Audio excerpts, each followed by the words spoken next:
squishy streams. All that content is bursting the seams. Politics, gaming, plenty more. Your sense of fashion, you'll adore. So grab your stuff and hop aboard. We're going straight to Jack's Discord. Viva Bojack, Viva Bojack, Viva Bojack, Viva Bojack, Viva Bojack, Viva Bojack, Viva Bojack, Viva Bojack. That's what I'm talking about. First time singing the songs for Viva Bojack. Shout out. I don't know what I'm doing really, but I got passion. That's what it's about. It's all about passion.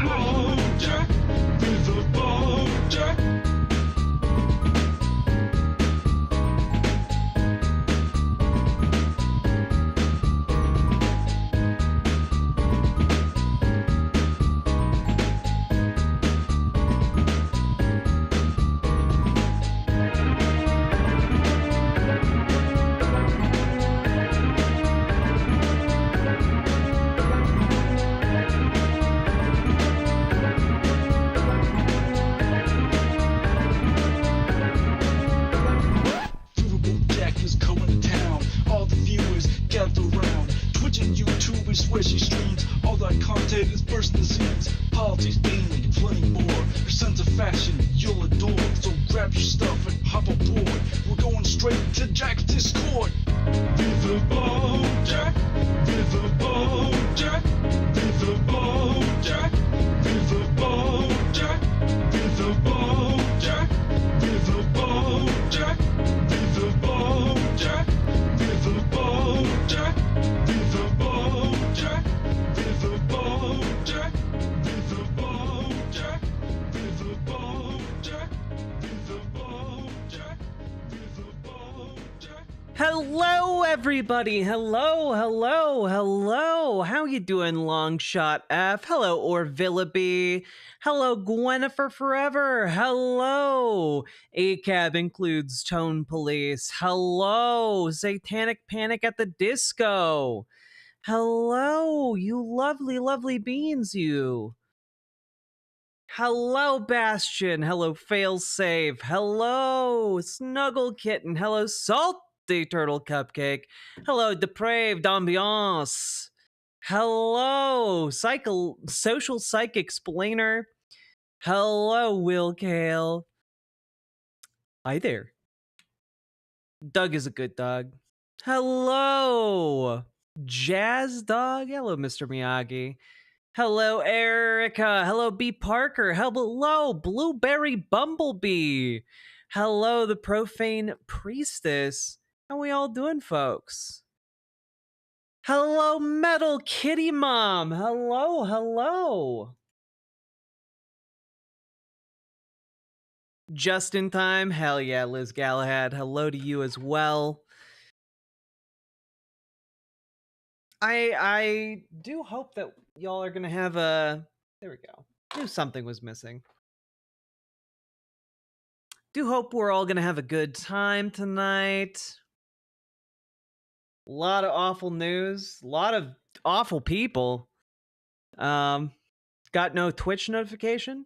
Yeah, there was something really wonky with like trying to launch stream today. It was difficult on both YouTube and Twitch. Deep cleaned the air fryer today. Was a texture nightmare, but I got it done. Hell yeah. It's a cute outfit. Thank you, Metal Kitty Mom. The full outfit is kind of risque. It's a very short dress. Hello. Hello, Liliana Young. Hello, Banana Brains. Hello, you lovely, lovely beans. Yeah, I forgot to turn the lightsabers on. It's true. How else will people know I'm gay? Let's see. Let's move that over a little bit. Good. I have good news. I helped organize the drafting of a passive-aggressive thank you card for Senator Van Hollen, thanking him for his work with Kilmar Bego Garcia and urging him to do more. Hell yeah. Hello, Regington Mogus. Jedi are gay? Always. Always have been. My Twitch notifications just arrived. I think that's how it's supposed to work. Gotcha. How we doing, folks?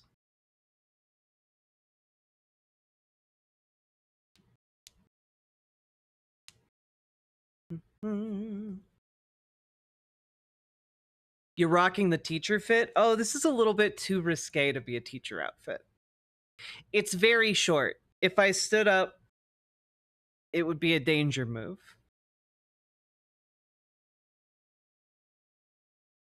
Just a little bit cheeky. Doing pretty good. Seems like the government ain't. That understatement of the century. God, what do I even... Maybe we should start with something like lighter and lower stakes and get progressively higher stakes as we go along. Like, what do you guys think about that one?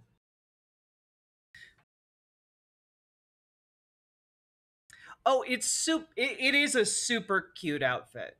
I have like these thigh-high tights with little bows on them, and some platform Mary Janes, and like it's kind of a short but like floofy dress, and it's a fun outfit.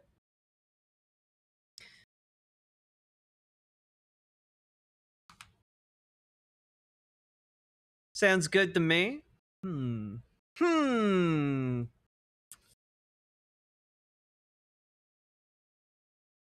Hello, Brianna Arabia. Thank you very much for liking the stream on your way in.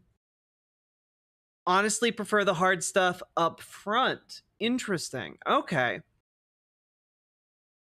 Do we want to start out with that in mind? Do we want to start out angry at Democrats, angry at US imperialism?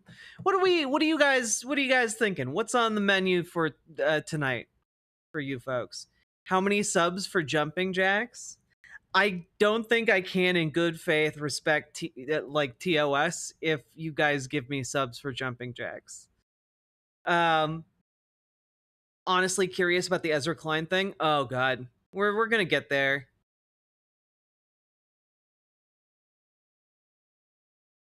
Oh hell yeah, Plant. The W's keep racking up. Democrats, then imperialism, then fun. All right. By Dems, do you mean John Fetterman specifically? No, sadly. I think we're gonna go with Democrats. Y'all seem to be on the Democrat kick, and you know, far be it from me to get in the way of that. In descending order of infuriating. Fair. The only ice I want is in my drink. Cheers to that.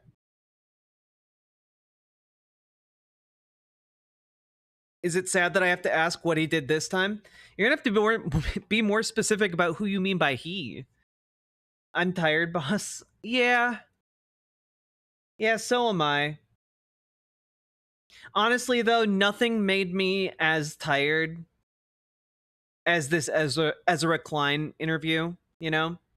Like, the rest of today, I was just, I was doing stuff, but I was also keeping up to date on what was happening with Iran and Israel, and it's just like, man, they're really gunning for it.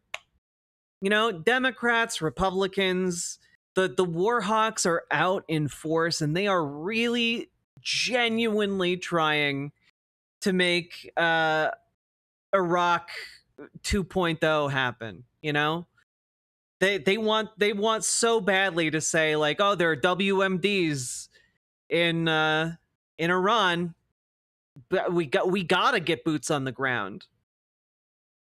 Genuinely, that's what they want to do. It's sickening.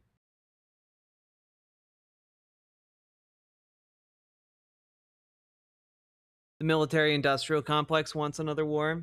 Yeah. I mean, yeah, it is pretty much what they're saying, Liz Galahad. It's crazy. It's genuinely crazy. I've been feeling like I like time traveled back to like 2002. You know, it's just the news coverage is like hungry for it.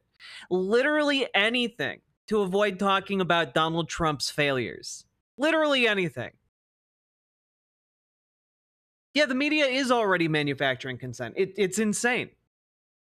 You know, they're like, well, you know, if we don't do it now, we're just going to have to do it in 5 years when they, you know, have their nuke almost done. And it's just such a load of horse shit. And like, I'm not someone who simps for Iran. Like, the Iranian government is not good, but I would describe them as a rational state actor. And like, I don't know, that literally they're the only reason this is happening is because of what's happening domestically in Israel. Literally the only reason they're doing a bombing campaign on a massive scale is because we, the United States, give them the bombs, and then they use the bombs to distract from their own internal crises. Just happens like that time and time again.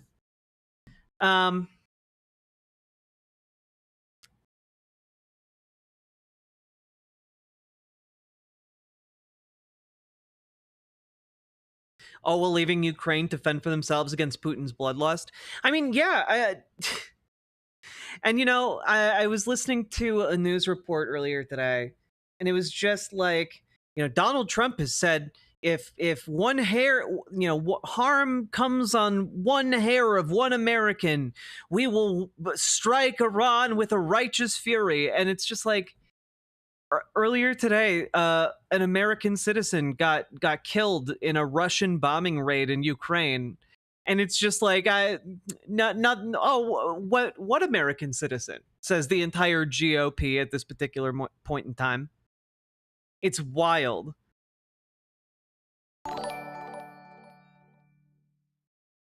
I give up. How is he still in office? Not insinuating anything, just seriously wondering how that ugly bag of mostly snot is still in the White House. I mean, genuinely good question, One-Eyed Heathen. And I don't have a great answer for you other than everyone around him is terrified of his cult of personality that he has developed. You know, they are terrified of his wealth and political cachet, and that's it. They are willing to tell him whatever he wants to hear. And that's why there is a part of me that is genuinely deeply concerned about what may happen in the coming days. And we'll talk about that, I think, later. But I think it's time. Have enough people filtered in? We have over 100 viewers on YouTube. Looks like it. But not a lot of likes on YouTube. A lot of you YouTube folks, you've been slacking off a little bit. If you've if you would be so kind, consider sharing the stream around to your various online communities, social media, etc. Let's get some more eyeballs in today. The one thing that gives me joy about Trump is the fact that he cannot control his bladder or his bowels. I never expected evil to be this stupid.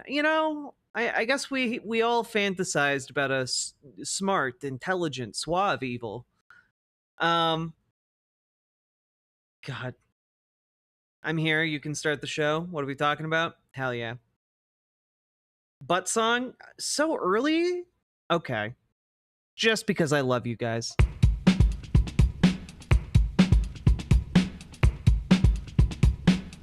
Go, go, go. Click a button. Click a button. Click a button. Click the goddamn button. Click a button. Click a button. Click a button. Click the goddamn button. Click a button. Click a button. Click a button. Click the goddamn button. Click a button. Click a button. Click a button. Click the goddamn button. Click a button. Click a button. Click a button. Click the goddamn button. Click a button. Click a button. Click a button. Click the goddamn button. Click a button. Click a button. Click a button. Click the goddamn button. Click a button. Click a button. Click a button. Click the goddamn button. Click click click button. Click click click button. Click click click button. Click click click button. Click click click button. Click click click button. Click click click button. Click click button. Whew. All right. You guys ready? You guys ready for our first segment?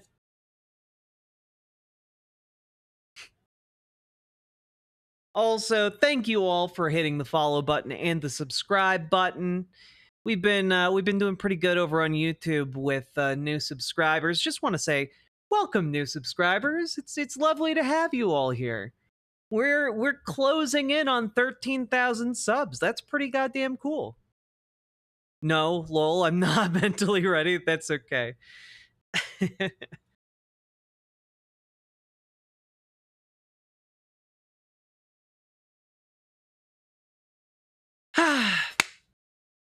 All right, here we go. So, folks, there is a man named Ezra Klein, and he works for the New York Times. He got his start as kind of a, wonky politics man with a blog, and worked his way up into the arms and auspices of the New York Times. He's one of the co-authors of the recent book that really fast-tracked abundance liberalism into the mainstream. Wasn't he the Vox guy too? Yes, he was also the Vox guy. And, well, I have a lot of problems with abundance liberalism. I really just view it fundamentally as a repackaging of neoliberalism, of the Clintonite approach to economics and politics. And I don't think that we're in a current time where our system can sustain that. I view it as essentially a ticking time bomb, effectively kicking the can farther down the road as our entire system slowly disintegrates. And so I'm not a huge fan of that book. I'm not a huge fan of a lot of Ezra Klein's work. However, I had to check out his latest Ezra Klein Show podcast because in it, he interviews Sarah McBride. And number one, I haven't listened to a lot of Sarah McBride's takes. She is one of the only trans members of Congress. And, I thought, well, I've seen some of the takes and some of the posts on social media from her, but let's hear her out. Maybe I'm being too harsh on this Ezra Klein guy. Maybe he has a really good podcast. Maybe it's just like he's really good at talking. And number one, I have listened to a decent portion of this. I'm just going to say that right up front. Number 2, remember to like, comment, and subscribe, because my editor tells me our videos do a lot better when I ask you guys nicely to do that. So please, and thank you, help the channel to do well. And 3, I forgot what this list was about, so we're just going to move on and jump right in. Here we go. So Donald Trump, in his inauguration speech, was perfectly clear about what he intended to do. As of today, it will henceforth be the official policy of the United States government that there are only 2 genders, male and female. Starting the day of that speech, Trump launched an all-out effort to roll back trans rights, using every power the federal government had, and some that it may not have. President Trump has signed the... Okay, also, I was going to wait until later on in this to mention this. I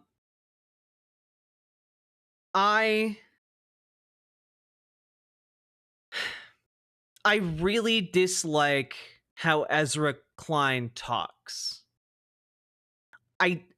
Every effort he makes to talk is essentially an attempt to just make it feel like what he's about to say is very momentous, and it's kind of insufferable.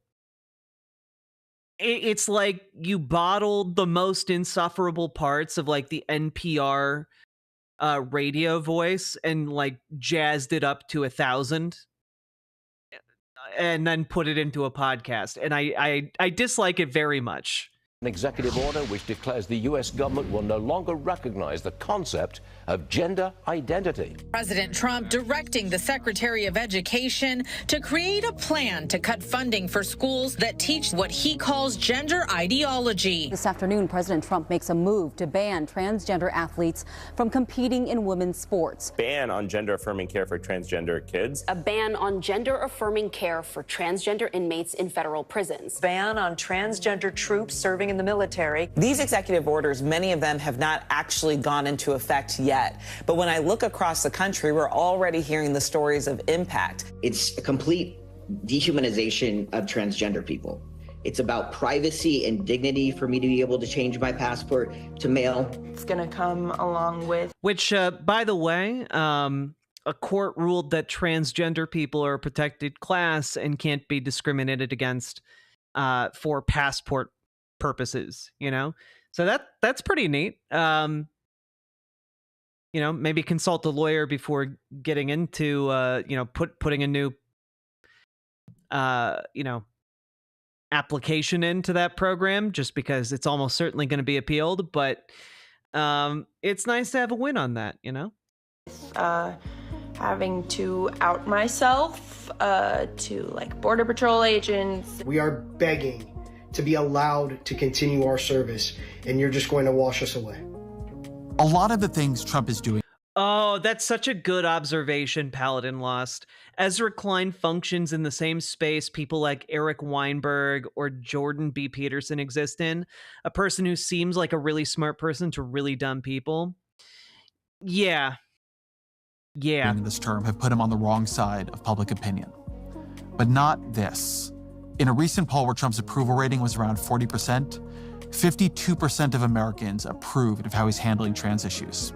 And if you look more deeply into polling on trans rights, the public has swung right on virtually every policy you can poll. Now, I'm just gonna, like, this is one of the fundamental issues at the heart of what they're about to talk about. And I want you all to ask yourselves, what happened between 2022 and 2025 that might have shifted opinions in a more conservative direction as it regards trans rights?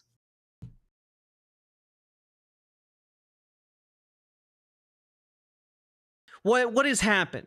If you had to like throw an idea out there, what do you guys think happened to create a conservative shift?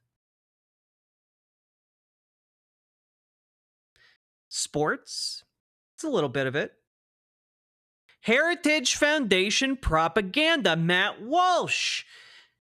There you go. Yes. Ding, ding, ding. What happened, and this is my take, is that Republicans noticed that trans athletes, trans high school sports participation was a wedge issue. I believe this was, by the way, identified by that that same guy who did Christopher Rufo, who did critical race theory, who did got all the Republicans talking about CRT, critical race theory, got all the Republicans talking about trans girls in sports. And for the last several years now, it has been all talk about trans people has been rooted in this trans sport issue, right?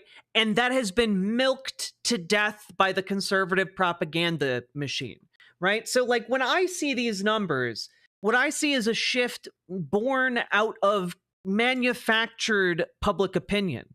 And it's manufactured insofar as there's no real demand for this conversation outside of what billionaires and their propaganda outlets are creating. Billionaires burn their money day after day after day to manufacture swings like this. They evaporate their money into the ether, but they consider it worth it because they themselves can be, and some of them very much are, religious zealots who think trans people are an abomination, or they view it as a useful way to like distract from the fact that they're going to get massive tax cuts, And so it's just, I see an immense amount of money, an immense amount of political capital being used to funnel attention towards trans people. And I'm going to tell you right up front here, that is absolutely not the conclusion that Ezra Klein or Sarah McBride come to. So let's, with that being said, let's go right along here. Banning trans medical care for minors, that's a majority issue now. A few years ago, it wasn't. Trump didn't just win the election. He and the movement and ideology behind him have been winning the argument. Sarah McBride is a freshman congresswoman from Delaware, where she was formerly a state senator. She is the first openly trans member of Congress, and her view is that the trans rights movement, and the left more broadly, has to grapple with why their strategy failed, how they lost not only power, but hearts and minds. No, it's not something weird with this guy's voice. It's a deliberate affect. I can't do it. I use too many filler words because I babble in my shows. But it's a manufactured sense of import for you to just hang off his every word like he's the most fascinating man in the universe. We have to grapple with the reality of where people are beyond this room or this city or my state. Meeting people where they are is not selling out. It's what this work is. I was struck talking to McBride how much she was offering a theory that goes far beyond trans rights. What she's offering is a counter to the dominant political style that emerged as algorithmic social media collided with politics. What she's doing is she's not just talking about trans issues, she's talking about style. It's just her approach to politics, man. A style that is more about policing and pushing those who agree with you than it is about persuading those who don't.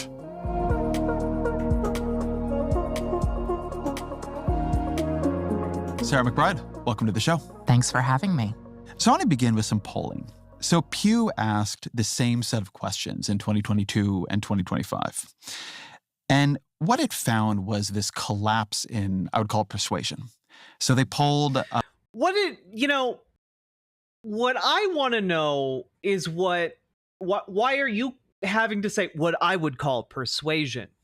Like, okay, but what would other people call it? You know, like you're claiming a collapse in persuasion. What would other people call that? What did Pew call it? The popularity of protecting trans people from discrimination in jobs, housing, public spaces.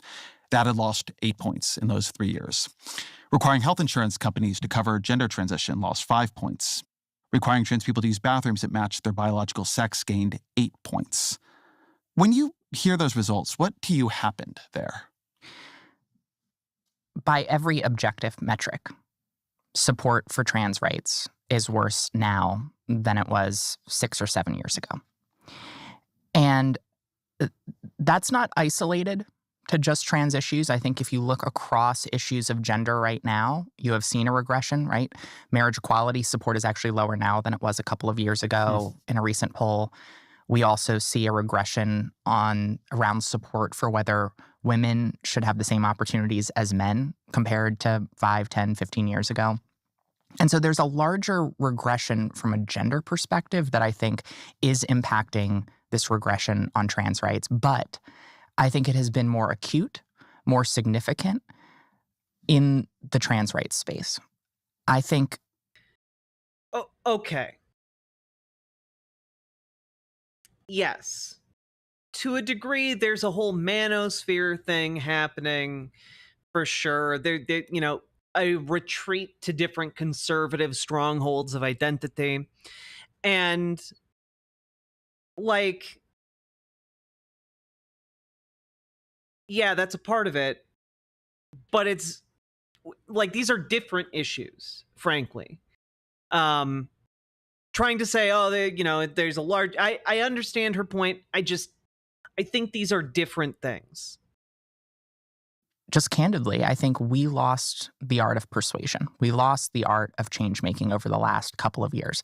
Now, my question is, who does Sarah McBride mean when she says we? Does she mean Democrats? Does she mean trans people in general? Like, who does she mean? We're not in this position because of trans people. There was a very clear, well-coordinated, well-funded effort to demonize trans people, to stake out positions on fertile ground for anti-trans politics, and to have those be the battlegrounds rather than some of the areas where there's more public support. We're not in this position because of the movement or the community, but clearly what we've been doing over the last several years has not been working to stave it off or continue the progress that we were making 8, 9, 10 years ago. And I think a lot of it can be traced to a false sense of security. Can we also just talk, hey, 8 years ago, who was the president? Who might have had an awful lot to do with the way things have shifted if we're having to look back 8, 9, 10 years ago to when we were making real momentum? You know, almost like a conservative in the White House might have something to do with that. Almost like a gigantic cult of personality might have shifted things against trans people as a useful scapegoat politically, you know? That I think the LGBTQ movement and the progressive movement writ large began to feel in sort of the post-marriage world. I think there was a sense of cultural momentum that was sort of this unending cresting wave. I think there is this sense of sort of a cultural victory that lulled us into a false sense of security. And I think in many ways... Again, I do want to know who she means a little bit better when she says us. Because I don't know that, like maybe like the... LGB people felt a false sense of security because like marriage rights had been secured, but like I don't know any trans people who've been like, hell yeah, we were super secure back then. Like I don't know. I feel like you'd have to be a fool after such a long campaign, you know? shut down needed conversations. And I think, the support that we saw for trans rights in 2016, 2017, it was sort of a mirage of support in some ways, because I think there was, in the post-marriage world, there was a transfer of support from the LGB to the T. I think for two reasons. One, I think people said, well, the T is part of the acronym, so I support gay people, so I'll support trans people. It's all the same movement. But two, I think in those early days after marriage, a lot of people regretted having been wrong on marriage in the 90s and in the 2000s. And they went, I didn't understand what it meant to be gay, and therefore I didn't support marriage. And I regret not supporting something because I didn't understand it. So I'm going to, without understanding, support trans rights because I don't want to make that same mistake again. I don't disagree that there might be people who fall into that category, but I don't think that that's really the crux of what we're talking about, right? Like, the entire premise here is a lot of very wealthy, powerful people paid a lot of money over a long period of time with the specific goal of achieving a target on the backs of trans people and our rights. And how is that analysis just completely absent,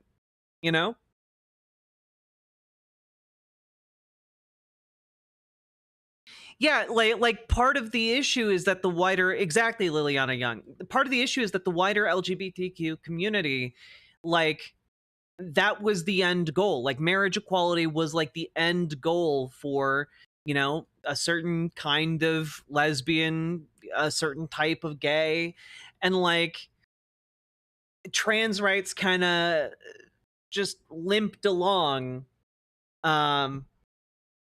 Still with some allies, of course, but it wound up being that thing that was tokenified rather than codified into law. You had companies touting trans people. You had, you had social groups touting trans people, but trans people in general lacked a lot of these codified protections. And that was a problem, it turned out. So let's see where this goes. And I think that resulted in a lot of us, a lot of our movement, stopping the conversation and ceasing. Yeah, but see, so when you say, I think she's referring to the Democratic Party, I thought so too, but then she's talking about the LGBTQ movement and she's saying us. And so I feel like she means us as in the LGBTQ activists community. I'm still murky on that, Doing the hard work of opening hearts and changing minds and telling stories that over 20 years had shifted and deepened understanding on gay identities that allowed for marriage equality to be built. No, she's a member of Congress, Mr. Miyagi. On solid ground. And I think that allowed for the misinformation, the disinformation, that well-coordinated, well-funded campaign to really take advantage of that lack of understanding. And the support on trans rights was sort of a house built on sand. I want to connect two things you said there, because I hadn't thought about this exactly before. So you made this point that there's been a generalized gender regression, which is true. And you also made this point that people had this metaphor in their minds that I was wrong about gay marriage. I didn't understand that experience. So maybe I'm wrong here too. But that one thing maybe that's different here is there's a set of narrow policies here, like non-discrimination, and then a broader cultural effort, right? Everybody should. The thing that bothers me a lot, and you'll see this increasingly as we get deeper into this conversation, right? But one of the things they do is they talk about large groups of people, but then seem to be speaking to an individual acting within that. So they're talking about movements of people in the aggregate across the entirety of the United States of America, or talking about, frankly, online posting behavior from like individual trans girls who are depressed and upset, and then seeming to take that as a statement on behalf of the whole of the trans community. And it's really weird. There's this nebulousness in this conversation that I found really hard to nail down while listening to it. And I found it fascinating rhetorically, but absolutely disgusting on like a moral basis. And frankly, I don't even know that you can accuse either of them of being ill-informed. But like the way they choose to present their framework is, I would consider a kind of betrayal to liberal values. It's consultant brain. It really kind of is, you know? Ugh. Put their pronouns in their bio or say them before they begin speaking at a meeting. It was more about destabilizing the gender binary. And there, people had a much stronger view. Like, I do know what it means. I've been a man all my life. I've been a woman all my life. How dare you tell me how I have to talk about myself or refer to myself? And that made the metaphor break.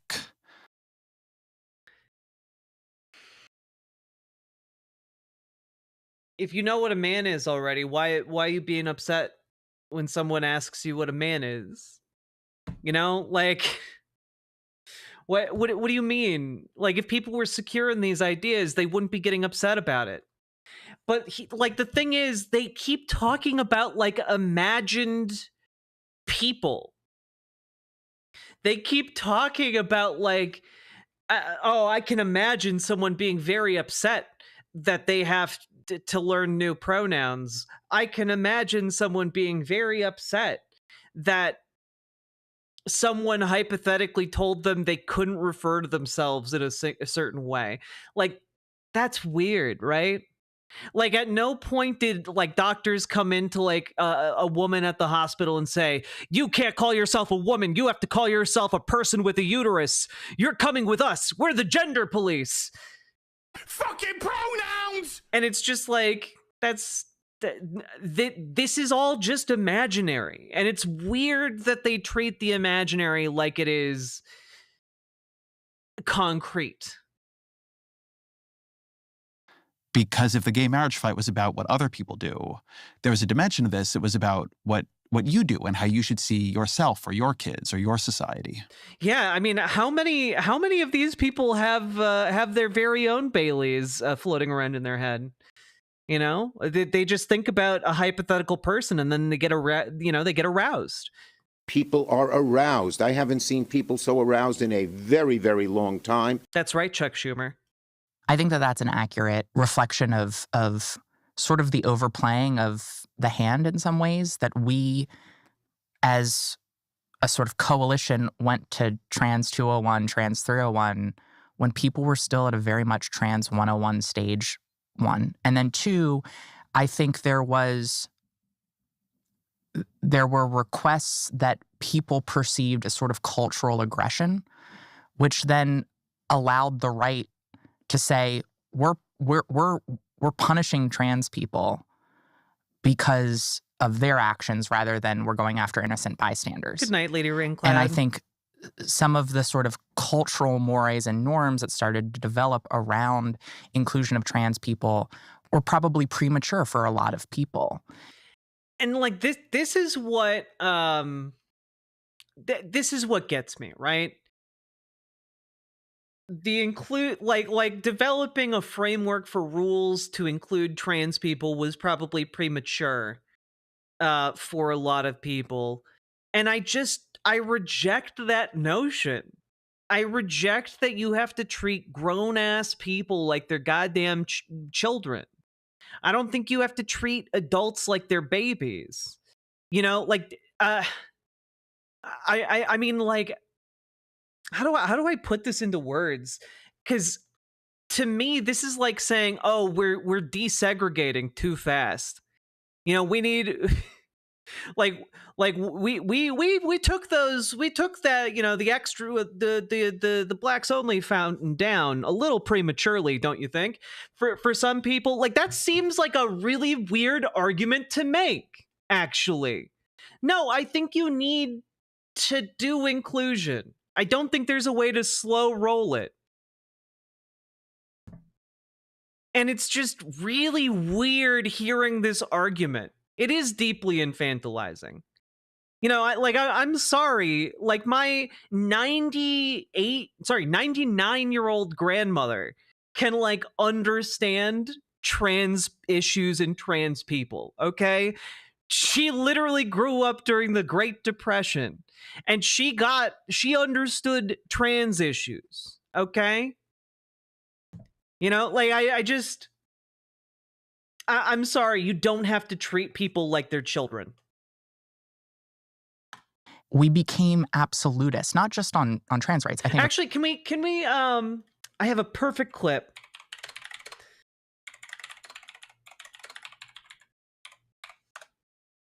Can we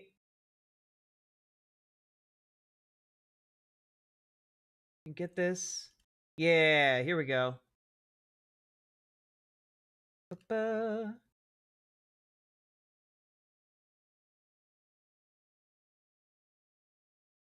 All right, Larry, the floor.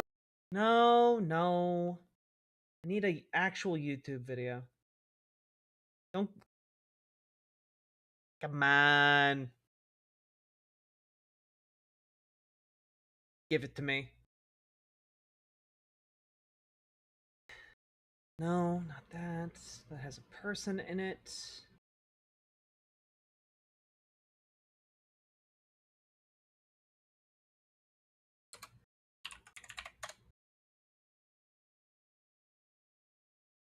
Here we go. First of all, I'd like to apologize to you people. I was invited here to give my support for Bill 401. I have very little knowledge of gay people and things like that there. So when I came here, my eyes were open. I was one of the critics that sat on the side and made the decisions there was only two genders. So I got an education that was unbelievable. And I don't know just exactly how to say this, but my perspective for people have changed. So I don't want to take up no more of your time. I'd like to apologize for being here, and I learned a very lot about this group of people.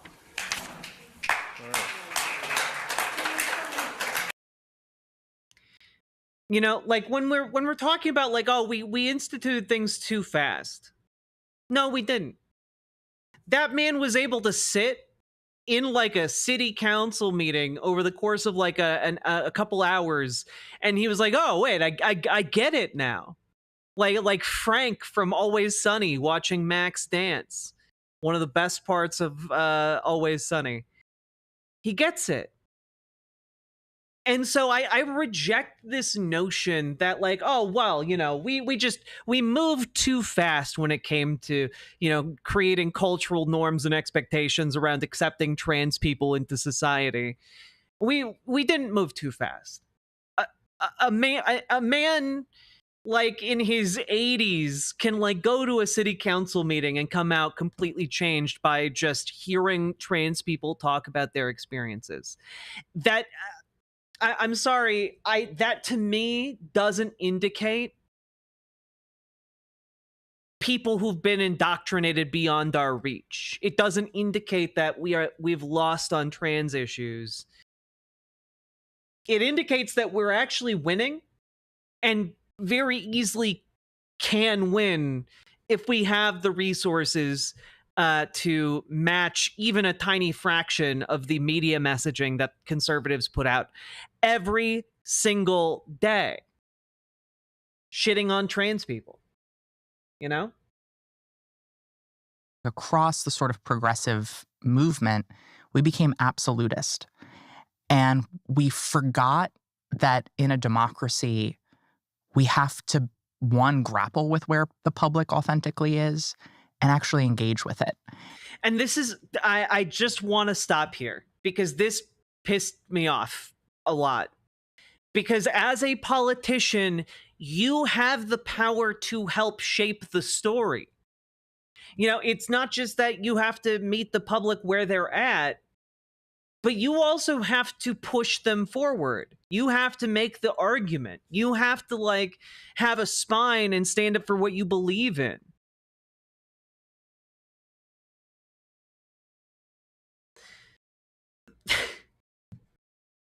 You know, if the story isn't you stood up for the rights of your constituents when you fight for trans rights, you need to do better. You need to do your job. And I think, you know, we and part of this is fostered by social media. We sort of decided that we now have to say and fight for and push for every single perfect policy and cultural norm right now, regardless of whether the public is ready. And I think I'm sorry. Can we just hear that again? This is just the white moderate who paternalistically feels he can set the timetable for another man's freedom, who lives by the myth of time and who constantly advises to wait. 10,000% Paladin lost. The worst aspects of the white moderate liberal made manifest. Fight for and push for every single perfect policy and cultural norm right now, regardless of whether the public is ready. And I think, yes, you should do that. Like, I don't know exactly how to articulate how angry that made me to hear that. Like, what you want to push for perfect and good policy right now? Yes, I want to push for good policies right now. I want all my political leadership to fight for better policies than what we have right now. That's your job. Your job is to make things better. And it's infuriating. It's like, well, maybe you should push for dog shit if the public thinks dog shit is good for them. And it's just like, no, stop. No, you make the case for why a different course would be better. You shape the narrative. You make the case to your constituents. What do you think Republicans have been doing on trans rights for the last 10 years? You talked about how things have really gone downhill in the last 8 to 10 years. What do you think happened? Republicans came in, spent an ungodly amount of money after Chris Rufo pointed out that, like, trans girls in sports was polled well in a conservative way, and they spent an ungodly amount of money while Democrats said diddly shit about the constant attacks on trans people. Joe Biden just told us that he had our back, gave us a thumbs up, and then told us to fuck off. Like, I'm sorry. It's not like the Democrats have been doing a ton here to push back on billions of dollars worth of media messaging about how trans people are the devil. You know? It's so infuriating. I think it misunderstands the role that politicians and, frankly, social movements have in maintaining proximity to public opinion, of walking people to a place. We should be ahead of public opinion, but we have to be within arm's reach. If we get too far out ahead, we lose our grip on public opinion and we can no longer bring it with us. And I think a lot of the conversations around sports and also... Can I just...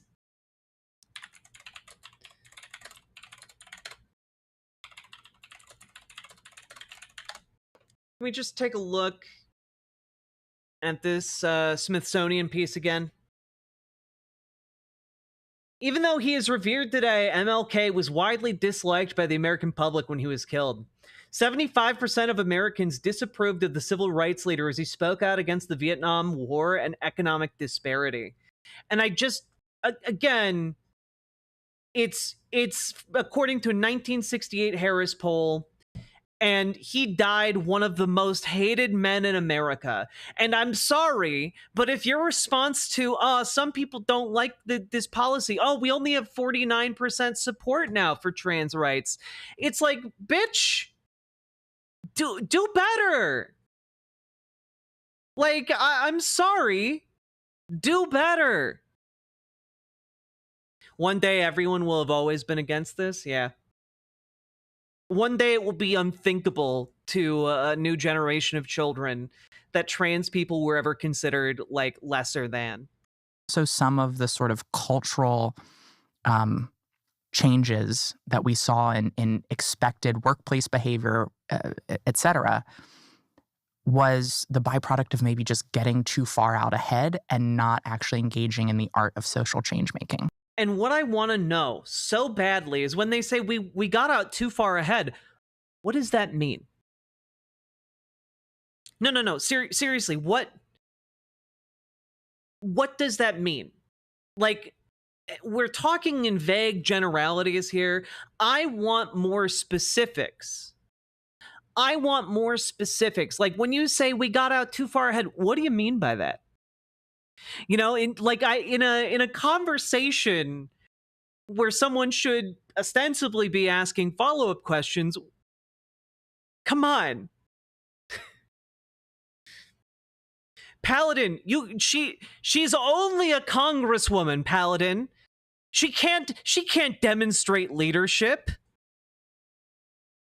The position for more maximalist demands is one that you need to be in a hurry. Trans people are dying now, suffering now, and that there isn't time for decades of political organizing here. Again, just the way he talks, it's like a constant this soundbite playing. I am very proud of the mental horsepower you have. Like, it's every pause is, I just hear that play in my head between his words. And also that maybe it works, right? Or maybe there's a reason to believe it works. So you've been in more of those spaces than me. How would you describe how this sort of more maximalist approach and culture evolved and why? Well, first off, I think you're right. It is understandable. I mean, this is a scary moment. I'm scared. As a trans person, I am scared. And I recognize that when the house is on fire, when there are attacks that are dangerous, very dangerous, that it can feel like we need to scream and we need to sound the alarm and we need everyone to be doing exactly that. I get that instinct. I understand it. I get the instinct, except that individual trans people are suffering and dying every day as a result of these policies, right?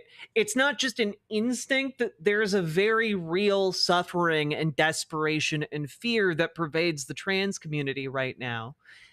And, there's a reason why, like, you'll encounter this from some people on the left, but like, just people are like, you have to have plans to escape the country, if you can't afford to like drive, figure out a hiking path. It's nuts right now. If you're a trans person in America, okay, I don't know one trans person who hasn't thought about how they would try and get out of the country if they had to. And like, that's not the instinct is I guess born out of a very real desperation. It's not a tactic. It is people resorting to the only thing they've got left. Understand that people would say, if you give a little bit here, they'll take a mile. We're not negotiating with the other side, though. In this moment, we have to negotiate with public opinion. And we shouldn't treat the public like they're Republican politicians. And when you recognize that distinction. So this is my question. So now she's talking about we can't treat the public like they're Republican politicians. Who is we? Are we talking about the Democratic Party? Because I don't think that the Democratic Party writ large treats Republican voters like politicians. So again, the nebulousness of this conversation in the points that they make infuriates me. I think it allows for a pragmatic approach that has the best, in my mind, the best possible chance of shifting public opinion as quickly as possible. It would be one thing if screaming about how dangerous this is right now had the effect of stopping these attacks. But it won't. You call it a sort of abandonment of persuasion. Yes. Became true across a variety of issues for progressives, also for people on the right. And sometimes I wonder how much that reflected the movement of politics to these very unusually designed platforms of speech, where what you do really is not talk to people you disagree with. It's talk about people you disagree with to people you agree with, and then see whether or not they agree with what you said. Oh God, I can't. Why does she always talk about negotiating with public opinion, like it's a thing that gets negotiated with? You shape or change public opinion. You can make deals with concepts. WTF? Well, that's what I wanted to point out, Paladin, right? And thank you for the $10 dono. I appreciate you supporting the stream, and if anyone else wants to, appreciate it as well. But yeah, like the idea that you're negotiating with the aggregate of the public, you're not. If you're a political figure, you are shaping public opinion. You can inject stories, you can do talks, you can, I don't know, go on a podcast with some dipshit, I guess. And it's just, it seems to me that when you're talking about like negotiating with public opinion follows policy. There seem to be an abundance of problems in this interview. Yeah, I think we need to deregulate it. I think that will make it better, you know? If we deregulate Ezra Klein, his podcast will only get better. Sake Tanuki, thank you for the 5 tier 1 subs. Very much appreciated. But it's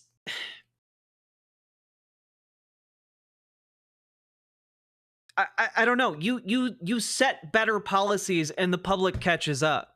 You know, like wait, when did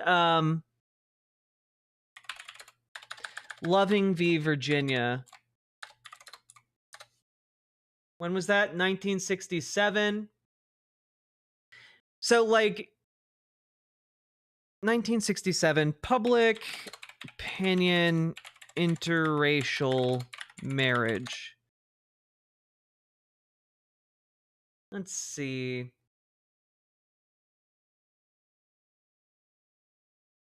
Yeah.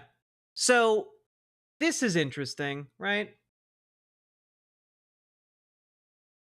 Here is a chart of public approval of mixed race marriages in the United States from 1958 to 2021.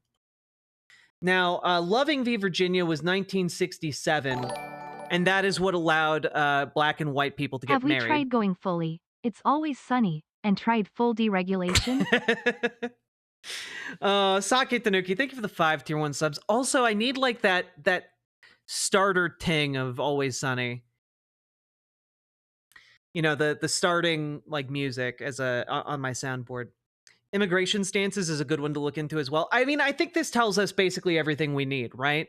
Like you went from having, you know, like 15% maybe support for mixed race marriage, and in the span of, you know, it took like 30 some odd years, well maybe 30, let's say 33, 2000 for it to hit like 60%, 65%. It's crazy. The more that dipshits go on and talk about moderating trans rights in the name of public opinion, the more the concept that we need to do that becomes public opinion. Sarah affirms her own suffering. Exactly. This is what's so infuriating, is that this very argument, this the fact that, oh, well, we need to moderate on trans people. We need to, non-binary people. Yeah, they are too weird. Only trans men and women are the valid ones. Just throw the non-binary people under the bus, and that will surely work and appease, the conservatives that want to kill all of us. It really is that. Sake Tanuki, thank you for the 5 tier 1 subs. Paladin Lost, thank you for the $5 dono. But I just think that if you are making the argument that, like, oh, well, we need mixed race marriage to be popular before we can actually push for it, you would have waited from 1967 all the way to 2000 before you actually tried to improve things. And that's just unacceptable, And I do not know how you are a lawmaker and you arrive at this set of arguments. Other than it is very convenient for the way you want to vote in Congress. And there's a way in which I think that breeds very different habits in the people. Sarah McBride would make a "Why I Left the Left" video the second it becomes slightly convenient. She already talks like a Republican. I mean, I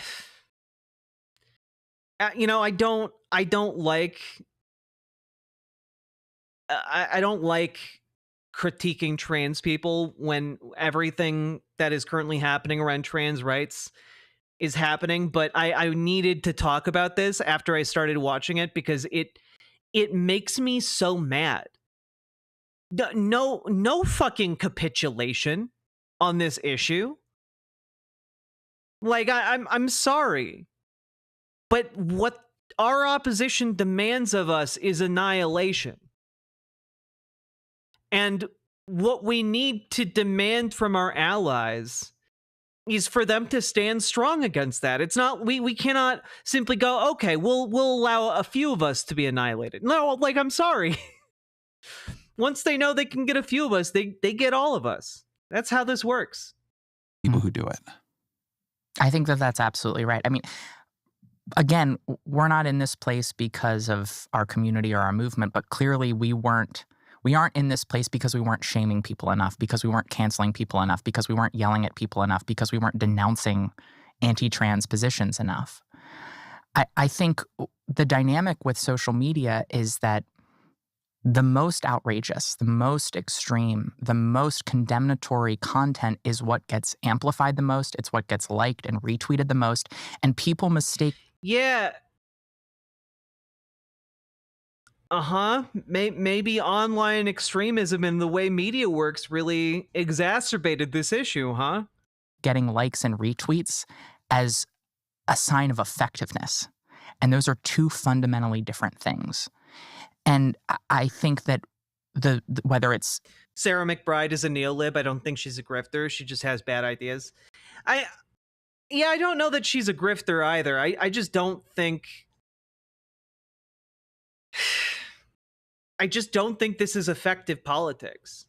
I think that this is the politics of, a few savvy grifter types being able to transition into Republicans after the downslide. But like the rest of people who are sincere in their neoliberal beliefs, they just slide down into the muck of becoming like political consultants, And then like we never hear about them again. Subconscious or even conscious rewarding of unproductive conversations has completely undermined the capacity for us as individuals or politically for us to have conversations that persuade, that open people's hearts and minds, that meet them where they are. I would love to know what she means by that. What kind of conversation do you think we should be having that we currently aren't? Like, when you say a conversation to persuade, what do you mean by that? Like, how are you envisioning something different than what we have now happening? Like, do you want like a debate show? Is the solution in your world bring Crossfire back? I understand that politics intrinsically is a pick-me contest, but what kind of goals will capitulation get you when they want you dead? Yeah, I don't know. I don't know. Sake Tanuki, thank you for the 2 tier 1 subs. And I think the other dynamic that we have with social media is that there's sort of 2 kinds of people on social media. The vast majority of people are doom scrollers. They just go on and they scroll their social media. 20% maybe are doom posters. 10% on the far right, 10% on the far left. The people who are so strident and angry that they're compelled to post, and that content gets elevated. But what that has resulted in for the 80% who are just doom scrollers is this false perception of reality. Take a person, let's say they're center left, and it gives them a false perception of everyone on the left believes this, and it pulls them that way. And then it gives them a false perception that everyone on the right believes the most extreme version of the right. And it creates this false binary extreme perception, availability bias, because all... I mean, in a sense, she is correct, because if you get all of your information and your takes off of, like, Twitter, it is going to be very extreme on there. But I also just want to say it is not equitable, right? Again, pretending, right, that you have, 10% of the extremist posters are on the left, 10% are on the right. It's not equitable. It's not even, especially when we're talking about, like, Twitter, or it's owned by a billionaire who made it specifically a Nazi echo chamber and, like, a white nationalist echo chamber. It's crazy on there. And to pretend like far left posters are in any way equivalent in systemic power to a billionaire, the wealthiest man on earth, and the way he's able to manipulate his social media platforms towards helping conservatives. Like, I just, it's weird. It's this entire thing, this entire conversation they're having is weird. All of the content we're seeing is reflective of just the 20%. And it's warped our perception of reality. It's warped our perception of... Oh, yeah. Also, this is why I tell you guys to go out and touch grass, okay? Because if you're spending all of your time doom scrolling on any website, it's going to fuck you up. Go touch some grass. Go look at some ducks. It'll do you good. Who people are and where the public is. One of the best things about being an elected official is that I have to break out of that social media echo chamber, that social media extreme world, and interact with everyday people. And you see, that's okay. Liliana Young, I went into this, I was like, okay, so I'm getting kind of a vibe for how this show is going to go. When they're talking about leftist extremism, how long is it going to be until they talk about, like, neo pronouns ruining it for, the trans pronoun, like binary trans people, it's really like start the clock kind of thinking.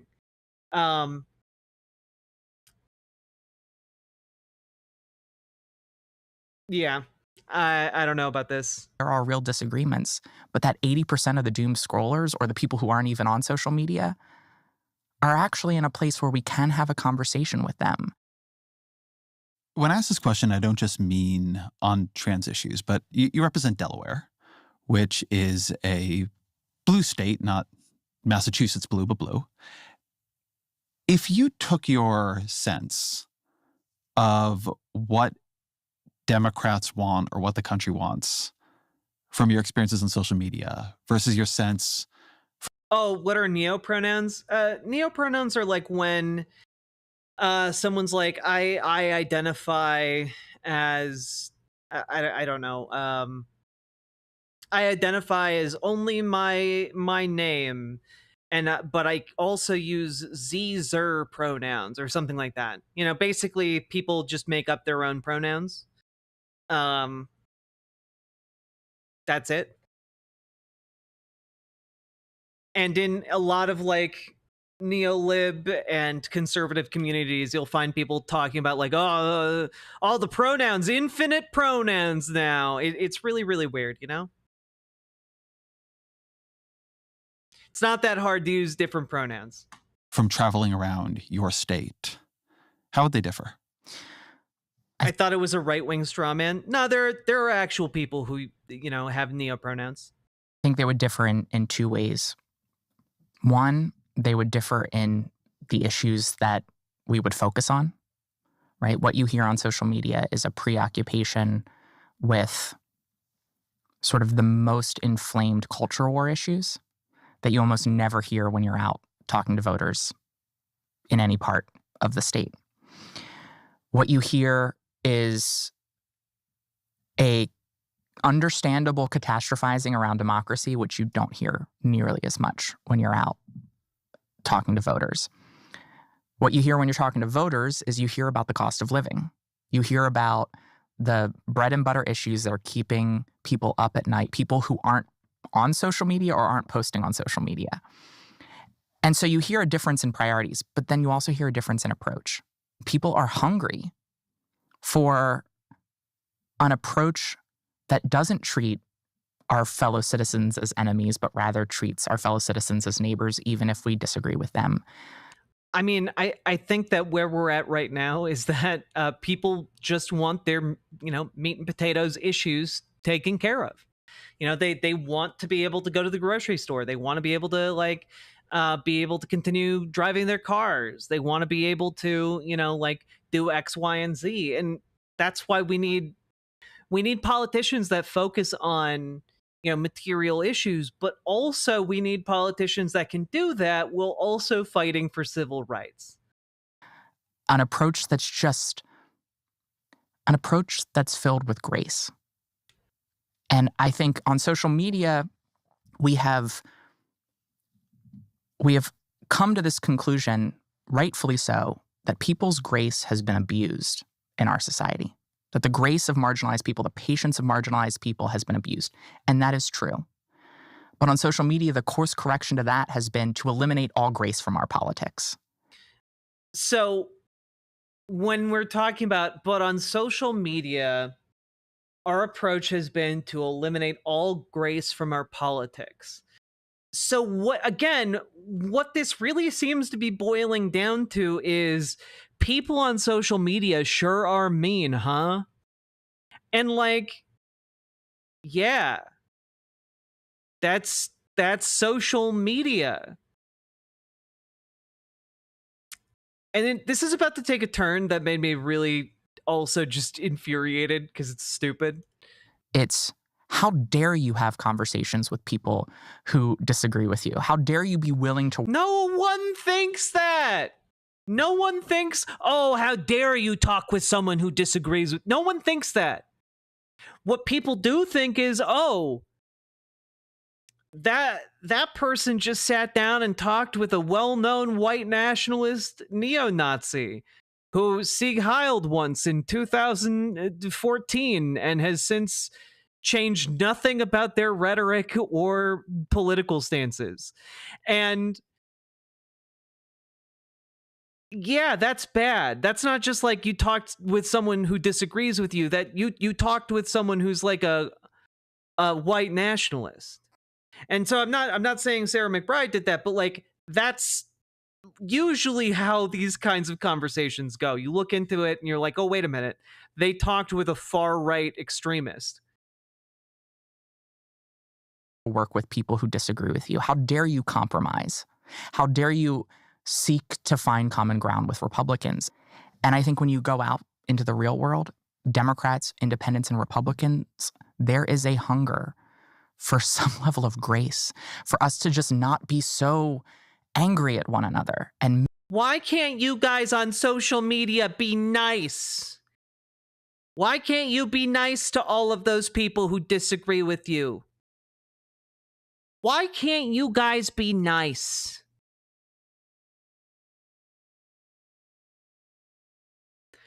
How will Cuck Hunter 6969 learn how to be better? You guys just need to be nice to him. Miserable. They want to see and know that we actually do have more in common. And therefore, it gives you hope that persuasion is not only necessary, but can actually still be effective. What does grace in politics mean to I'm you? sorry, this just doesn't sound like a place someone comes to out of a genuine attempt to advocate for the issue. It sounds exactly how someone like Brianna Wu or Blair White would approach this. It kind of does, doesn't it?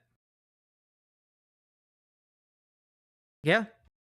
Nine-Tailed Witch, thank you for the $5 dono. When have you either seen it or experienced it?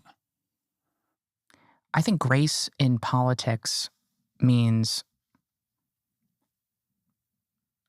one, creating room for disagreement, assuming good. If you guys could, if you trans girls could start being nicer to Elon Musk, we'd have him backing our Democratic primaries, no problem. I'm sure the paleo conservatives waited for lower body hair to become more accepted before they kicked out the hairless from their ape no state.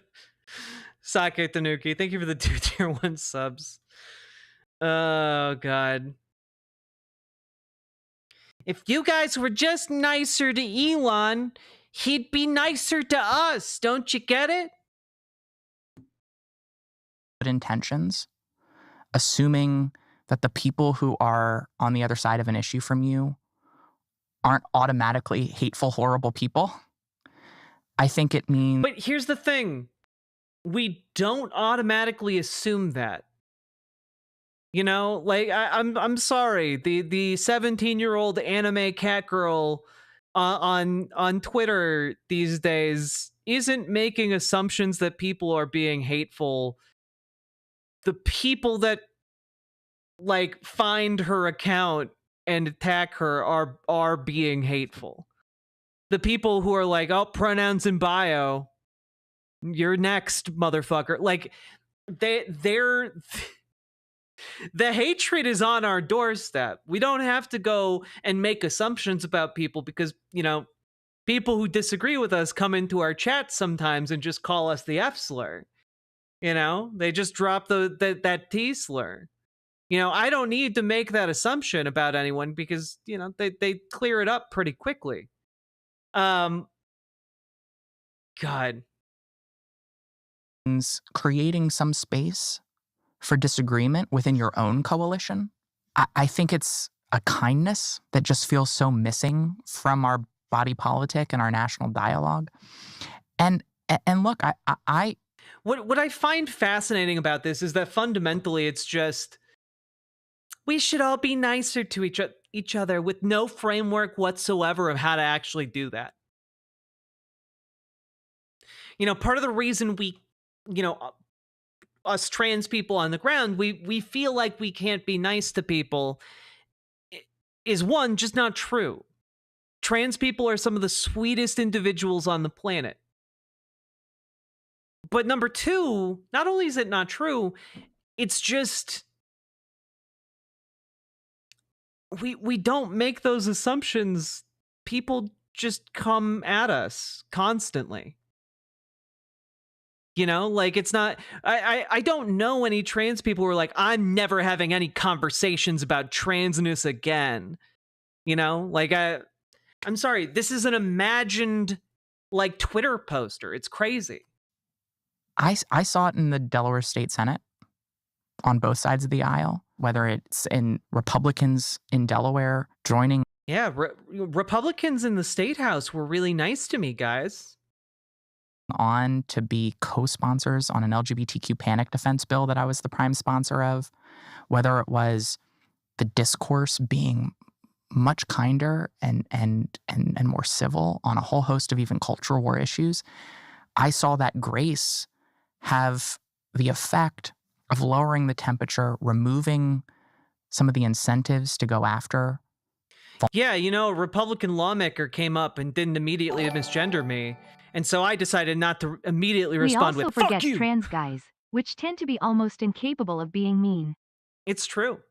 Unless they're Buck Angel. But we don't talk about him.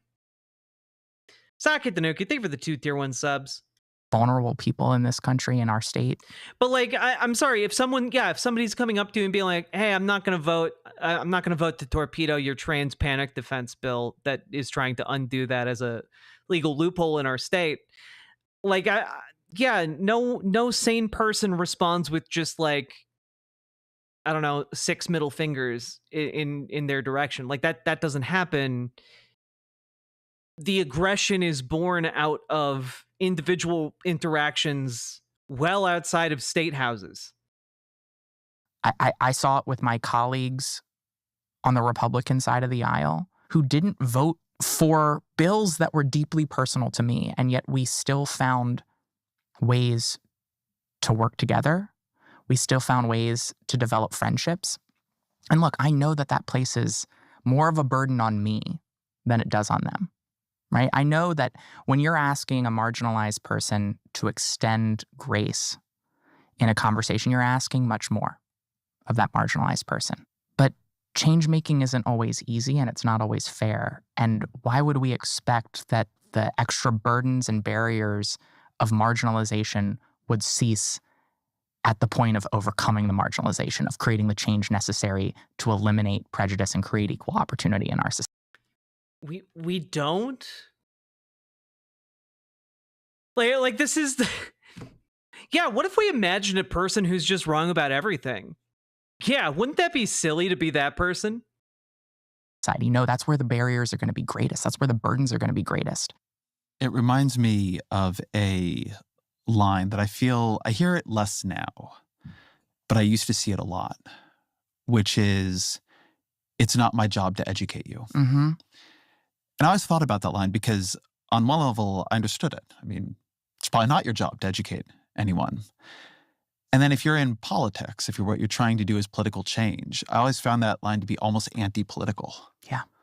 Right? That if what you want to do is change a law, change a society, change a heart, and you're the one who wants to do it, well, then whose job is it? And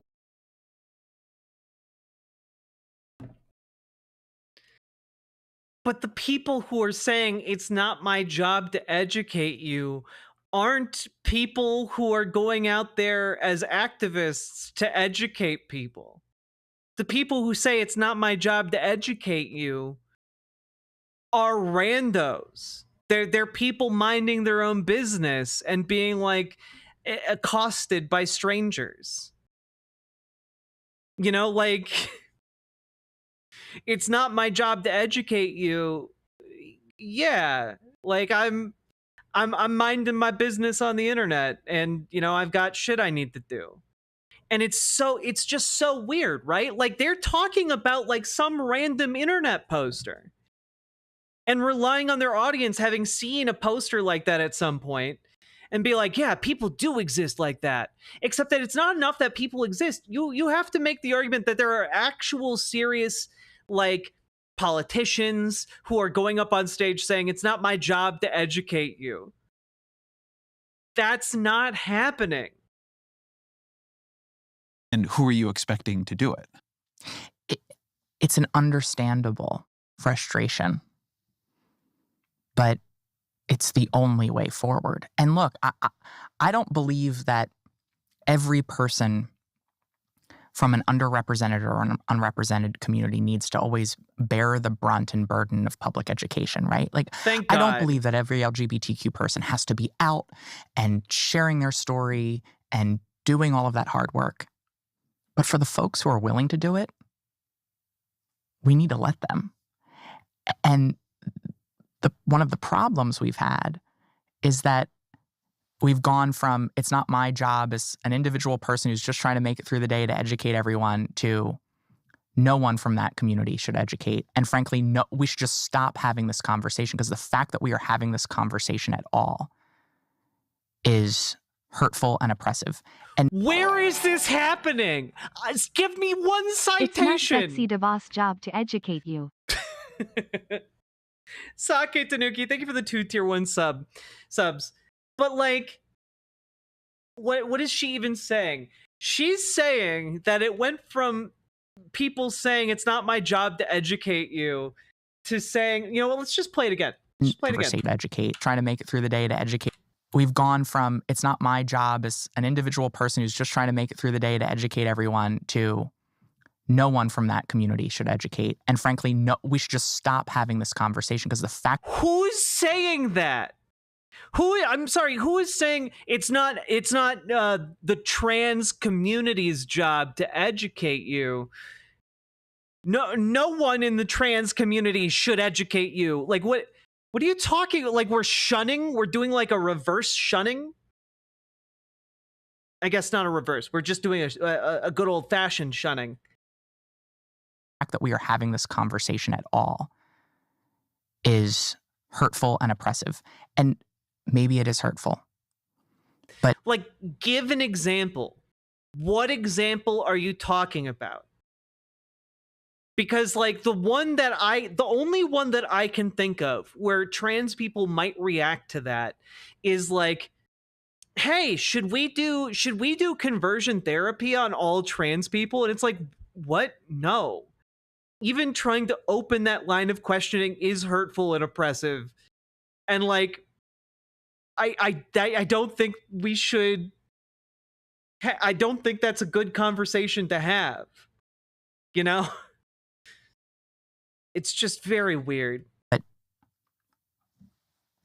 you can't foster social change if you don't have a conversation. You can't change people if you exclude them. And I will just say, you can't have absolutism on the left or the right without authoritarianism. She really thought she was cooking with that line. And again, you cannot have absolutism on the left or the right without authoritarianism. What do you mean by that? What do you mean by that?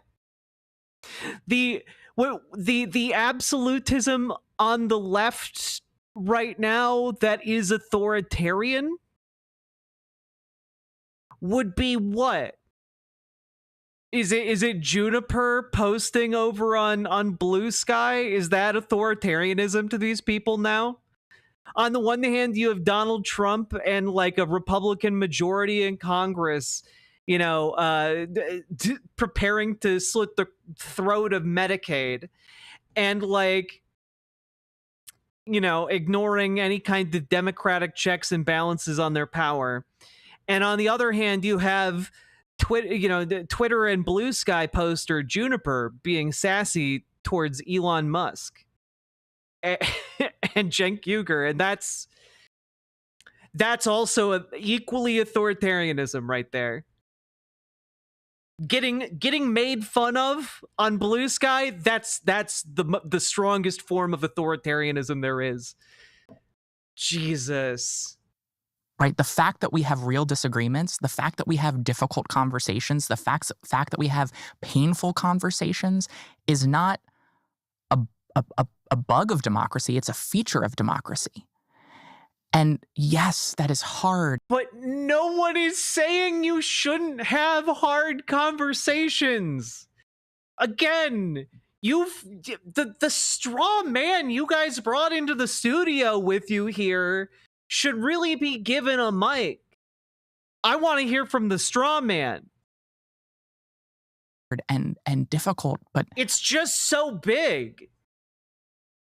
Again, how can we expect that the process of overcoming marginalization is going to be fair?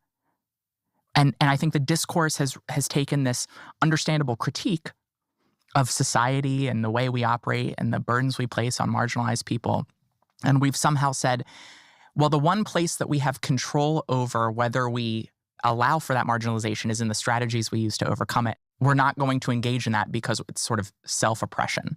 And I think that is such a self-defeating and counter. Who is doing that? Like, you're talking about this being a pervasive political problem. Name some names.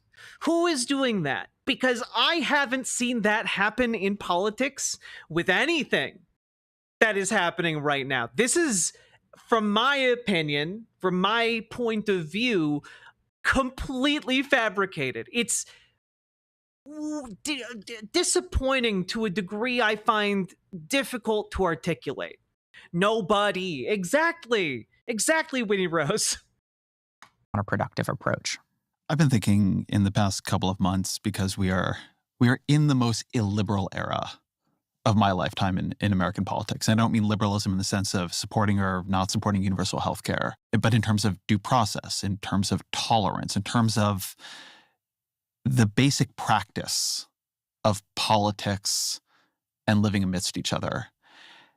I need to practice like a voice to do for Ezra Klein so I can properly make fun of him in other segments. And it's also made me think about the need to clearly define what the practice of liberalism itself is. Oh boy, let's redefine liberalism. And oddly enough, it's the exact same definition we have of neoliberalism, but he's calling it abundance liberalism. What do you think it is? I think it is the recognition that in a free society, we are going to live and think differently. Yeah. I think it is the allowance of that disagreement in the public square and the tussle of that disagreement in the public square. Yep. And that is uncomfortable. The engagement in the marketplace of ideas. Okay. So liberalism is when you have conversations with people. That is not easy. And yes, there are going to be people in that conversation for whom it's going to be more difficult. I have to say this is hurting me on a level that's difficult to articulate. Lib, laugh, leave. Liberalism is so much more than just having a conversation is not liberalism. Jesus. It's just not. How can you give such a politically incoherent answer as a member of Congress? And more uncomfortable. But in the internet world, you can't suppress diversity of thought. It will always bubble up, but it will bubble up if suppressed with an extra. What are you talking about? The suppression of free thought. What in your world, what does that mean? Because in my world, it means, the president of the United States sending FBI agents to like knock on the doors of leftists, or, the state coming down hard on messaging it doesn't like from independent journalists or outlets. That to me would be a form of oppression. But in this particular podcast room, the oppression really seems to be people on Blue Sky are mean to us when we post, though.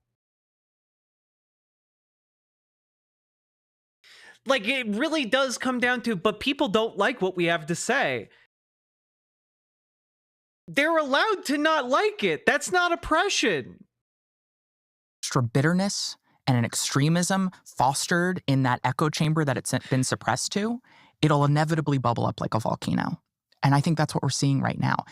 I will say, I think, while the left made this mistake of fostering an illiberalism based on a sort of false sense of cultural victory, I think now the right is making the exact same mistake. I think they're overplaying their hand. I think they're interpreting the... I love that her analysis is just that, the left, the LGBTQ transes of a decade ago overplayed their hand by wanting to be included in society. And then the conservative movement is doing the same thing by going to war with Iran. Potato, potato, 2024 election to be a cultural mandate that is much greater than what it actually is. And I think that if they continue to do that, there will be a backlash to the illiberalism, the cultural illiberalism, not just the legal illiberalism, the cultural liberalism of the right, in the same way that there's been a backlash to the cultural illiberalism of the left. I couldn't, I think, agree with that more. We're going to get to that. I want to talk for a minute about the 2024 election and the aftermath. So there's been a lot of rethinking and self-recrimination among Democrats. And Velvet, I totally hear you. The centrist brain rot is weirdly the most infuriating because we're far closer to it, you know? It's closer to home. It's a more devastating shot across the bow because this is the current enemy within the Democratic Party, guys. When I've been talking about, you know, the inter-party conflict within the Democratic Party, it is it's right here. These are the people who are trying to define what the future of the Democratic Party is going to be. They are backed by an awful lot of money. They are backed by big crypto organizations. They're backed by a lot of money. And on the other hand, we have people who actually want to do something. You know, you've got your Zoran Mamdanis and such. And it's just it's going to come down to a knockdown, drag out fight for the soul of the party, guys.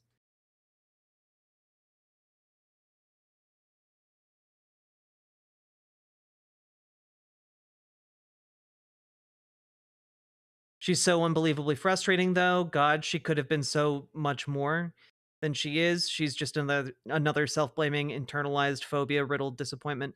I mean,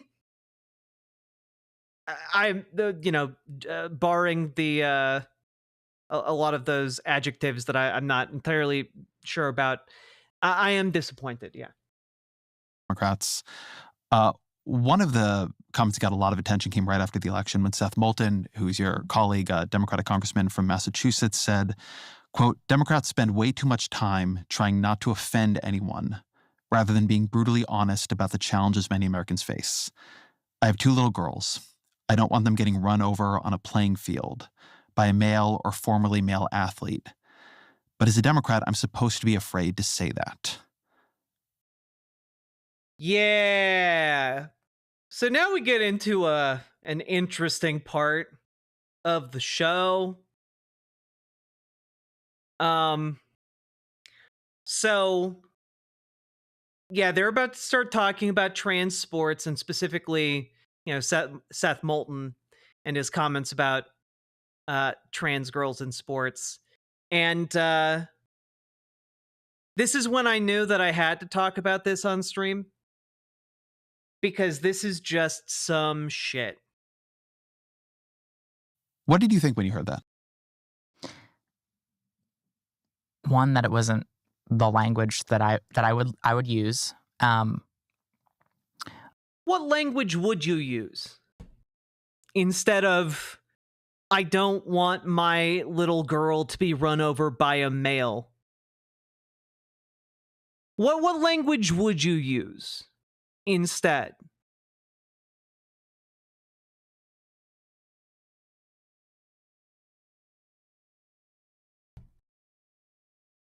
You know, again, this is why I just full-throatedly threw myself into researching trans people in sport, and just the entire thing is horseshit. I don't understand why a single Dem cedes any ground to the conservative argument.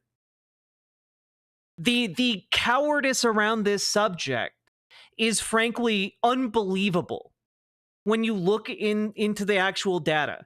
And really, when, again, I'm just going to remind you guys, I have videos on my channel going over the studies and stuff, but literally the only debate that I've been able to find in like the medical literature is, does a trans girl have to be on HRT for 1 year or 2 years on HRT before they reach parity with cis women? That's it. That's it. And almost no Dems are willing to argue on it. It's crazy. But here we are. God, I wish there was anyone curious enough to actually look up that shit. But I think it came from a larger belief that the Democratic Party needed to start to have an open conversation about our illiberalism, that we needed to recognize that we were talking to ourselves. We were fighting fights that felt viscerally comforting to our own base, or fighting fights in a way that felt viscerally comforting to our own base, rather than maintaining proximity to the public and being normal people. I think the sports conversation is. Can we just than maintaining proximity to the public and being normal people.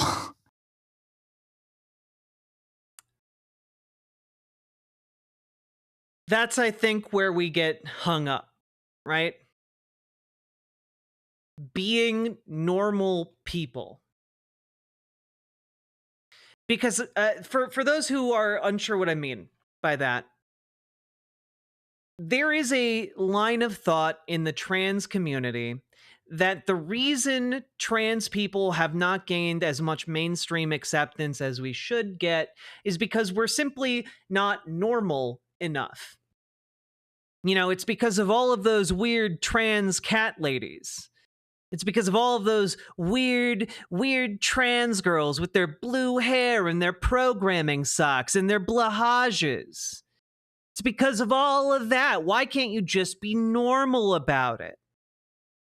And to be normal is to fit into that heteronormative expectations. You know, that collection of expectations about how heteronormative people should act and behave and present themselves and talk. And that's not how this works. You know? Because it doesn't matter if trans people act normal or not. It doesn't matter. So being authentically ourselves is our best course of action. The idea that, oh, well, you know, you should be a trad wife. If you're a trans woman or like a non-binary femme, you should be a trad wife. And then everyone will be nice to you and they'll accept you. It just doesn't work that way. It just doesn't. Like, I'm sorry. This is brain rot. This is like saying, oh, well, look, you might be a lesbian, but why aren't you dressing like a femme lesbian? You know, like if you just dressed normal and wore like a dress and smiled more, grew your hair out a little bit, then you know, they wouldn't think those things about us.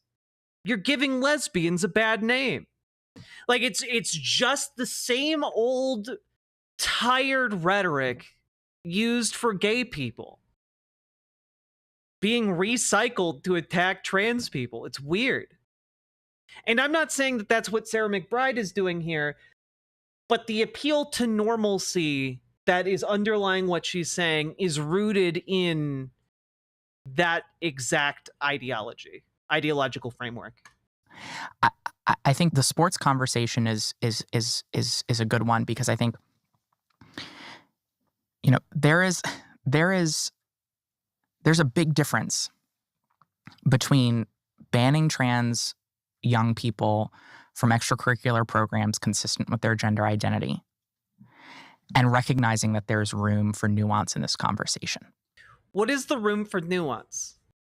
And again, what's really interesting is how completely absent from the conversation, completely absent, is the acknowledgement that, like, trans girls in sports became an issue because of, you know, right-wing agents like Christopher Rufo, you know, because the Republican Party paid folks to find and dig up wedge issues, and surprise, surprise, they found one, and then funneled a ton of money into blowing it up into becoming the news story. You know? It's not difficult to understand why this happened, but they don't talk about it. They talk about it like this is a natural outgrowth of like the population, that like people were just naturally talking all the time about trans high school athletics. Like you can't even get the general population to talk about like cisgender high school athletics. Like, come on, what are we talking about here? And I think the notion that we created this all on or all off mentality, that you had to be perfect on trans rights across the board, use exactly the right language, and unless you do that, you're a bigot. You're an enemy. And when you create a binary all on or all off option for people, you're going to have a lot of imperfect allies who are going to inevitably choose the all off option. And what ends up happening is the left excommunicates, will excommunicate someone who not only... Again, just throwing this out there, when she says the left excommunicates someone, she's just saying people on Blue Sky are mean to them. Like, I'm sorry.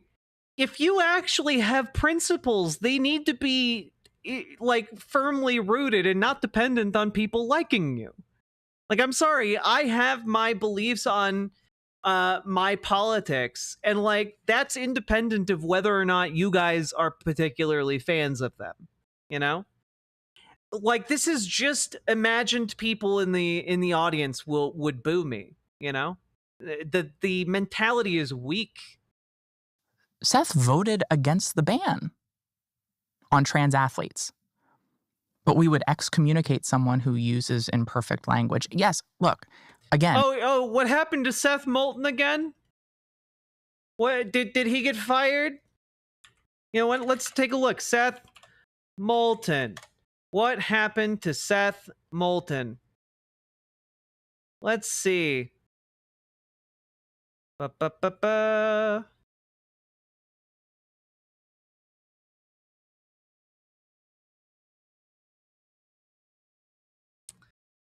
Oh.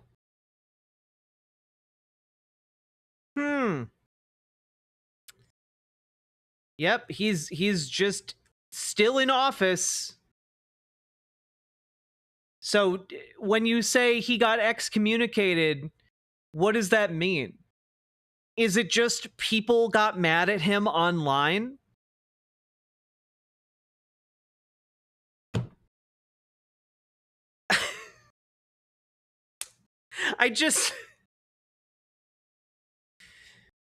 Won't you think of Seth's feelings?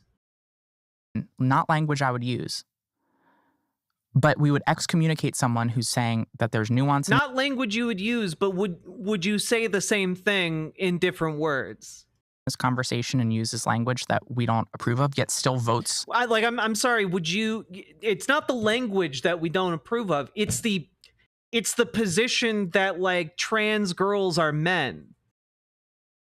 That's the position. Like, I'm sorry, if you had a little trans girl in, like, going into high school sports, Sarah, and that colleague of yours is calling your daughter a man because she wants to play sports in high school, that colleague is painting out your daughter to be a threat to his daughter by her very existence. Like, I'm sorry. It's not the words he chose, it's the idea that he chose to propagate.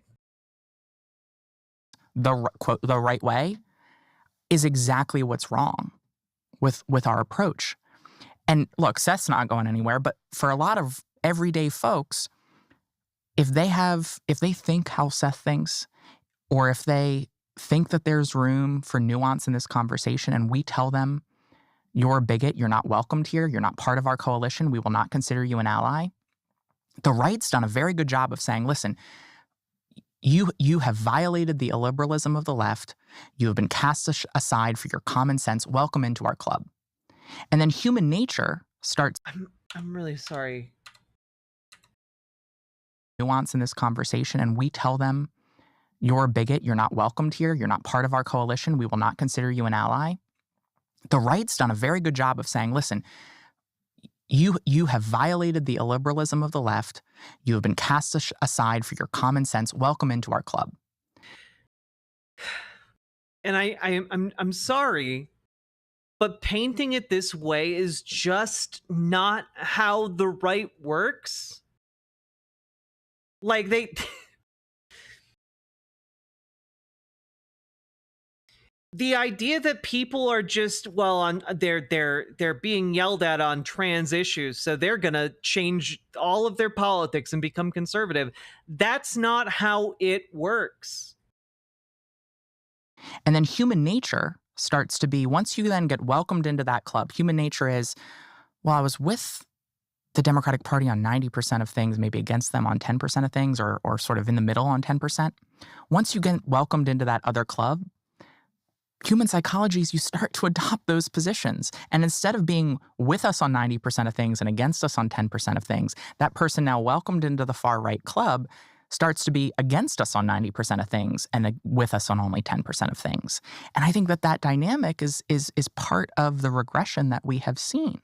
And not only the regression we've seen.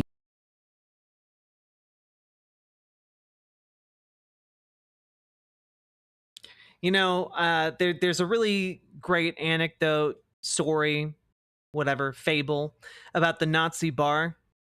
You know, you have a man who runs a bar. One night, a guy with Nazi tattoos comes in, sits down at the bar, but it's just one Nazi. So the man serves him a drink, and the next night he comes with a few more of his Nazi friends. Next day, a few more. Next day, a few more, and suddenly it's a Nazi bar.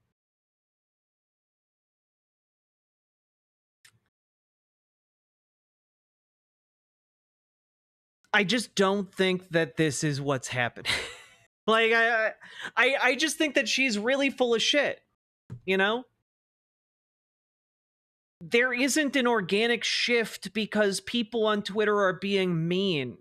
The shift is happening because of a coordinated propaganda campaign that is, being done with the support of the world's richest man on one of the world's most widely used social media platforms, also being pushed by literally the dominant political powers in this country, while also being these abundant pushed by subs are billionaires. focusing on this stuff because as bought and paid for neolibs they can't focus on pushing back against the oligarchy.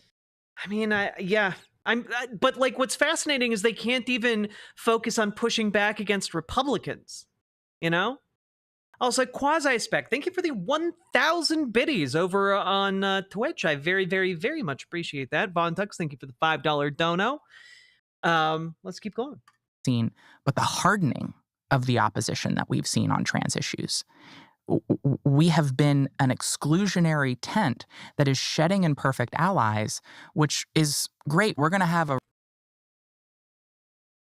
And oh yes, we've been seeing a real hardening of the of conservative values when it comes to trans people. Just the hardest the hardest hardening of values.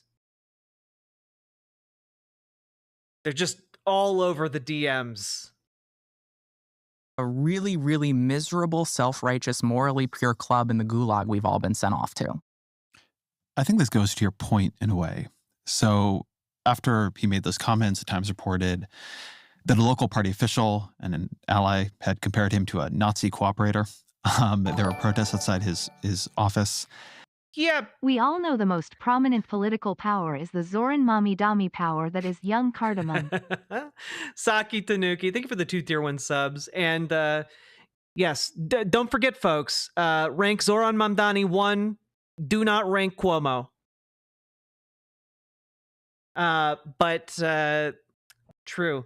I love that, like, again, they aren't giving the context of like Chris Rufo, the Republican establishment picking trans issues as like the lightning rod for the current era.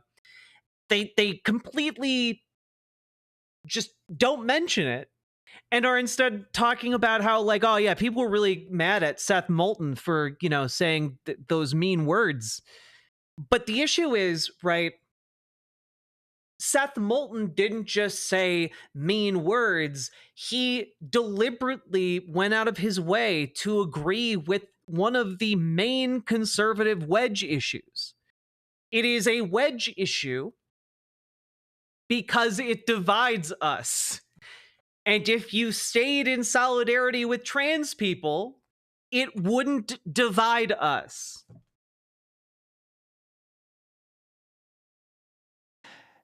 I was always struck by which part of his comments got all that attention. It was a part I just read to you, but he had also said this. Having reasonable restrictions for safety and competitive fairness in sports seems like, well, it's very empirically a majority opinion. He's right on that. But should we take civil rights away from trans people so they can just get fired for being who they are? No. He was expressing opposition to what was about to be Donald Trump's agenda. Yeah. And yeah. And he expressed his opposition by agreeing with one of the main wedge issues on trans people. You're right. He was doing some tepid opposition to what Donald Trump's agenda while agreeing with the fundamental wedge issue of the administration when it comes to trans people. Like, I'm sorry, I don't trust someone who's willing to sell us out on that much. Like, you're giving up what? Like, if you're going to give up an inch there, they're going to take a mile. And this space of his divergence from an issue that had already been lost, right? That was the polling was terrible on it. That was where people on the left focused. From an issue that was already lost. The polling's terrible. Yeah, it's probably going to be terrible for a while, but we just need to defend it, and eventually the public will catch up with policy. And his expression of support and allyship, as I saw it, barely ever got reported or commented on. Mm-hmm. It struck me as telling. I think it absolutely is telling, and I think it's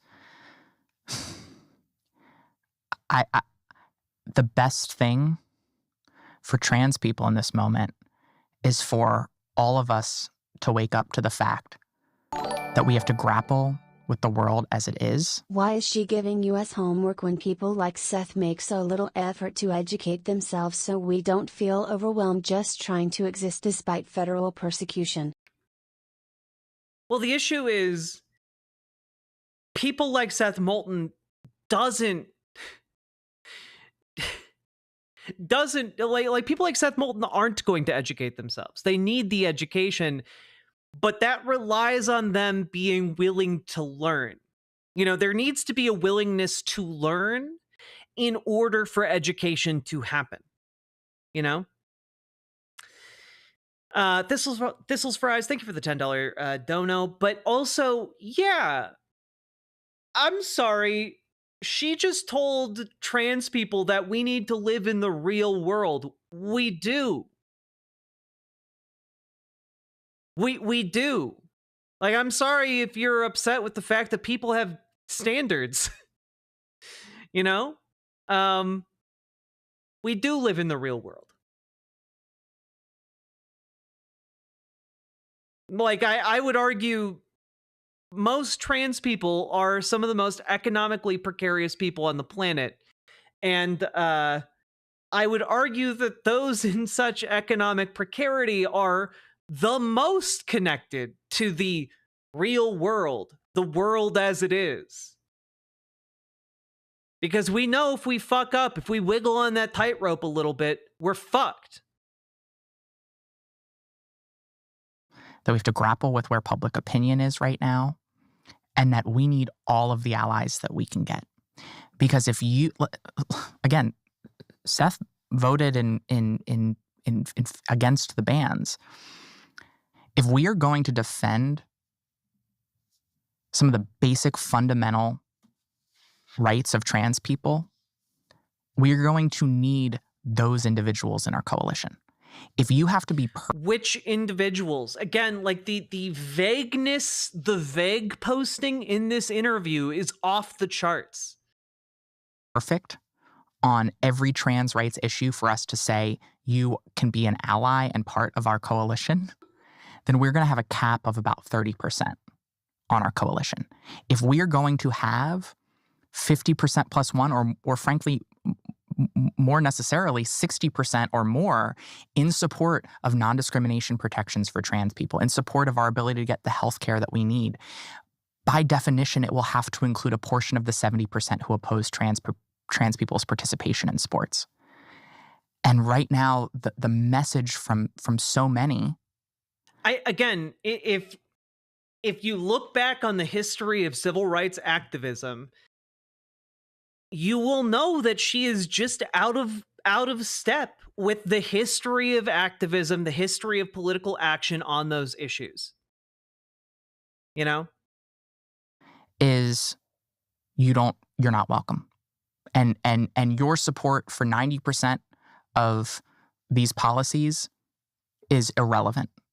The fact that you diverge on one thing makes you evil. And it also... It's not the divergence on one thing. It is the fundamental idea behind the divergence. It is the root of the divergence, right? If the root of your divergence when it comes to like trans girls participating in high school sports is that they are men, that's a problem. Trans people are usually pretty fine with trying. Yeah, exactly. Like, I don't know a single trans person that's like, oh man, you know, my coworkers misgendered me the first time after I came out. I guess I have to cancel them. Like, that doesn't happen. That just doesn't happen. We understand our position in the world, and we extend grace to people who, in good faith, attempt to, like, integrate us into their lives. Full stop. Full stop. And the idea that trans people just aren't doing that, like, I'm sorry, that is the fantasy world. Misunderstands the history of civil rights in this country. I mean, you can't compromise. Oh, God. Okay, you're going to talk about the history of civil rights? On civil rights is a great tweet. But tell me, which civil rights act delivered all progress and all civil rights for people of color in this country? The Civil Rights Act of 1957? Jesus Christ. Oh, my God. Well, you see, because they didn't achieve it in one bill, that means your arguments are all invalid. You know, let's just take a look. Can I get this?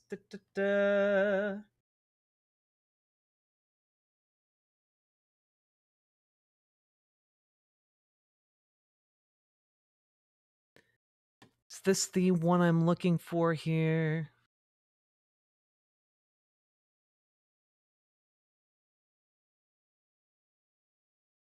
Nope, this was not the right one.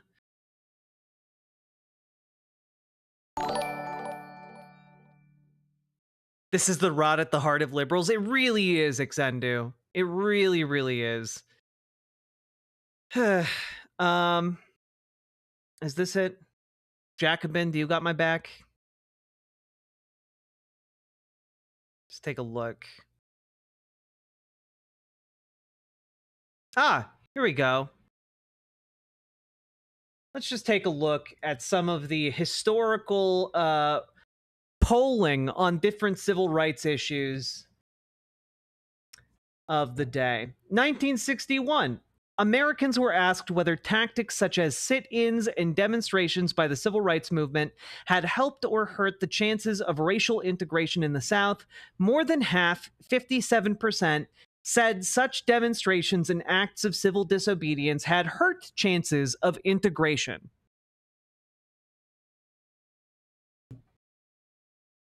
I mean, that's 1961 though, right? Like surely that was the only time. Oh wait, 1963, a Gallup poll found that 78% of white people would leave their neighborhood if many black families moved in. When it comes to MLK's March on Washington, 60% had an unfavorable view of the march.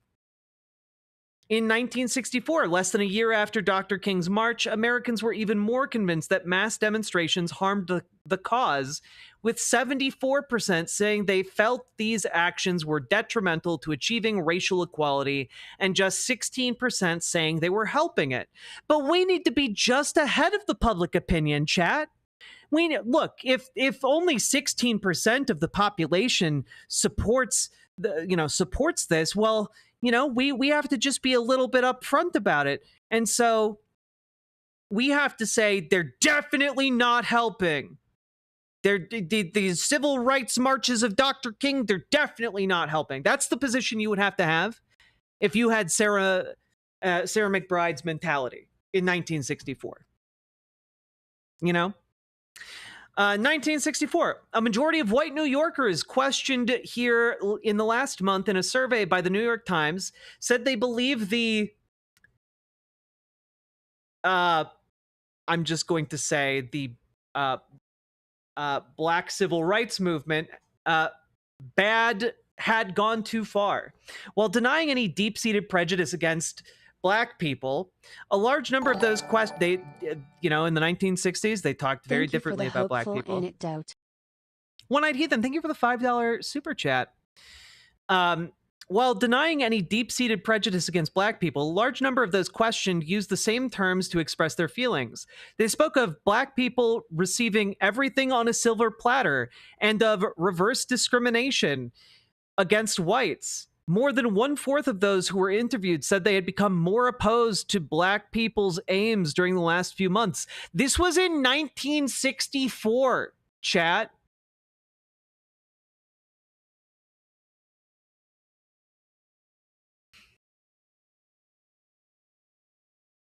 So, just letting you know, holy shit, it sounds like today. It does indeed. Because that was the beginning of the conservative backlash against the New Deal reforms, And the fact that she's resurrecting that for in 2025 for this, while attempting to make an appeal to history, is wild to me. Civil Rights Act of 1960, the Civil Rights Act of 1964, the Voting Rights Act of 1965, the Civil Rights Act of 1968, or any of the Civil Rights Acts that have been passed since the 1960s. That movement was disciplined, it was strategic, it picked its battles, it picked its fights, and it compromised to move the ball forward. And right now, that compromise would be deemed unprincipled, weak, and throwing everyone under the bus. And that is so counterproductive. It is so... What is, I'm sorry, what is our version of the Civil Rights Act? What is the trans version of the Civil Rights Act right now? Because I'm pretty sure trans people would be pretty thrilled with codified rights in law, with more legislation keeping us alive and protected. So what's the version of the Trans Civil Rights Act? Because I can't think of one.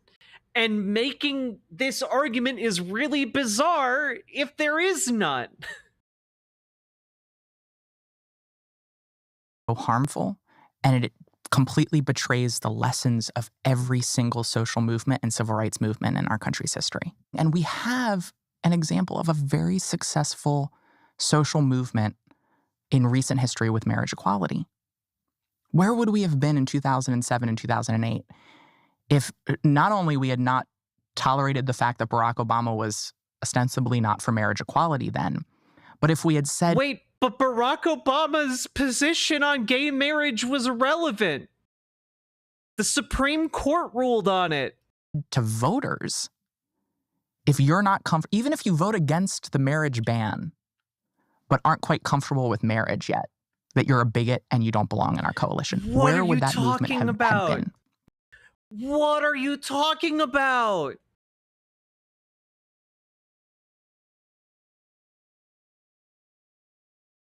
But like it was ultimately irrelevant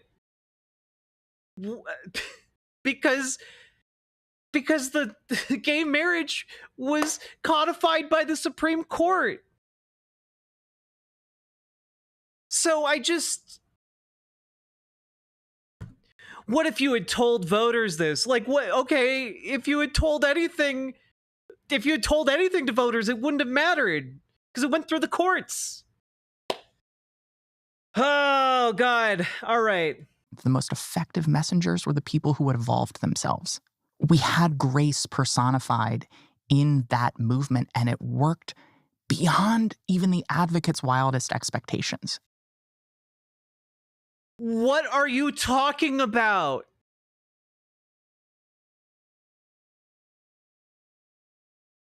Like, I'm sorry, like, we had grace in that movement. Like, what are you talking about? There was no grace being extended to like people showing up with pails of rocks to stone us at our events. There's no grace to be had when you're dealing with bigots who want to deny you the right to get married. There's no grace there. What you do is you fight them and you beat them and you win. It is an existential struggle because it's not just that they're uncomfortable with you getting married if you're gay. They're uncomfortable with you going into bathrooms. They're uncomfortable with you, being around children. They're uncomfortable in a whole host of different ways. It's not just that they want to deny you the right to be married. They want to deny you the right to exist. Okay? That is the heart of the conservative take when it comes to LGBTQ people. And so I don't know here. I don't think that the LGBTQ movement regarding like gay marriage succeeded because a lot of grace was shown to bigots. What you do is you put out there enough education, enough people know that people they know and love are gay, and suddenly they shift their beliefs. And it's not because of some like come to Jesus moment they have with there a was random grace at these poster. movements. She's in most of the photos. Yeah. By grace, she's Sarah McBride is obviously referring to the hit queer television program Will and Grace. Saki Tanuki, thank you for the 2 tier 1 subs. In terms of the speed of both legal progress and cultural progress. Yeah, Stonewall, historically very graceful and palatable. Ignore all of the flaming bricks. Progress. Because we created incentives for people to grow, we created space for people to grow, and we allowed people into our tent, into that conversation who weren't already with us. You mentioned the period in 2008 when Barack Obama was running for president. And at the very least, God, there's nothing Ezra Klein likes more than an opportunity to talk about Barack Obama. Public position, many of us suspected it was not his private position, but his public position, was that he opposed gay marriage. That was the mainstream position at that point in the Democratic Party. And there was a compromise position they all supported, which was civil unions. Is there an analogy to the civil unions debate or position for you now? I think on the sports conversation, it's local control. It's allowing for individual athletic associations to make those individual determinations. And in some cases, they'll have policies that strike. That's what they already do.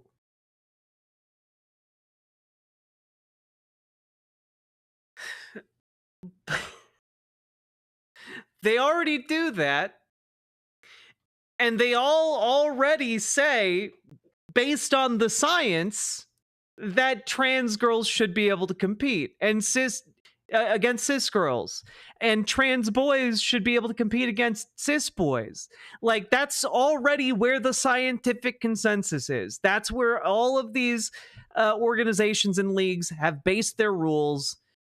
And it's very, very frustrating that you don't take your cue on that, Strike a right balance. In some cases, they'll have policies that are too restrictive. And I think that is the equivalent to the civil unions position in that debate. Jesus by allowing Christ. for Democratic voters, independent voters. Why does Ezra not want to talk about Bill Clinton, who made his private position a very public position? Look, okay, something dress. Sake Tanuki, thank you for the 2 tier 1 subs. Even some elected officials to take that civil unions position, one that met voters where they were. It gave some of our politicians who needed it an off-ramp so that they didn't have to choose between being all on or all off. And it allowed that conversation to continue and prevented more harm from being inflicted. I want to pick up on the polling. So there's this YouGov polling from January that looked at all these different issues. And there are a lot of issues around trans rights that actually poll great. Yes. So protection from trans people against hate crimes, plus 36 net approval. Banning employers from firing trans people because of their identity, plus 33. Allowing transgender people to serve in the military, which Donald Trump is trying to rescind, plus 22. Requiring all new public buildings to include gender-neutral bathrooms. This surprised me, plus 7. Yeah, because gender-neutral bathrooms are just better, guys. All bathrooms should be gender-neutral. Think of all of like the traffic it would free up. Think of like how much better the stall conditions would be. I don't know. It makes sense to me. Then there's the other side. Everybody knows that the sports issue is tough in the polling, but banning people under 18 from attending drag shows, that's popular. Banning youth from accessing puberty blockers and hormones, that's very popular. Banning public schools from teaching lessons on transgender issues, that's popular. Requiring transgender... Yeah, and this is why we shouldn't be taking our cues on what policy should be from the polling positions. Like, I'm sorry, the idea that we should ban teachers from talking about transgender people existing that's wild. That's insane. You cannot chase what is popular. You have to be the trendsetter. Or, as I almost said, the trans-setter. Gender people to use bathrooms that match their biological sex, that is popular. When you look at these lists of issues, what do you see as dividing them? What cuts the issues that you could win on now from those that have heavy disapproval? Well, I think that there's very clearly a distinction that the public makes between young people and adults. I think that there is a distinction that is made in many cases when it comes to what people feel like is government support of or funding of versus just allowing trans people to live their lives, allowing trans troops who are qualified to continue to serve, allowing trans people who are doing great jobs in their workplace to continue to work. It all goes back to this notion of get government out. Let people live their lives and let families and individuals make the best decisions for themselves. And I think that that should be the through line of our perspective, a libertarian approach to allowing trans people to live fully and freely, that there are some complicated questions, but that those questions shouldn't be answered by politicians who are trying to exploit those issues for political gain.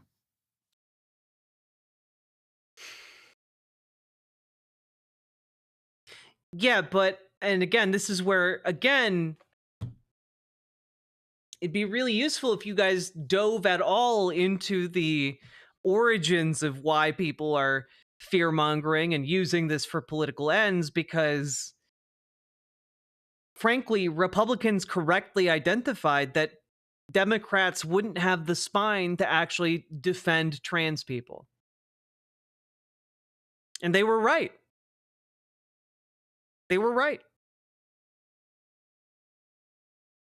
You know, it's the spinelessness is insane.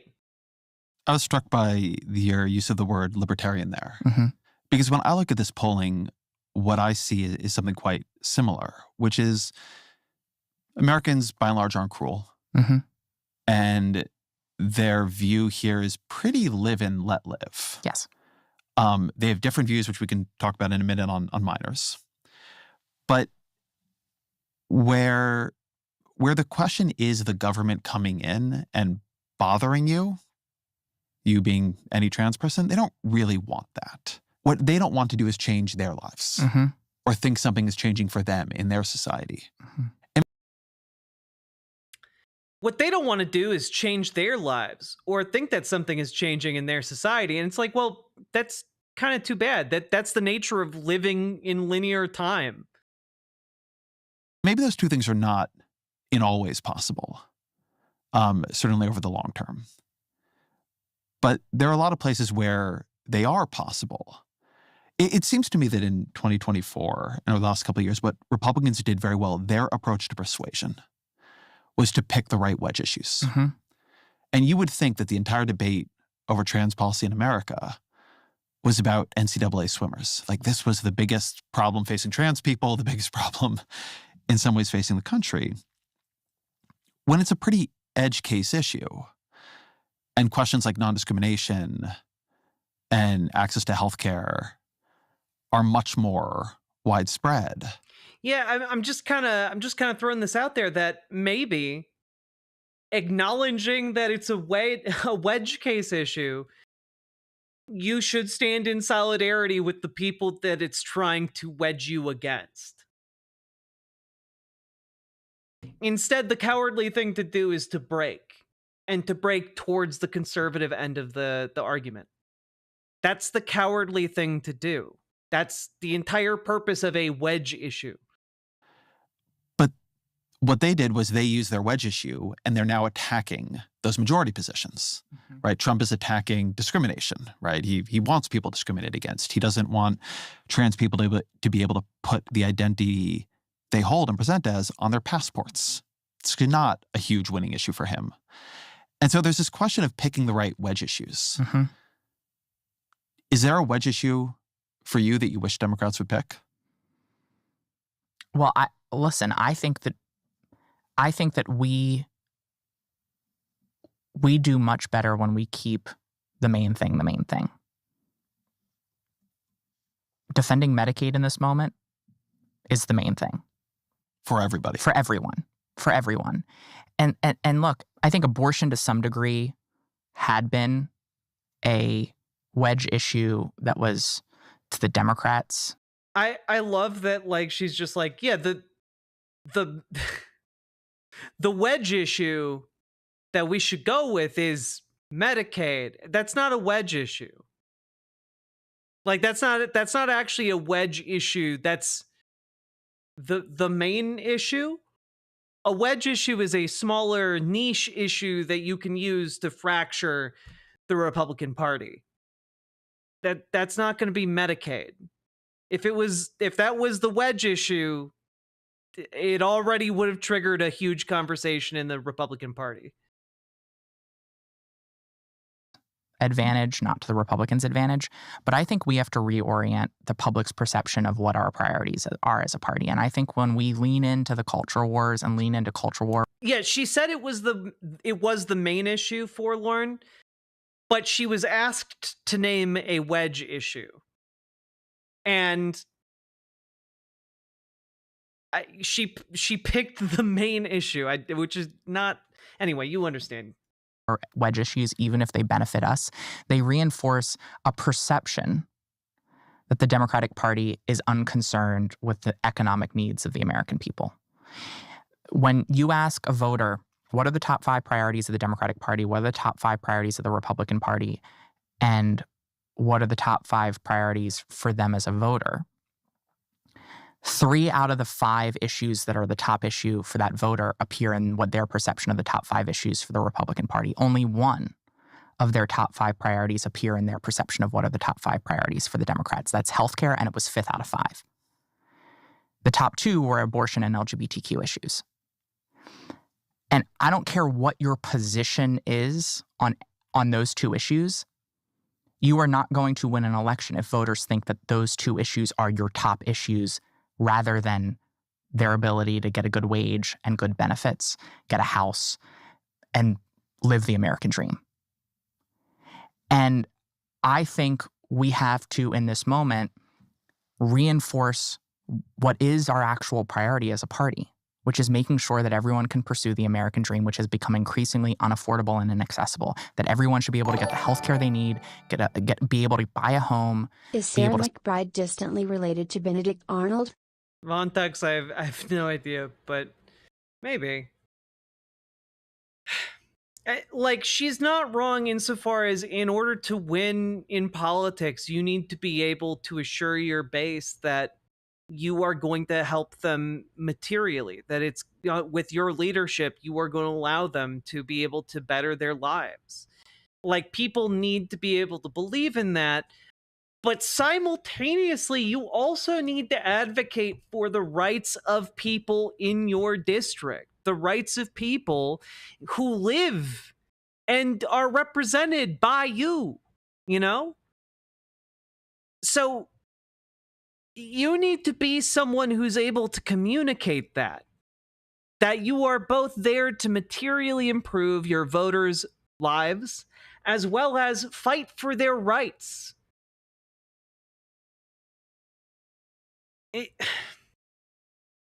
That's your job, Sarah.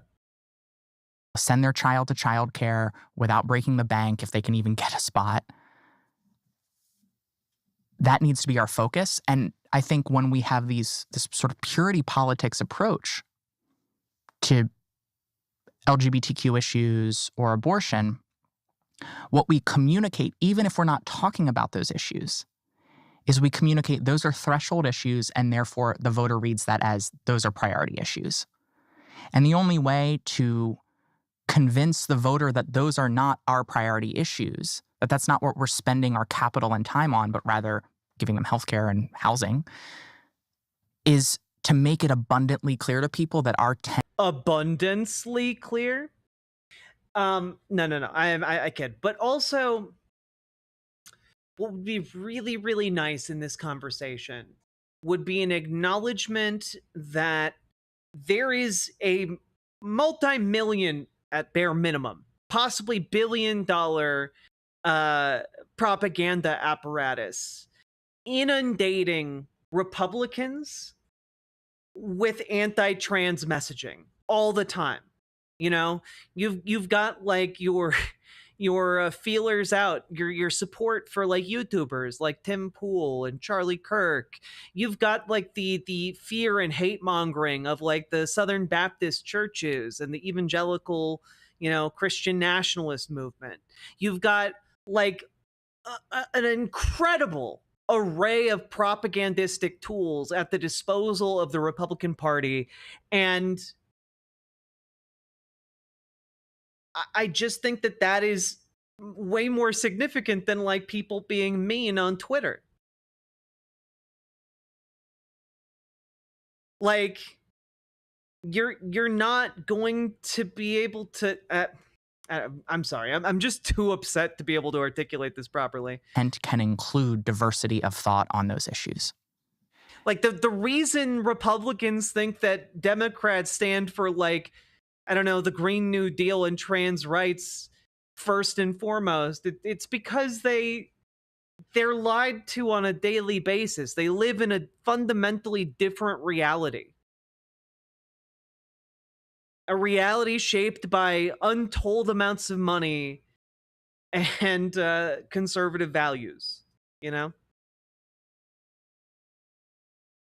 Something that I notice in the broad coalition of groups and people and funders who identify as or support Democrats is that they all want the issue they care most about to be the issue that gets talked about the most.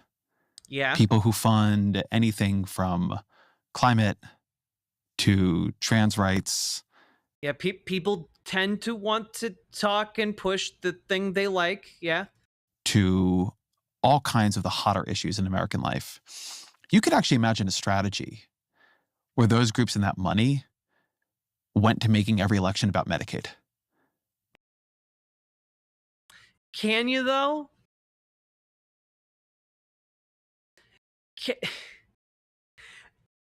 Why would they do that? Why? Like, again, this entire podcast is imagine if neoliberalism was correct, though. Wouldn't that be neat? Like, that's not gonna happen, Ezra. Democrats.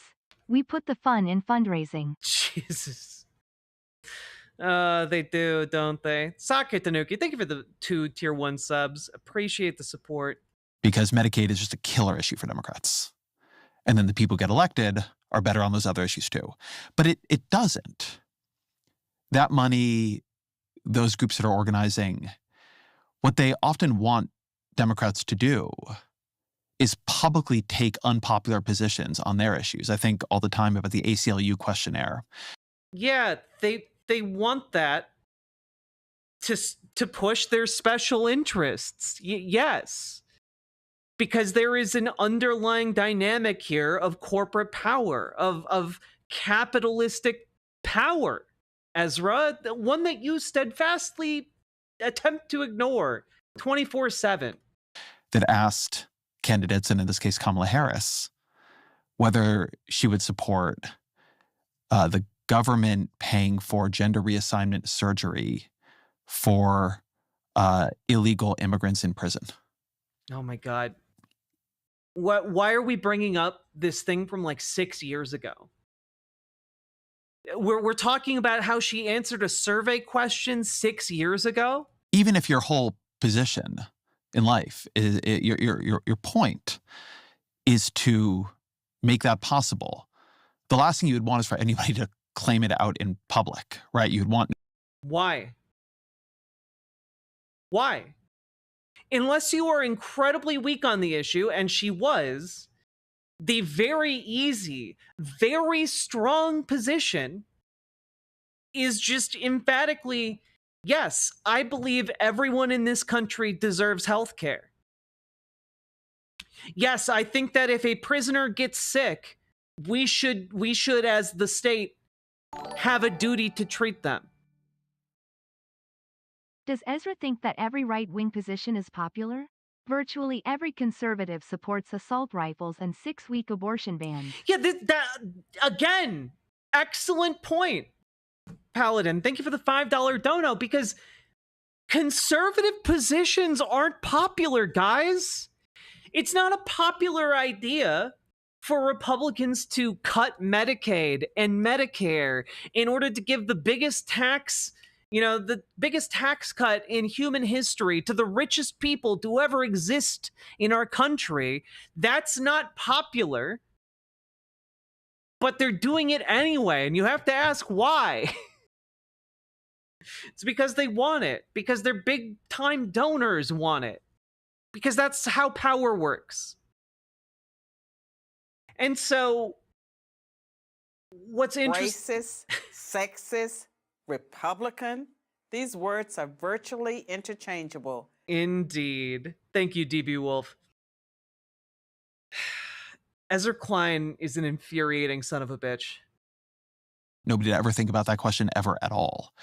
And it's something I've heard Democrats talking about more after the election, just rethinking on some level this question of, is the point of all this organizing to get politicians to commit to the most maximalist version of your issue set? Or is the maximalist leftist point of this organizing to somehow figure out how to win Senate seats in Missouri and Kansas? So you have very, very, very moderate Democrats who nevertheless make Chuck Schumer the Senate majority leader rather than John Thune. Right. I think that there is an incentive from money and from social media, and those also... I fucking love that the analysis here is, oh yeah, it's money, but also social media. Like, no! Touch grass! Politicians in Congress, touch more grass! Like, it's the money, stupid! People being mean on social media shouldn't be influencing your policy. The difference is that the GOP media works to unify the base and bring people in line, and DNC media works to divide the base. I mean, you're not wrong, but like, damn. Hearing the argument that you should care more about the opinion of shitposter 420 Blaze It 6969XXX than, like, I don't know, $1 million donated to your campaign. Which do you care more about? Because so far, shitposter 420 Blaze It seems like they got the upper hand in this power dynamic. You listen to these guys. So go hand in hand sometimes with grassroots donations that incentivize the groups to want to show their influence and their effect by having politicians fight the fights that they want them to fight. I'll be right back. Gonna go slam my head against a brick wall. Much more productive. Yeah. Also, in case that gets clipped out of context, I wasn't saying these guys in a transphobic way. I was saying it in a generalizing way. Don't you dare clip it out of context. In ways that feel viscerally comforting to their own community that they're representing. And I get that. I understand that. One, we have to be better as elected officials in saying no, in saying public. Shit poster 420 Blaze It 69 XXX is based though, Jack. I mean, I've been known to enjoy a poster too. Public opinion is everything. And if you want us... Public opinion is not everything. Points at civil rights polling. In the midst, 1965, in the midst of the Cold War, a plurality of Americans believed that civil rights organizations had been infiltrated by communists, with almost a fifth of the country unsure as to whether or not they had been compromised. That's... In other words here, guys... Around 70% of the country was either convinced that civil rights organizations were being run by filthy communists, or they were on the fence about it. But yeah, sure, public opinion is everything.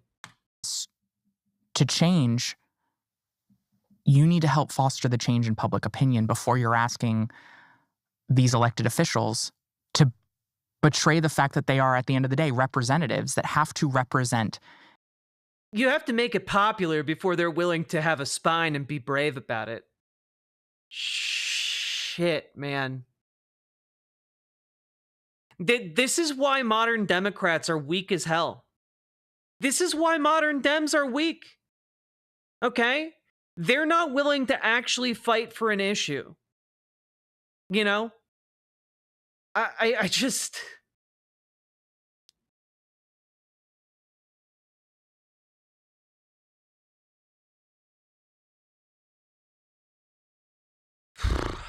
As we all know, interracial marriage was extremely popular when it got legalized. I literally talked about that earlier. I literally brought it up. I showed the graph and everything.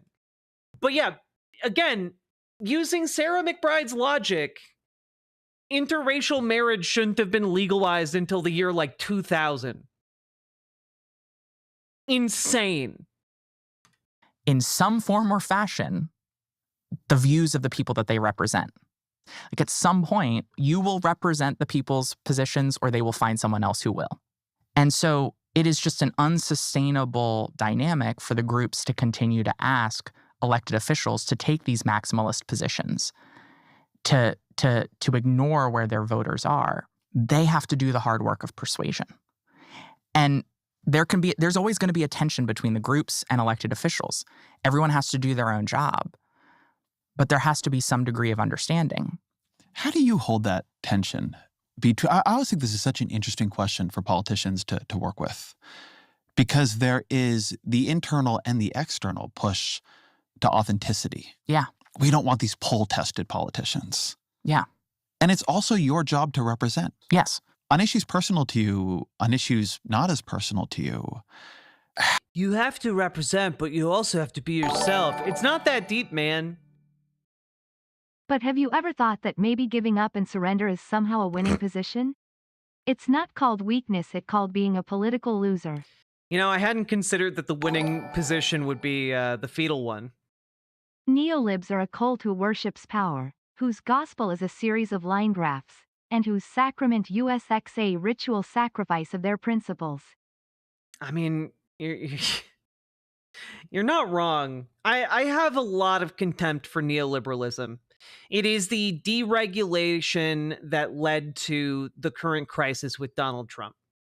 You know, just full stop. It is the full embrace of the deregulatory project, and it only lends power to private corporations until suddenly they've amassed so much that they have billionaires richer than most nations on Earth, and they are personally running the country. You know? And so I just the attempt to resurrect the neoliberal project, just as we're about to try and like, I don't know, try and take power and unfuck the country away from fascism. It's especially galling. How do you think about balancing they elected you versus you are their servant? Yeah. Look, all of these decisions inevitably require a balancing of my own views, my own principles, and the views of the people that I represent. But I think one thing you always have to do is you have to go, okay, here's an issue that I feel very strongly about. I vote against this. What are the second, third, and fourth order consequences of voting against or voting in favor? You might abstractly agree with something as an ideal, but if you were to pursue that or implement that policy, it would have, in the medium to long term, a regressive effect because there's a backlash to pushing too hard or taking too maximalist of a position by the mainstream in our politics. One of the problems we've had is that we have said, not only you have to vote the way we want you to vote, but then you have to speak the way we want you to speak. And I always have said, what do you mean by that? Do you mean like voters don't like it when their politicians are like transphobic? Like, what do you mean? The vague posting is off the charts. Even when I was an advocate, if we can get the policy vote that we want and the compromise we are accepting is essentially a rhetorical compromise, that is a pretty darn good deal. I agree. Give me an example where that happened and it was torpedoed by people policing language. What is the example that you're putting forward here? What is the, like, okay, when has the conservative movement ever come to us and said, okay, all right, here's what we got, okay? You give up the neo-pronouns, okay? You give up the neo-pronouns, they're making us uncomfortable. Fucking pronouns! And then, in exchange, we allow you to have civil rights. We're all good. Where has that happened?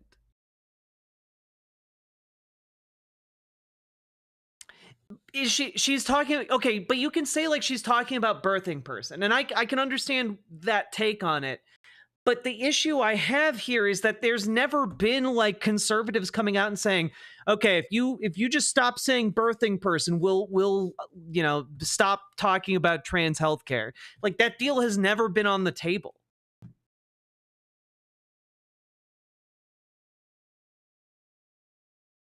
And again, I think we have to be willing to have these conversations out in the open. We have to recognize that there's as somebody who constantly has conversations on the internet, like, what conversations aren't happening? I was being facetious. I wasn't. Complexity, there's nuance, and that means not just in the policy space, but in the political space. And that's authentic. To say these are some really difficult conversations, and sometimes I'm going to get it right and sometimes I'm going to get it wrong.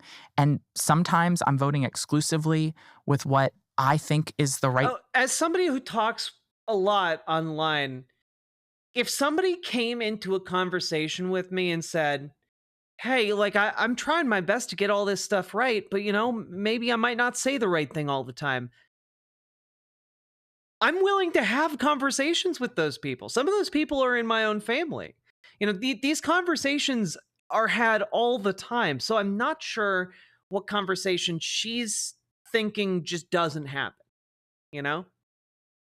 thing to do, even if my voters disagree, but also sometimes I'm going to have to take a balanced view of this. And that's democracy. I want to pick up on speech.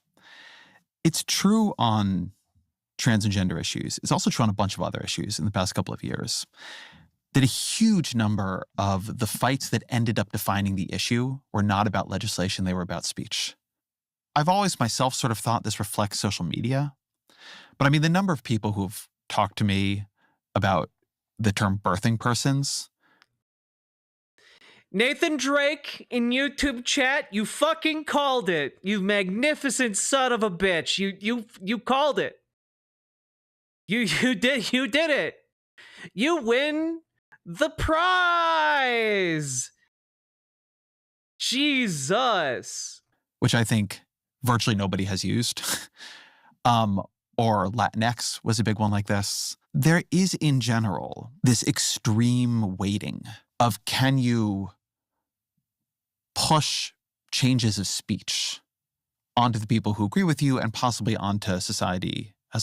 What are you talking about of pushing the speech?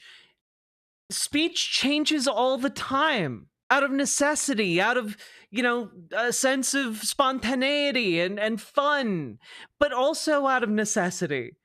And the reason language changed around trans people, like take birthing person, for example, the reason that was introduced was to specifically materially help trans people who were dying, who were suffering, because the implicit assumption had been, well, only women can get pregnant and give birth. And if you have trans men coming and they're being overlooked when it comes to pregnancy, that's a huge problem because it means people die. Right? Like, so that's a necessity. That's language changing out of necessity. And I don't know, we live in a world of Skibbity Riz, Ohio, and like, seems like if you can accept Skibbity Riz, Ohio, you can accept birthing person as a whole. And that the strategy worked backwards from the speech outcome, not the legislative outcome. Jack, never say that again. Look, I know I just said like 3 Gen Alpha slurs. You guys are going to have to live with it. How do you think about that weighting of speech versus votes? I think, look, there is no question in my mind that the vote is much more important than the rhetoric that they use. We have sort of discoursed our way into like, if you talk about this issue in a way that's suboptimal from my perspective, you're actually laying the foundation for oppression and persecution. And I just... Yes, I'm sorry.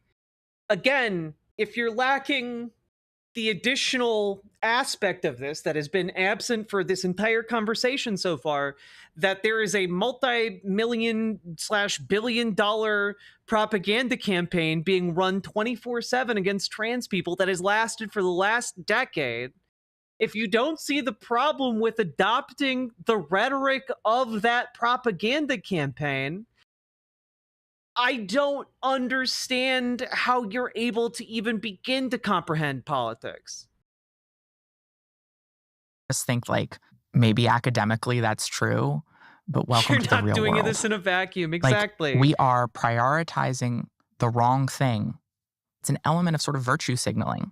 Like I'm showing that I am the most radical, I'm the most progressive on this issue because I'm going to take this person who does everything right substantively and crucify this person for not being perfect in language. It's a way of demonstrating that you're in the in-group, that you understand the language, that you understand the mores and the values of that group, and it's a way of building capital and credibility with that in-group. I think that's what it is. And I just think it's like, it's inherently exclusionary. And I think that that's part of the thing that's wrong with our politics right now, which is that again, you've heard me make this argument before on stream, okay? Jack, language is eternal and unchanging. Did you forget the Bible verse where Jesus said, "This is my body, paying the phantom tax for you, fam"? I did forget that. I did forget that. Thank you for reminding me. Thank you for the $5 dono as well, Paladin. And I just want to throw out there, guys, I don't know if you guys remember, but I've talked about this a lot in the past, where I think one of the things we need to go back to teaching in school is rhetoric. Rhetoric is one of the things we need to bring back in school. It used to be that people would learn rhetoric in the classroom, and rhetoric is the art of persuasion. It is the idea that you should learn in school systematized ways of thinking about, positions and being able to argue for or against those positions. It is a way of organizing critical thought, and I think it's very, very useful. And I think that an entire generation, multiple generations growing up not learning how to rhetorically advance ideas is a really big problem. I think we're running into a lot of that right now as a society. And I think if you can't understand how rhetoric, i.e., the art of persuasion, is not important, if you are using the same tactics of persuasion and the same ideas as a Republican, you are advancing the same ideas. You are aligning yourself with the Republican Party in a way that is actively opposing trans rights. I am a bit frustrated because I feel like I've been saying the same thing over and over and over again throughout this entire conversation, but I hope that maybe me breaking it down in possibly the most bare bones way I can, I hope that helps.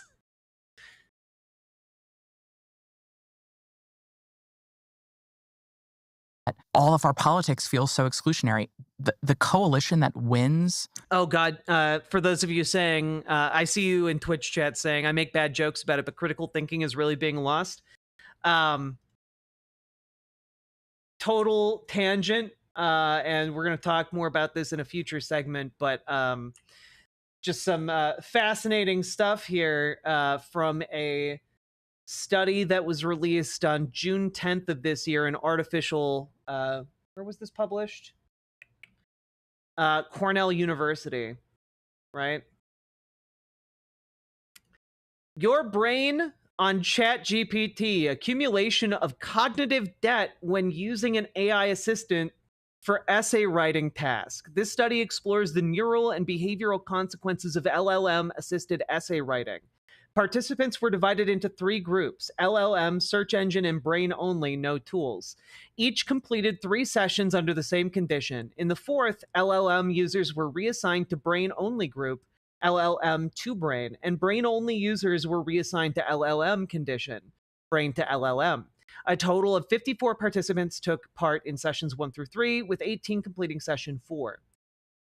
We used electroencephalography to assess cognitive load during essay writing and analyzed essays using NLP, as well as scoring essays with help from the human teachers and an AI judge. Across groups, NERs, N-gram patterns, and topic ontology showed within-group homogeneity. EEG revealed significant differences in brain connectivity. Brain-only participants exhibited the strongest, most distributed networks. Search engine users showed moderate engagement, and LLM users displayed the weakest connectivity. Cognitive activity scaled down in relation to external tool use. In session 4, LLM to brain participants showed reduced alpha and beta connectivity, indicating underengagement. Brain to LLM users exhibited higher memory recall and activation of occipitoparietal and prefrontal areas, similar to search engine users. Self-reported ownership of essays was the lowest in the LLM group and the highest in the brain-only group. LLM users struggled to accurately quote their own work. While LLMs offered immediate convenience, our findings highlight potential cognitive costs. Over 4 months, LLM users consistently underperformed at neural, linguistic, and behavioral levels. These results raise concerns about the long-term educational implications of LLM reliance and underscore the need for deeper inquiry into AI's role in learning. In other words, folks, using ChatGPT and other AI large language model tools makes you dumber.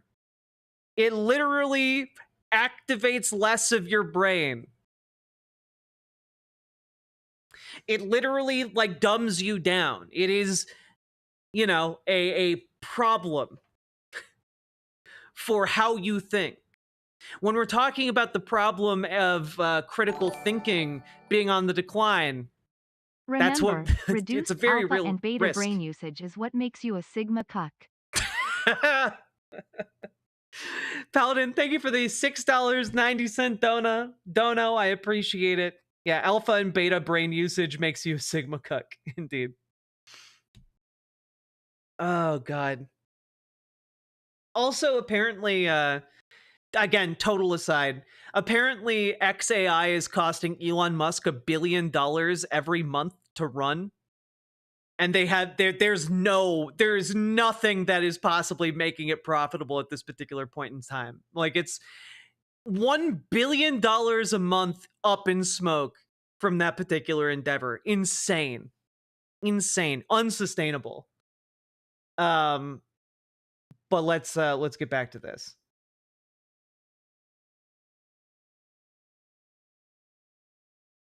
Actually, you know what? While I have you here, just before we get back to it, chat, we've been going for 3 hours. If you've been enjoying the stream, please hit that follow button on Twitch, hit that subscribe button on YouTube, like the goddamn YouTube stream, and please consider supporting the stream with subs, donos, super chats, etc. Because, folks, you guys make this show possible. I could not do it without you guys. You know, you guys, like, the ad revenue does not keep this channel afloat. Okay, guys? It is you all dropping those subs, donos, memberships, super chats. And I really, really appreciate that viewers like you make this show possible. And I really love doing what I do. And you guys are the ones that allow me to do it. So thank you very, very much. And please consider supporting the show. With that, get back to it.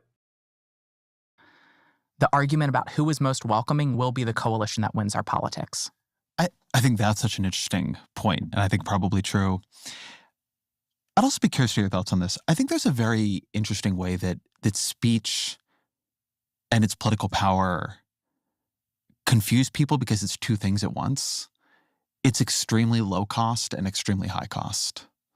So pronouns, for instance, I think are correctly, it's a very, very easy thing. And basically, if you won't use somebody's preferred pronouns, I think you're an asshole. That's my personal view of it.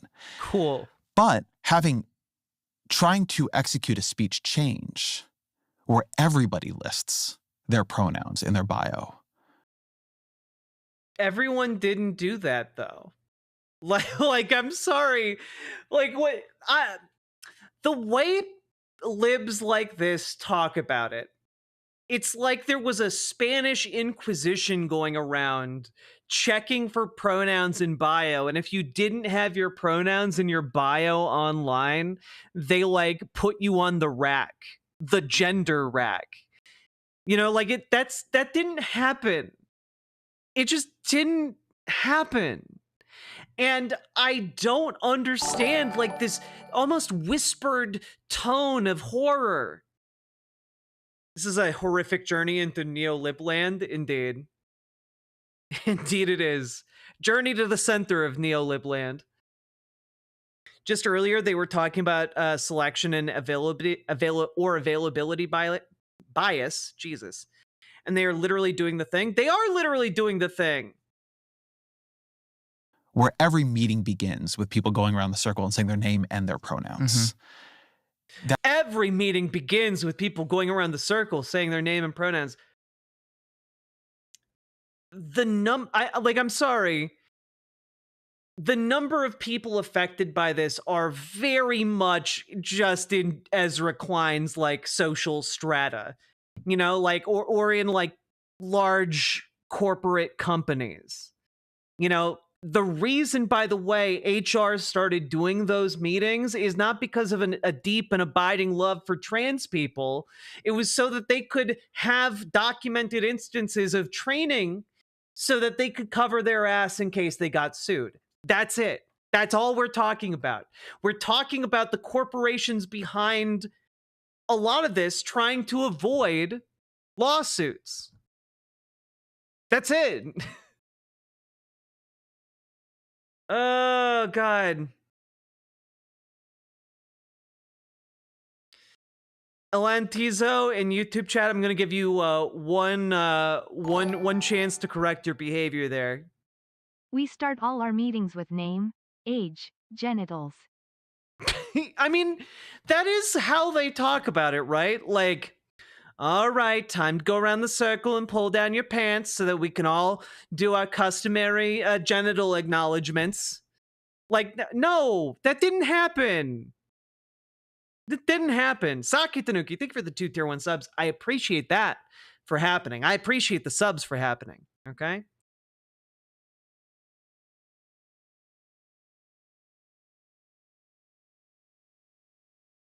Wait, what do you mean you guys don't do penis inspection day? That feels very different to people. It seems small, right? I mean, you don't have to pay anything out of pocket, right? You don't have to go anywhere. And yet the language we use is very, very important to us. Yeah. I think you're absolutely. And yet it's so important to us. Is it? Do you feel like deeply and intrinsically connected to the word the? Like, I don't know. I feel like people care more about being able to say the word fuck than like a pronoun, you know? I don't know.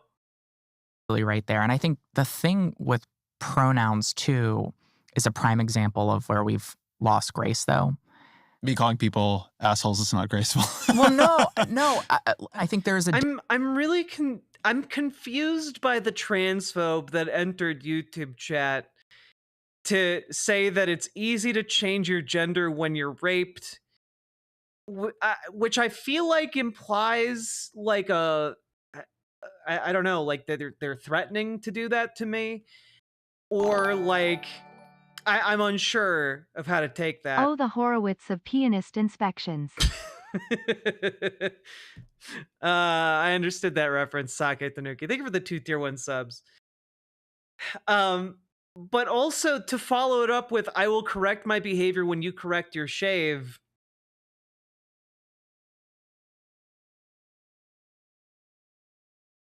What are you talking about?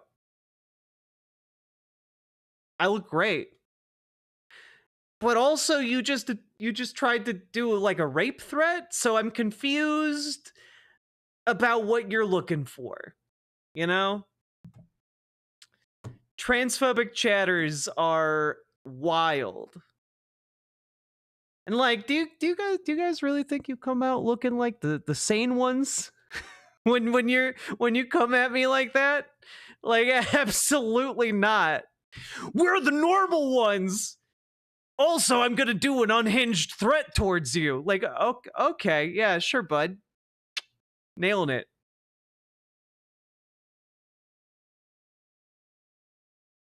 Difference between someone who's intentionally misgendering someone and people who make mistakes. And I think that there has been, whether warranted or not, the perception that people are going to be shamed if they make mistakes. Again, this is all just rooted in, what if people on Twitter are mean to me? But then I think you're absolutely right, too, that there is a distinction between treating me the way I want to be treated and everyone changing their behavior and sort of requiring this sort of, again, in-group language that exceeds just calling the person in front of you what they want to be called.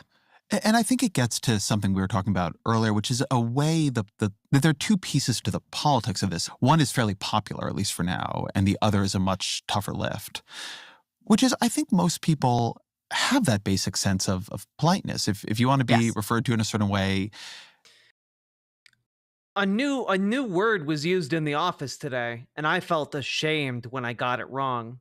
I'm going to change all of my fundamental politics around this particular incident. Yes, I might slip up, but if I'm being a decent person, I'm gonna try. Yeah. Versus the move around pronouns to we all not enough Christians talk about how the thing that got Jesus Christ crucified. Fucking pronouns. No one talks about it. You know, it's crazy. Jesus Christ, the first victim of pronouns. You know, the move for calling, you know, things cisgender, that was a much bigger effort that in some ways wasn't described as such. Happy And anniversary. I love you. That's the love of my life right there. Clarice, thank you for subscribing. And also for being the love of my life for 41 months. And probably, I think, longer than that. Anyway, that's the love of my life right there. I feel like there's been a dimension of the politics here. Also, everyone should go check out Imogene Olivia lingerie. My partner just launched it, and it is gender euphoric lingerie. It is very comfortable. Comes in two different bottom styles. There's a smoothing style and a comfort style for your bits, no matter what kind of bits you have. And it is also very classically cute lace, femme. It's lovely, and it's been designed specifically for trans femmes from the bottom up. Totally different design from any other kind of panty lingerie set on the market. And yeah, we've gotten rave reviews from the people who have purchased pieces. So please consider checking out ImogeneOlivia.com. And you know, buy some cute undies, cute lingerie pieces for your loved ones. You know. Have we made the day Anna left the holiday anniversary yet? I don't think we have. If you can find the day, Sake Tanuki, thank you for the tier 2 subs, tier 1 subs. There we go, nailed it. If you can find the day, we'll celebrate it.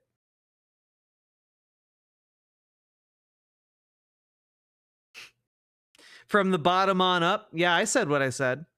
Where things that were very academic arguments became political arguments.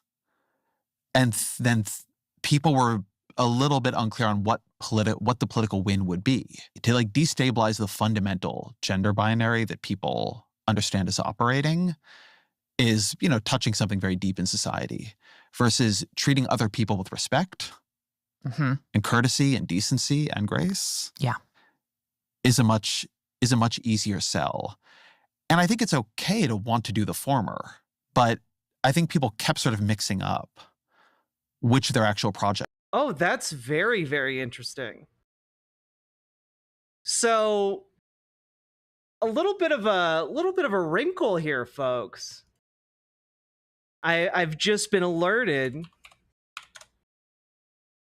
Now, I'm not familiar with these technologies or what have you. But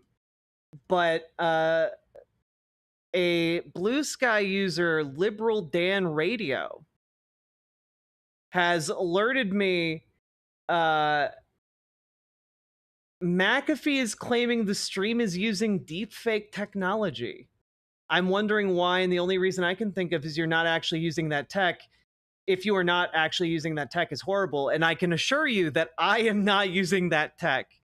That is very interesting to me.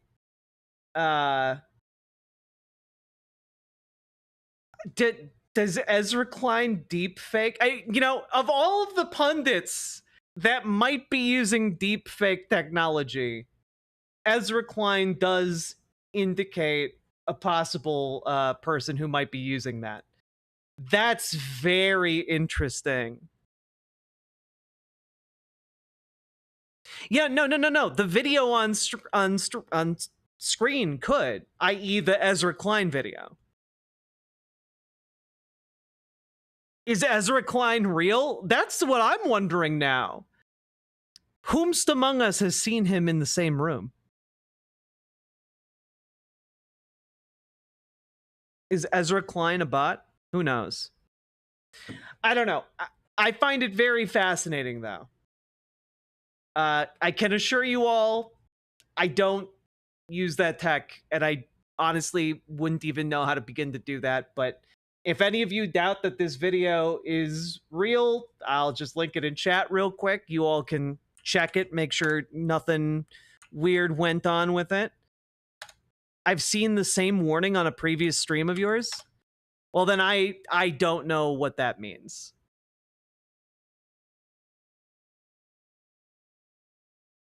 If you're alleging I'm a deep fake, that is not the case, and I don't know how to prove that I'm not, I guess.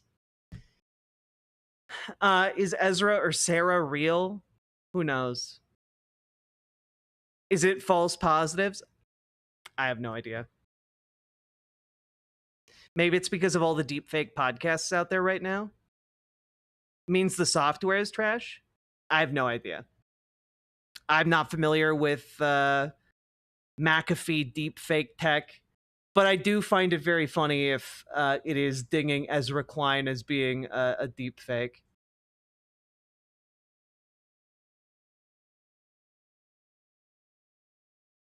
Oh, you're thinking that McAfee technology confuses being trans as being a deepfake? Oh, that's fascinating. Why would it do that? So, like, this tech would, like, identify trans people might confuse the tech into giving false positives?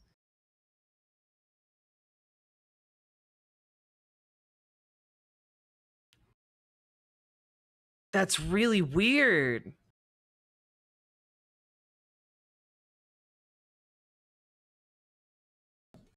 McAfee is recognized as malware? That could be. It could just be shitty tech, who knows?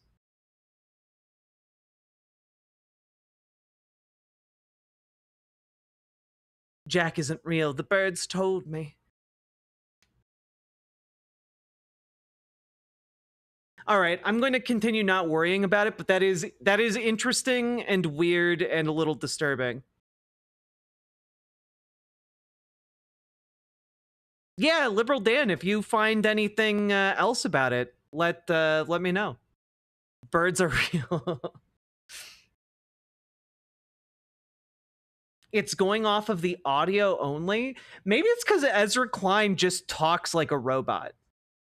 That was. At the end of the day, the thing that we lost is that we're just talking about people trying to live their lives, trying to live the best lives they can. We got into this rabbit hole of academic, intellectual discourse that doesn't actually matter in people's lives.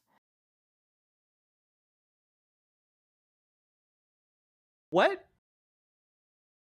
Well, you know, I certainly love being able to pause the stream on a wild tangent about AI deepfake technology and immediately play audio for like 5 seconds to get mad at this again.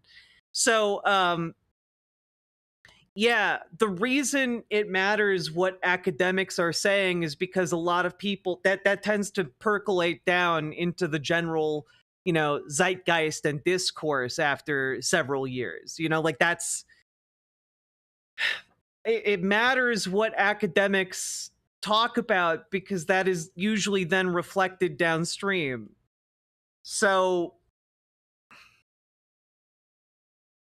yes, academic discourse doesn't generally matter directly to people's lives, but it generally correlates to something that will affect their lives in the future.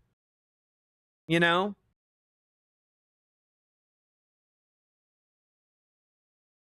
And I would also gently point out that historically, these academic conversations around trans people and language around trans people have been brutally attacked by repressive conservative governments. You know, one of the, you look back in history and Magnus Hirschfeld's Institute of Sexology got burned to the ground by the Nazis for housing research on LGBTQ issues, right? And so it turns out that like repressive governments understand that the discourse in academia does in fact matter. It does in fact have wider effects. And that burning down of the Institute of Sexology set back the science, set back academia by decades, possibly a century. Our understanding of LGBTQ people. And when you set back understanding like that, you limit the conversation, right? And that's really, really bad. We need that conversation to be going amongst people who actually know what they're talking about. That's important for the general discourse, for the discourse the public then goes on and engages in. It's important. Good night, Ashley. Get good sleep. And thank you for helping to invent the internet.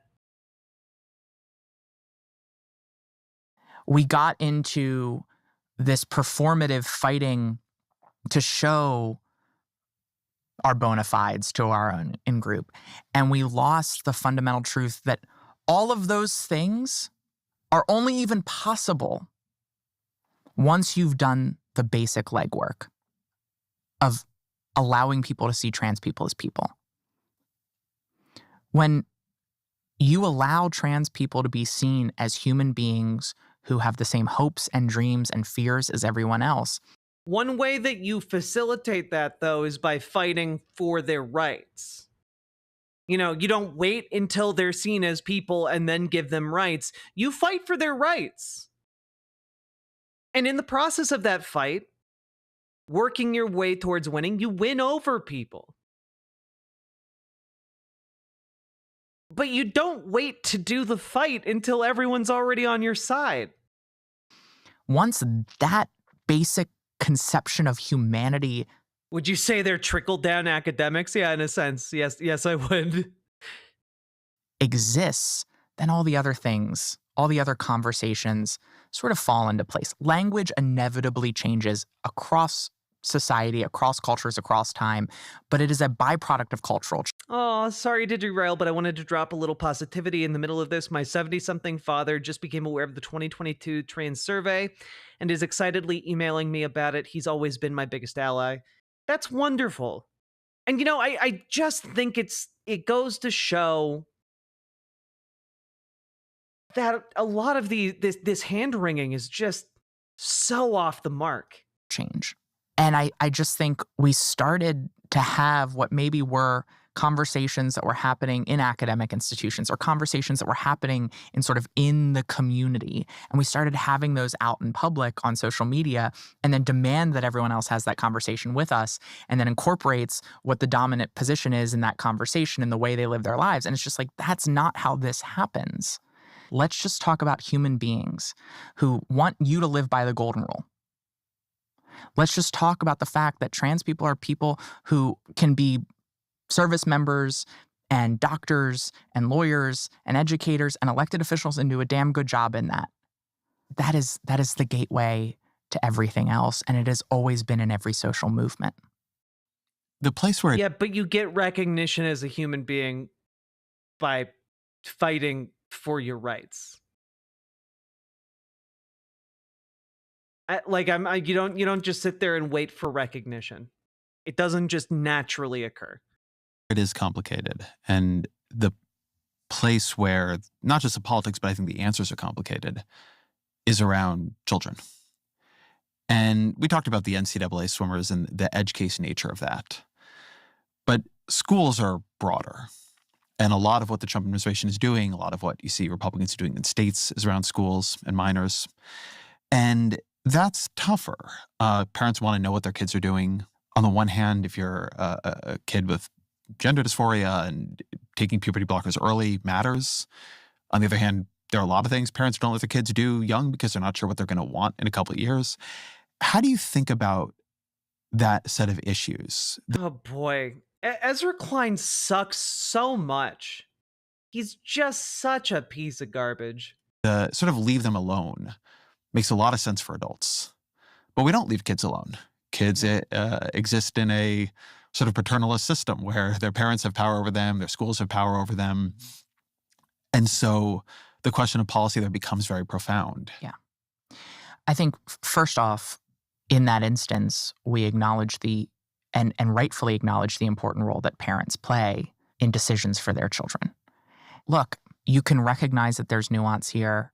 You can say that there need to be stronger standards of care that may. Nobody in the world, nobody in history, has ever gotten their freedom by appealing to the moral sense of the people who were oppressing them. And I mean, I think you can win over people by making those appeals. I just don't like that's not the thing that makes, you cannot sit on your hands waiting for people to just beneficently grant you humanity. It just doesn't work that way. Maybe things got too lenient. But ultimately, politicians aren't the people who should be making these decisions. The family should be making these decisions. The family in consultation with a doctor should be making these decisions. And I think that is a fair balance in recognizing the need for every child to get medical care and also the right of parents to make decisions, including healthcare decisions for their children. But you do see right now in some European countries, the government says. See, like he's just like itching to attack trans healthcare. It's crazy. This guy sucks so much.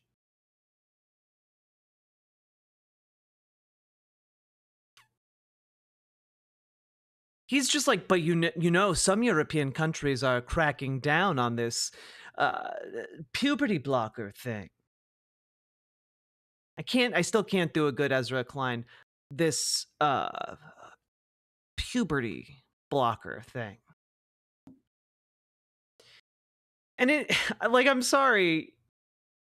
The thing is, he's so slippery. If you confronted him about this, he would just say, "Oh, I'm not transphobic. I just have some concerns. I have some questions about trans youth." Setting tighter standards. There have definitely been a lot of arguments about whether or not the research was good, whether or not the research was ideologically influenced. So there's some government role here, some role for professional associations, some context in which families and doctors make these decisions. What is that role? Well, I think you just hit on that distinction, which is that in many European countries, the distinction between the sort of healthcare system and the government is fuzzier. In many cases, you have government-operated hospitals.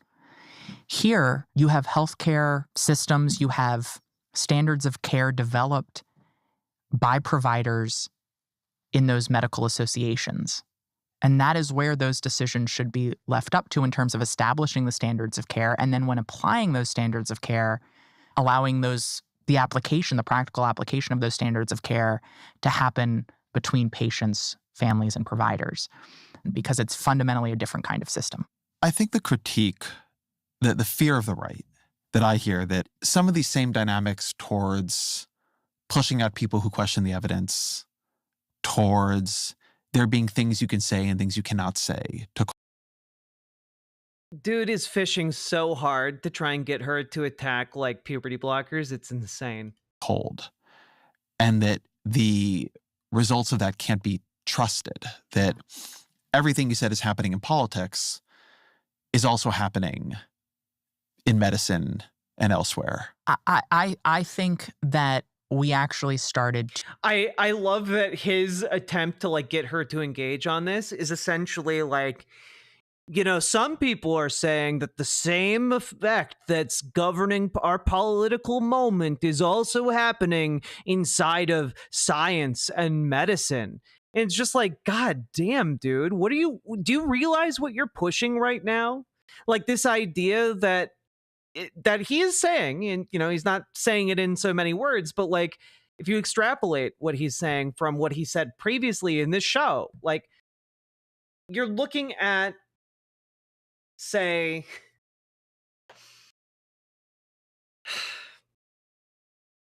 I mean, he's essentially trying to say like the political slide went too far, and now we're seeing a backlash. And so has the science. The science went too far, and now there's a reasonable backlash.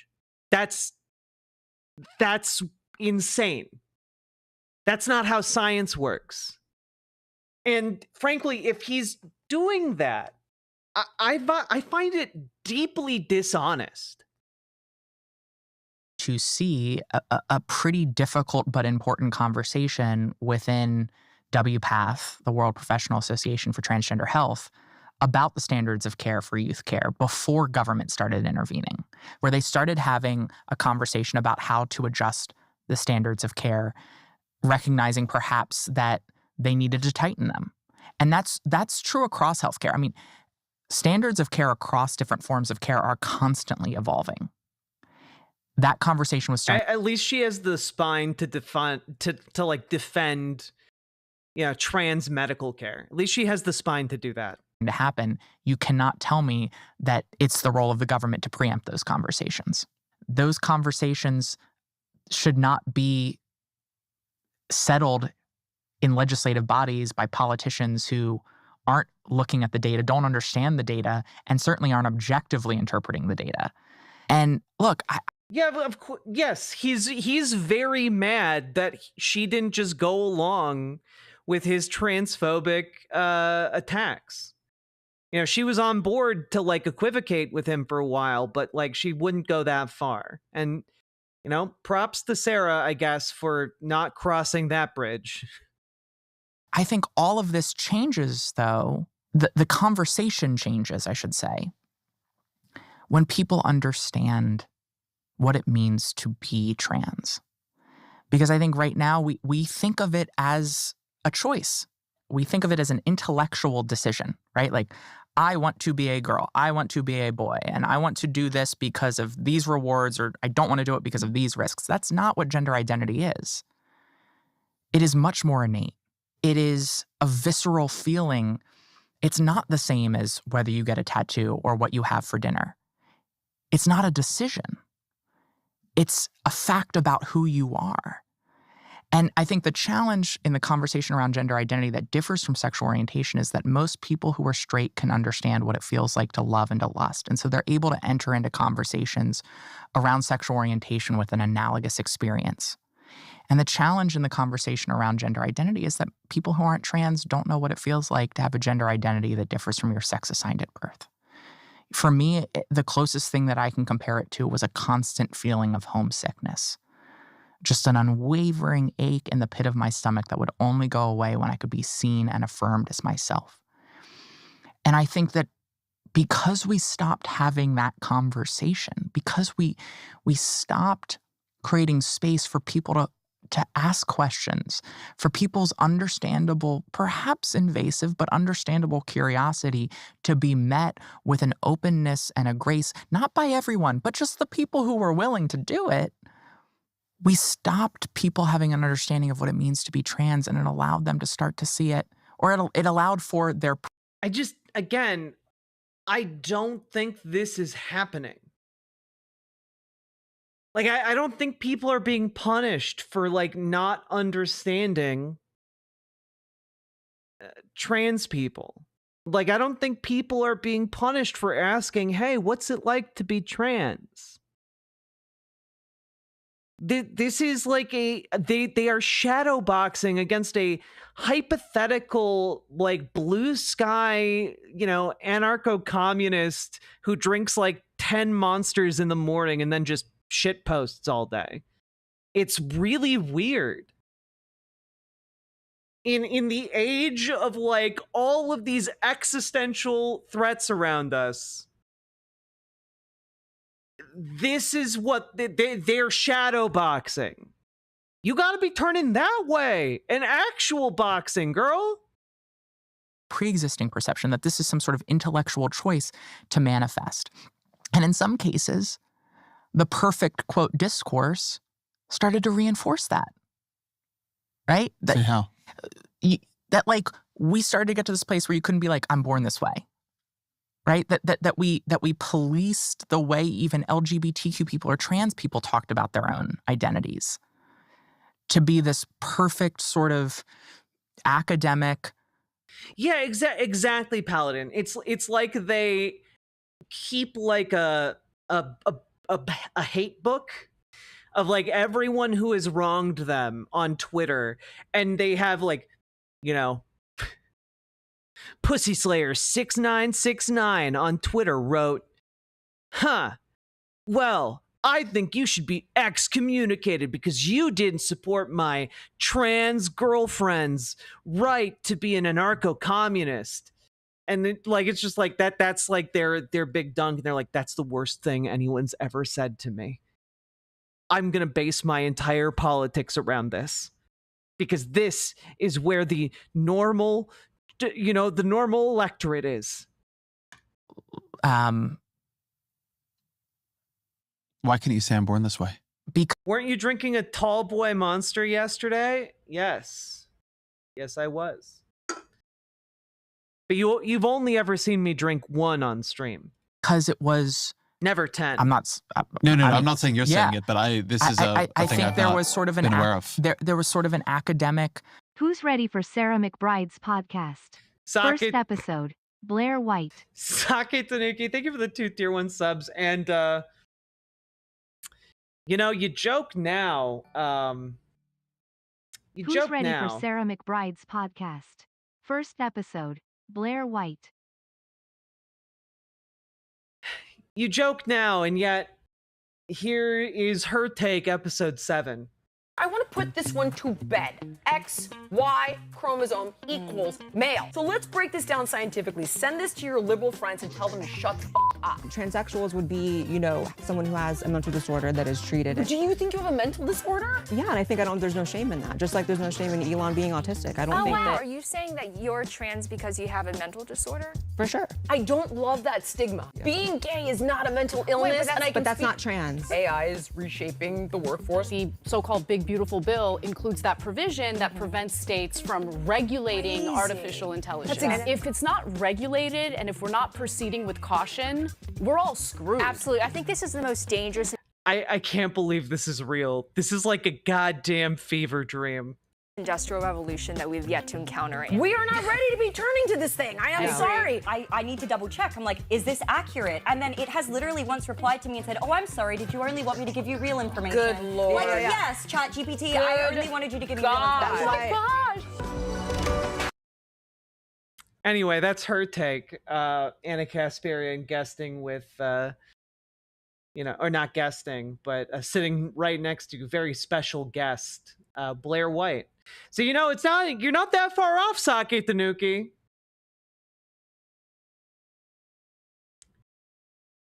That looks like such a shit show. Maybe we'll have to take a look at that at some point, because that looks insane. Perception of people should have agency over their sexual orientation and gender identity, even if it's not quote innate. And that there was this sort of acceptance of a sort of mainstream perception of sexual orientation and gender identity that was a one-size-fits-all narrative around LGBTQ people that didn't necessarily include people whose understanding was more fluid or their understanding evolved over time, or for whom they feel like they want to transgress gender norms because of a reason that's not this sort of innate sense of gender. And I think when you take that capacity for us to authentically talk about our experience away from us, because it's not. Who is taking that away? Who's doing that? The only people I'm seeing making trans people afraid to come out and talk about their experiences are conservatives. Ugh. Not sort of academically the purists that create space and room for every single different lived experience within that umbrella. You give people justification to say, all glory to Hypnotoad. You give people justification to say, all glory to Hypnotoad. Indeed. One-Eyed Heathen. Thank you for the $5 super chat. Appreciate. Jack, no, that's divisive. What can I say? I pick my wedge issues. Think this is a choice, and if it's a choice, the threshold to allow for discrimination becomes lower. I've known a number of people who've transitioned as adults. And it's always the degree to which most of us avoid doing anything that would cause us any social discomfort at all times is so profound. How much we live our lives trying to not make anybody look at us for too long, that it's always struck me as it must be such a profound need to make that decision, to come to your family, to your wife or your husband, to your kids, to your parents. And so the sort of right-wing meme that emerged around it, that people are transitioning because they opportunistically want to be in another bathroom. Yeah. Or another locker room, or get some kind of cultural affirmative action, always struck me as not just absurd, but deeply unempathic. Like not thinking for a moment what... Deeply unempathic. Like, I'm sorry, just the amount of brain rot you have to arrive at that particular combination of words. You know, lacking of empathy would be maybe a normal way of saying it. Unempathic is not, like, I'm sorry, you just have that in your word belt? All right. It must mean to want that much. And so then it's interesting to hear you say that there was almost like a pincer movement on that. Because it hasn't struck me as a thing people, I mean, I'm sure there is agency and people make decisions here, but the pull from inside of everybody I've known is really profound. Usually they've been trying to choose the other way for a long time and eventually just can't anymore. That's exactly what my experience was. I mean, it's funny because sometimes there's discourse that like, the only reason why I'm an elected official is because I'm trans. Like I see on the right this notion that I'm, a diversity hire. I was like, well, voters. There's like 20 more minutes of it rat negative. Voters chose me. It's kind of an insult to voters that they didn't choose me because they think that I'm the best qualified or best candidate or reflective of what they want. But they just chose me because of my identity. But it also just undersells such a larger truth, which is that my life would be so much easier if I wasn't trans. Now, I'm proud of who I am. I'm proud that this is my life experience for a whole host of reasons. But this is all a lot harder because I'm trans. Are there moments where I get a microphone or am I sitting here, right? If I was a non-trans freshman Democrat, would I be sitting here? Maybe not. Maybe I would, maybe not. We probably would be having a different conversation. But navigating this world as a trans person has always been, and even more so now, it's incredibly hard. And all any of us are asking, or at least all that most of us are asking, is to just let us live the best life we can. A life with as few regrets as possible. A life where we can be constructive, productive, contributing members of society. You might not understand us. It is hard to step into the shoes of someone who is trans and to understand what that might feel like. But I spent 21 years of my life praying that this would go away. And the only way that I was finally able to accept it was, one, realizing this was never going to go away. Two, becoming so consumed by it that it was the only thing I ever really was able to think about because the pain became too all-encompassing. And three, the only way I was able to come out was because I was able to accept that I was losing any future. I had to go through stages of grief. And the only way I was able to come out was to finally get to that stage of acceptance over a loss of any future. It's really scary and it's really hard. And right now it is particularly scary and hard. And I think, to your point earlier, most people are good people and they just want to treat other people with respect and kindness. Can I just say, as like a trans woman active in the political space, I do feel for her, you know? Like, she's in a difficult spot. I'm sure she gets an awful lot of hatred. But I also just want to say that I want to see more fight.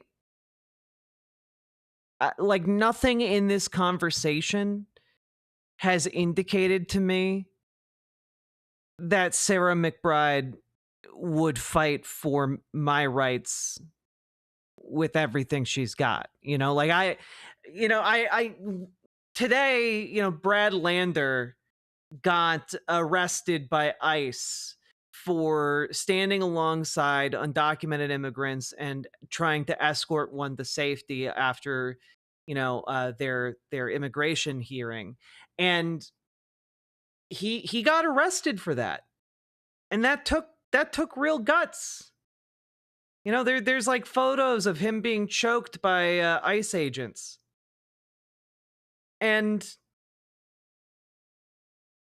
I just don't get, you know, like, I'm not getting any fight off of Sarah. And maybe I'm wrong. Maybe it's just because I'm, you know, an outsider looking in or something. But like, I need someone who's going to fight. Now is the time of monsters. We need people who are willing to stand up and fight for what is right. And this delusion that moderation in favor of conservative ideals will lead to gradual change. I reject that. It's simply collaborationism, pure and simple. It is the tranquilizing draught of gradualism.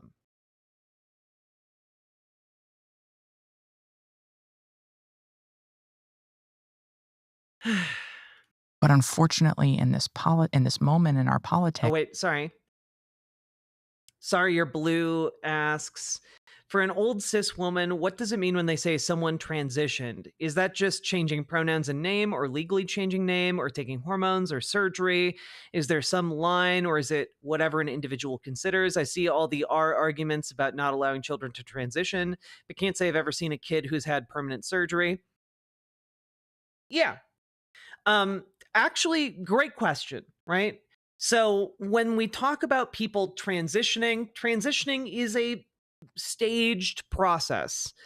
You know, what some people mean when they transition is they mean they started HRT, hormone replacement therapy, or they mean that they just socially transitioned, i.e., they come out as trans to their friends, family, etc., start using a new name, maybe start dressing differently, etc. But that can happen without HRT being taken too. And some people talk about their transition only really beginning after they had surgery. But again, not all trans people have surgeries. You know, so it's mostly just on a case-by-case basis. What someone's transition means is very, very different. And it's largely dependent on kind of where they're at in their life, you know? For some people, social transition is going to be enough. They're not going to need HRT. They're not going to need surgery. For some people, they need that HRT and the social transition. And for others, they need the surgical intervention as well. And by and large, minors do not receive any kind of permanent surgery. One of the few exceptions is that minors can receive top surgery, and that is that, you know, cis boys can get top surgery for like gynecomastia. You know, cis girls can get surgery for breast reduction surgery. I had someone in my high school who had that done, and similarly, like, top surgery for trans boys can be done as well. It just requires like familial consent. So hope that kind of clears that up. That's like the one very rare exception.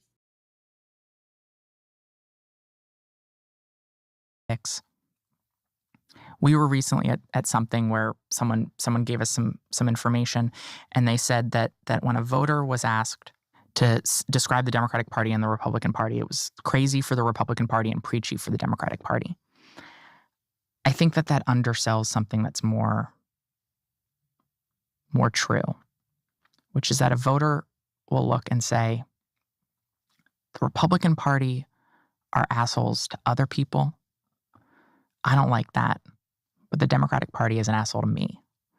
And if I have to choose between the party that's an asshole to me because I'm not perfect, or a party that's an asshole to someone else, even if I don't like it, I'm going to choose the party that's an asshole to someone else. When you entered Congress, you were quite directly targeted by some of your Republican colleagues, led by Nancy Mace. I'm really sorry, but her argument that she just articulated is she believes that people aren't going to join political movements on principle because people can be mean to them online. This is literally just Twitter brain rot. This is literally just people were mean to me online, so I'm going to change my entire political ideology. This is not a valid basis for a system of government. Stop it. It is incredibly reductive nonsense, Scared Crow. And not only is it reductive nonsense, it's just like insane. The idea that people change their political opinions because someone was mean to them online, like, I don't know. If that's true, maybe we need to bully a lot more conservatives.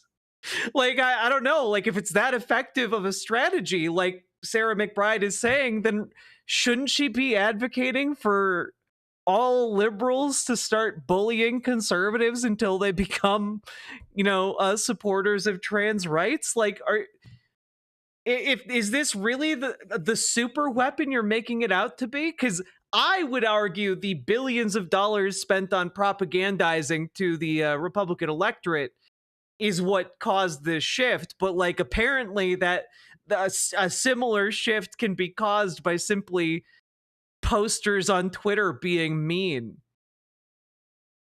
God. Jack, you're talking like a lot of conservatives don't secretly like getting bullied by trans women. I mean, that's true, but those types of conservatives have to pay me to bully them. I need to be compensated for my labor. Nice. On which bathrooms you could use, a thing that would not have happened if you were not a trans legislator. And this is the majority party in the House, right? You have to work with these people. You're on committees with them. What has your experience been like, both sort of absorbing that and then trying to work with people who, may or may not have given you much grace in that moment? Well, the first thing I'd say is that the folks who were or are targeting me because of my gender identity in Congress, those are folks who at this point are really not really working with any Democrats and can barely work with their own Republican colleagues. I've introduced several bills. Almost all have been bipartisan. I've been developing relationships with colleagues on the other side of the aisle. Part of my responsibility in this moment is to show that when someone like me gets elected to public office, we can do the whole job. And that means working with people who disagree with me, including on issues that are deeply personal. Yeah, but working with people who disagree with you doesn't mean you capitulate at every given opportunity. Jesus. Folks who are coming after me, I mean, look, that's been hard. But you've heard of abundance liberalism, but wait until you hear about grace liberalism. I know that they're coming after me not because they are deeply passionate about bathroom policy. They're coming after me because they are employing the strategies of reality TV. And the best way to get attention in a body of 435 people is to throw wine in someone's face. That gets you a little attention. But if that person that you're throwing wine in their face, if they respond by throwing wine in your face. Wait, what are you that person you're throwing wine in their face? Where is this happening? What instance are you referring to? Is this the metaphorical wine of being rude to them on the internet? Or are you talking about an actual instance of wine being thrown into somebody's face?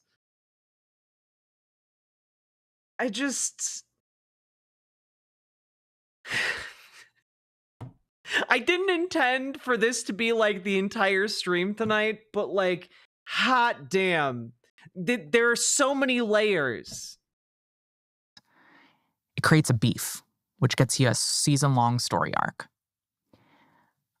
I knew that they were trying to bait me into a fight. Hey, if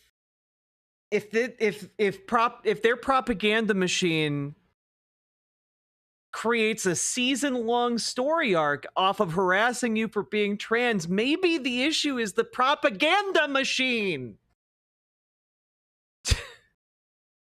To get attention. And I refuse to be used as a political pawn. I refuse to give them not only the power of derailing me, but the incentive to continue to come after me.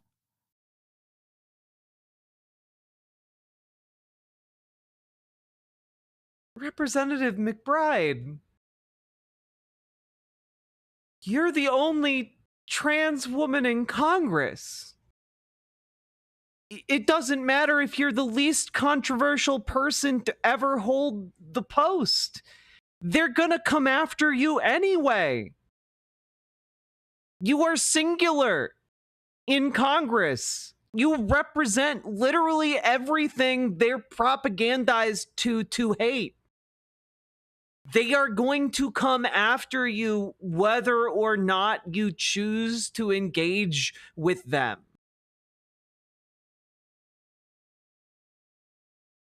By refusing to actually defend yourself and our rights, you make us all look like more available targets. And I think this was a prime example. This was a prime example of how to fight smart that is demonized on our own side. Because the grace that I didn't get, it wasn't just on the right. There was a lot of critique on the left. And I understand when you're a first, people viscerally feel your highs and they also viscerally feel your lows. But what would me fighting back in that moment have done? It wouldn't have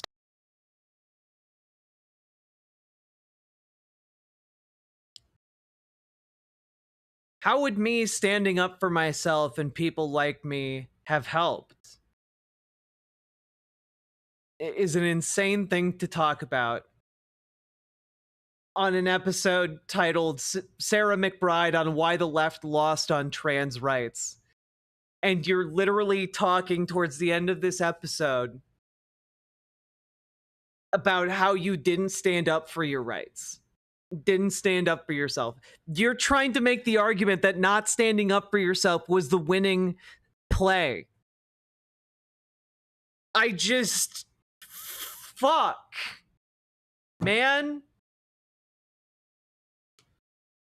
Yeah, yes, it would have looked good. That's politics. You could have come out looking like a goddamn queen. stop the ban, and it would only have incentivized further attacks and continued behavior like that. And sometimes we have to understand that not fighting, not taking the bait, that's not a sign of weakness. It's not unprincipled. Discipline. I'm sorry, not standing up for yourself when you're getting railed on and punched. I believe it is a sign of weakness. Like why the left lost on trans rights? Exhibit A. And strategy are signs of strength. And I think... Yeah, and as we all know, by playing dead in the fetal position, Sarah McBride single-handedly saved trans rights. As you can all tell, no trans rights have been under attack ever since.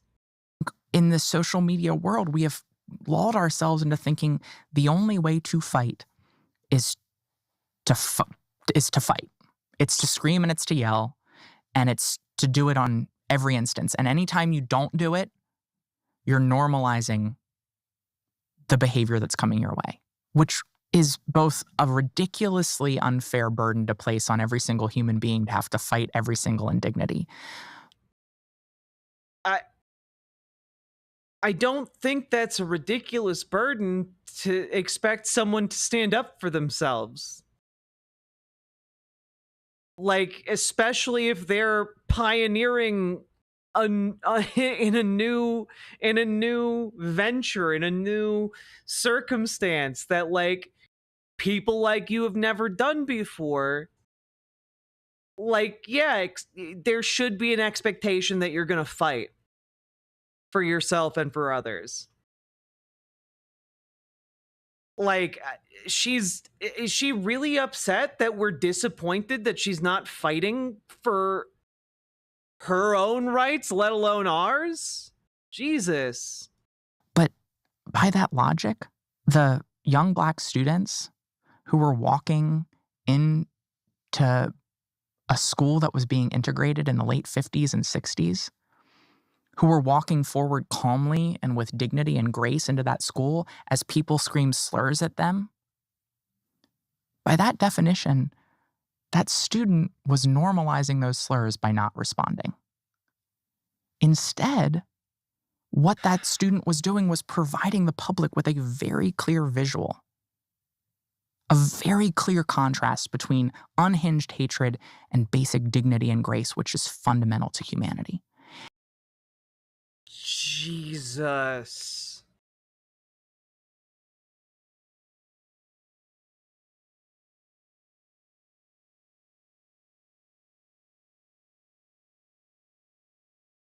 I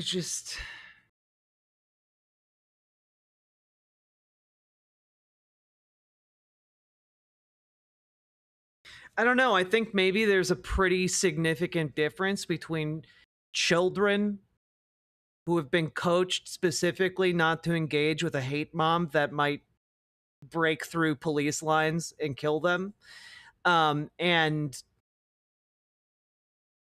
a sitting member of Congress refusing to fight for her own rights. I think there might be a big difference there.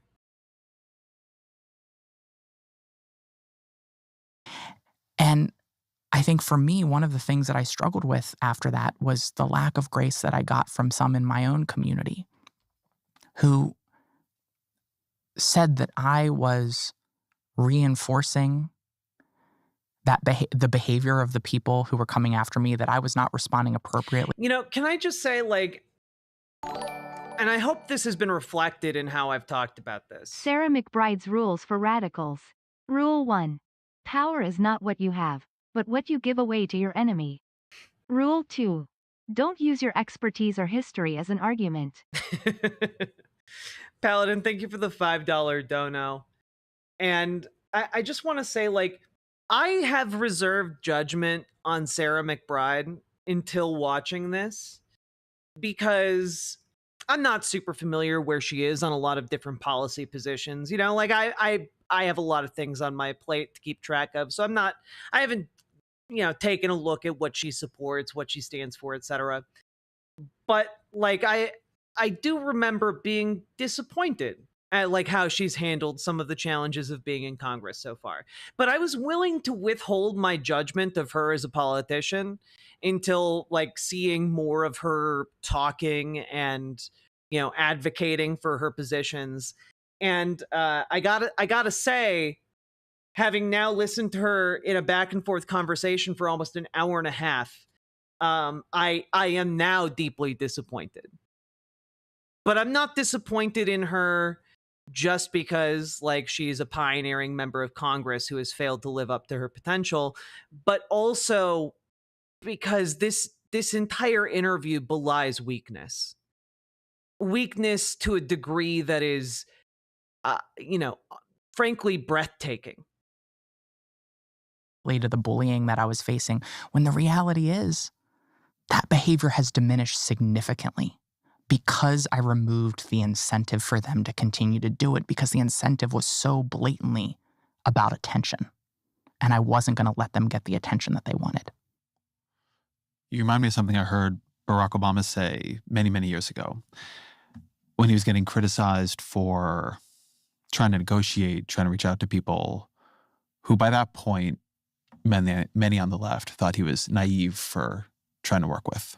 And he said something like that he had always felt that the American people could see better if the other side had clenched their fist. Rule 4. If he opened his Your hand. opponents are hypocrites. Don't call it out. People will figure it out. Rule 5. Change your policies when people ridicule you. Rule 6. A good tactic is one that alienates your allies.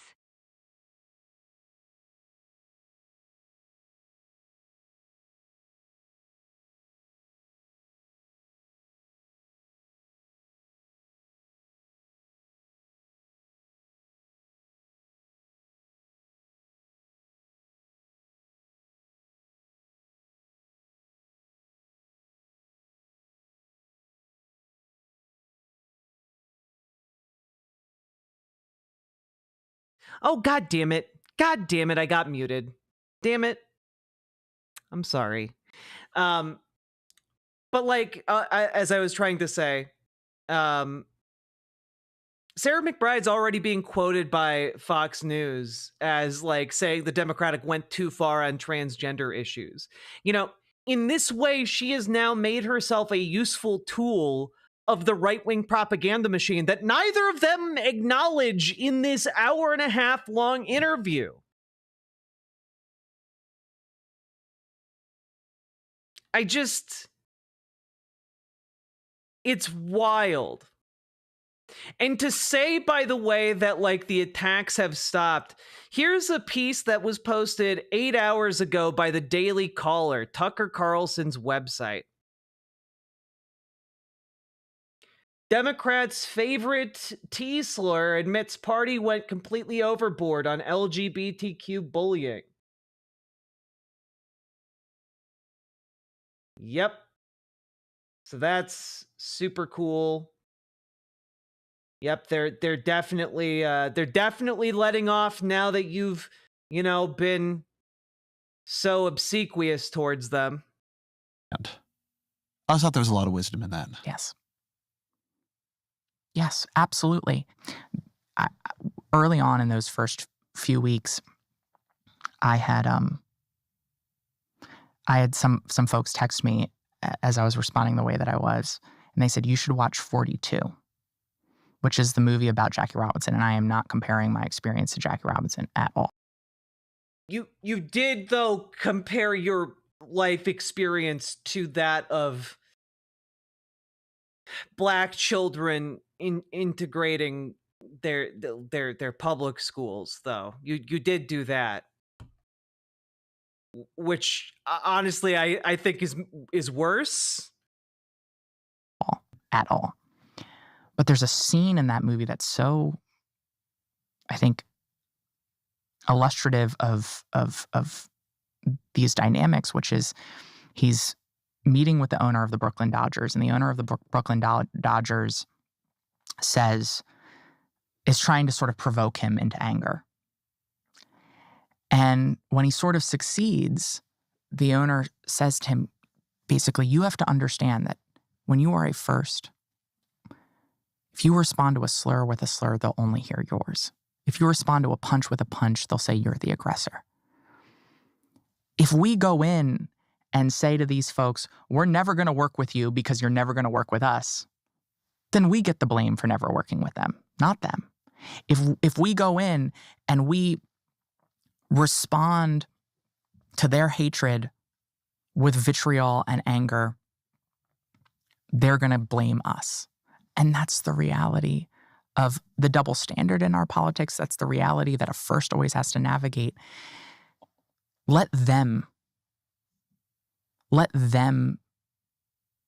put their anger, their vitriol on full display. Let us provide that contrast with our... I understand this on like a personal level, like, oh, well, if I say something, it's going to be worse for me, Like, I get it on that level, but there's another level to think about here, which is the fact that if you're a politician, more attention on you is good. Like, if you're a politician, more people paying attention to you is good. Conservatives attacking you is good. Use that. Use that to spread your message. If you have a message about materially improving people's lives, get them to attack you for being trans, and then you just talk about how you want to improve everyone's lives. You can literally co-opt their hatred to mainstream a better brand of politics. Because what's important is in politics isn't whether or not people are being mean to you, it's where the attention is. And if the attention is being given to you, use it. God damn it. Our approach. Look, it's not gonna always work out, and it's not always gonna create the outcome that you desire. But people need us to demonstrate that contrast to them for them to truly see it. I've been having a conversation in a very different context than this, but I'm curious to hear your answer to it. Is he gonna like cry about the Majority Report to Sarah McBride? That'd be really funny. I've been having this conversation about whether or not good politics always requires clear enemies.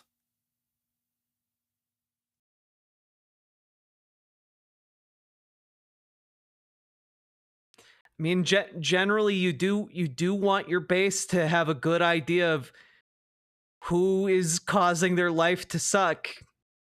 Do you believe it does? No. God damn it, you weak, mealy-mouthed, milquetoast pieces of shit. God. Yeah, and look, in politics, we can all just hold hands and be friends, and then no one will ever try and stop us. Teehee.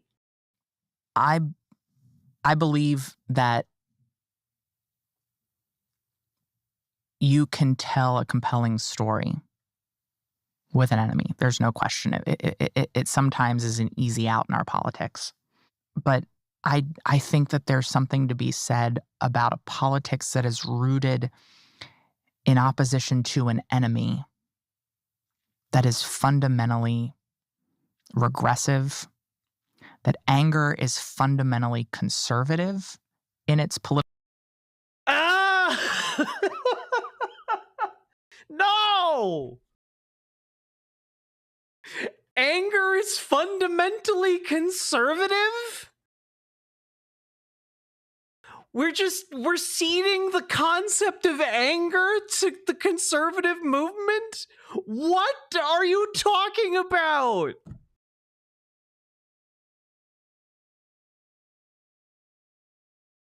I'm so mad right now, and I don't know how to even articulate it. I didn't know I could be this disappointed in someone. I guess I'm conservative now. Fuck. Oh, God.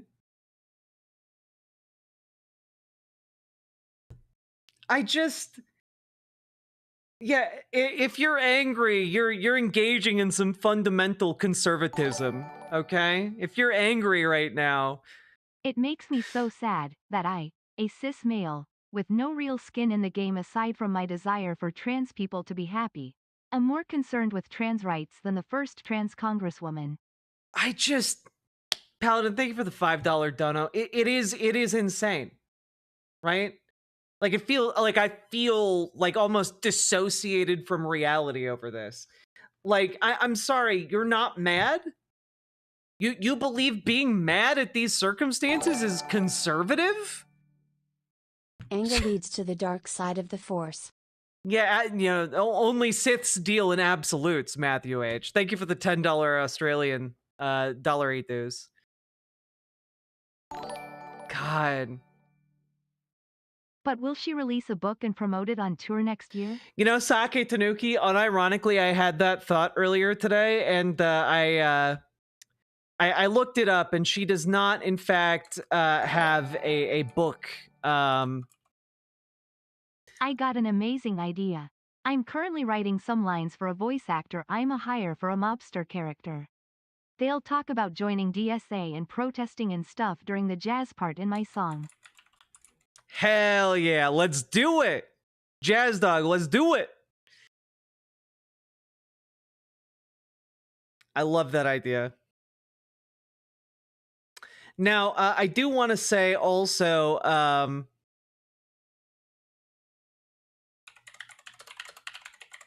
that while she doesn't have a, a book coming out, she does have a documentary. Did you see that Marjorie Taylor Greene went on Steve Bannon's show and went after me?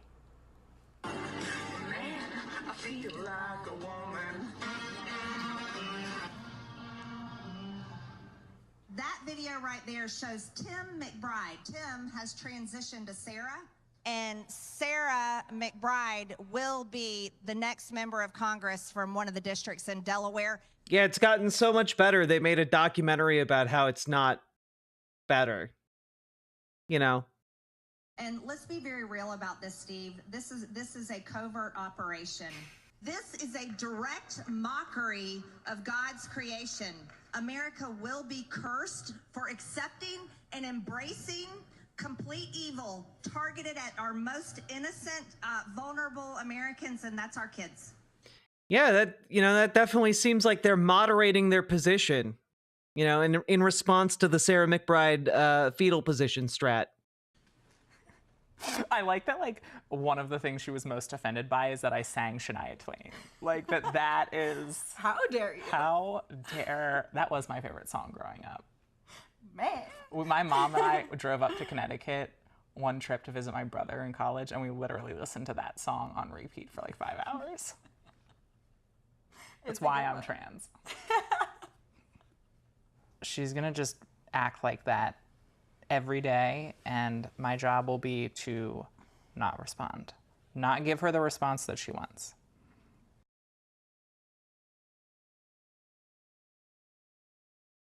What the fuck is this? This is that was a clip from Sarah McBride's documentary, State of Firsts.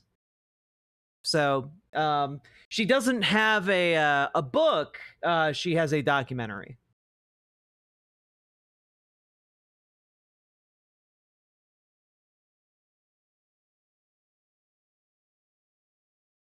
Cool.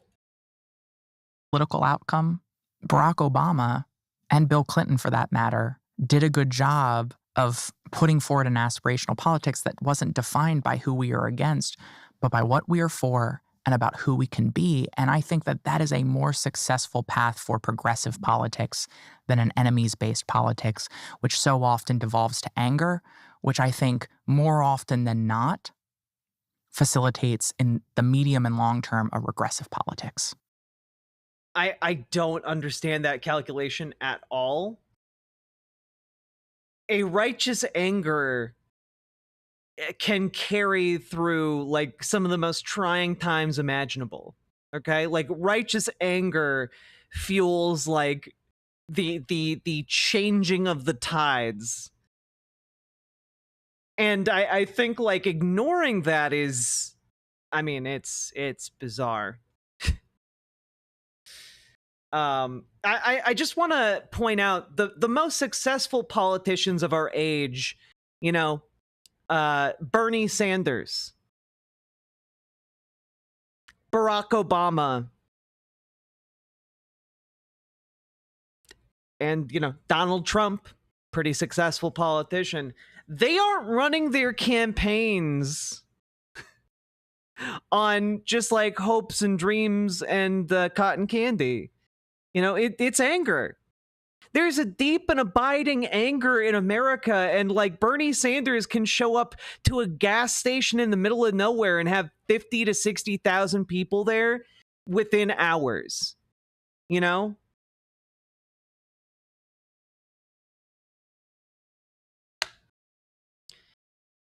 And it's because people are angry. Obama did run on hope. Obama ran on hope, but also a deep, deep disillusionment and anger with the Republican Party following George W. Bush. You know, hope and change, he was definitely the hope and change candidate, but let's not ignore the fact that a lot of people voted for him because they had a righteous fury and indignation at what had happened prior to Obama, right? It was not just hope. Part of that hope was fueled by the fire of a righteous fury. I love that we have a trans member of Congress, but she seems like a shit lib, kind of. Yeah, yes, she does. Look, I'm not saying it can't always be effective politics, but that you can have effective politics and good politics and better outcomes with an aspirational politics. Yeah, aspirational politics is great, but also you should have a clear idea of who is making There's a shit reason worse. Hope was on all the merch and none had change. Yeah, it's true. It's true. None of the people selling merch had change either. It's crazy. Sake Tanuki, thank you for the 2 tier 1 subs. And I just have to, like, I'm sorry, good politics has a clear narrative structure. And that narrative structure in a political context is, if your life isn't materially good, why not? And how do we fix that? Right? It's a very simple narrative structure. And it's not so much you need to have enemies, but you need to have a clear explanation. And I do think that that explanation is almost universally a kind of enemy. You know, even if you're like, oh, our number one thing needs to be climate change. Well, okay, how do we fight climate change? Who's in favor of doing the climate change? And it turns out, well, it's wealthy assholes who are trying to make a lot of money at the expense of all of our health. You know, that full stop. It is the capital class. And so even if you try and take like a large scale problem,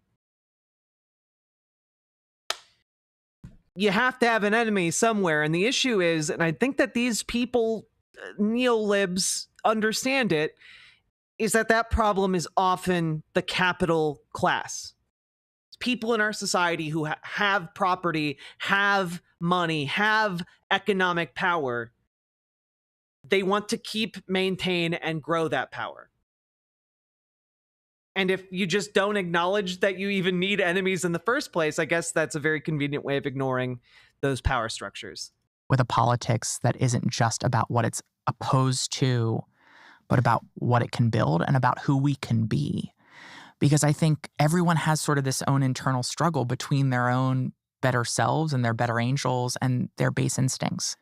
Much earlier in the conversation, I'd asked you about liberalism, which was a little bit of a weird question to drop in there. And I don't really have a question here. It's just something I'm thinking about. But you actually strike me as one of the most liberal as a temperament. Liberal in the classical sense. Politicians I've talked to in a long time.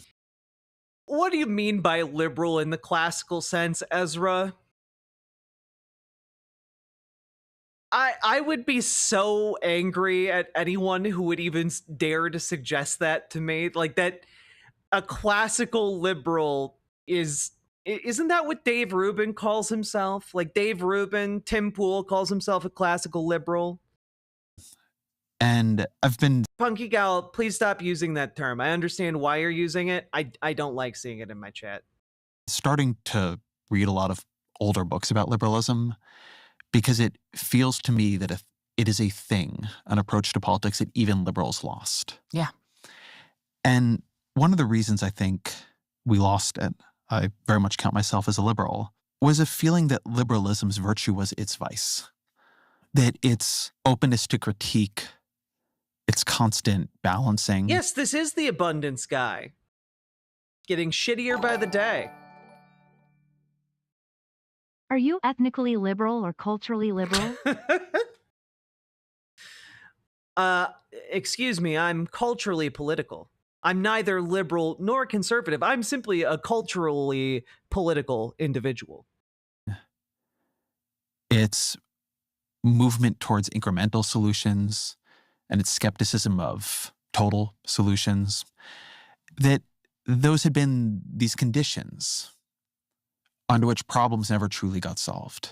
Also, can we just like acknowledge that like a recurring through line of Ezra Klein's critique here seems to be that well the people farther left of me, they want a one bill solution. They want one bill that fixes everything all at once, but you can't possibly have that. So we should just take small incremental steps. And it's like, well, wait a minute.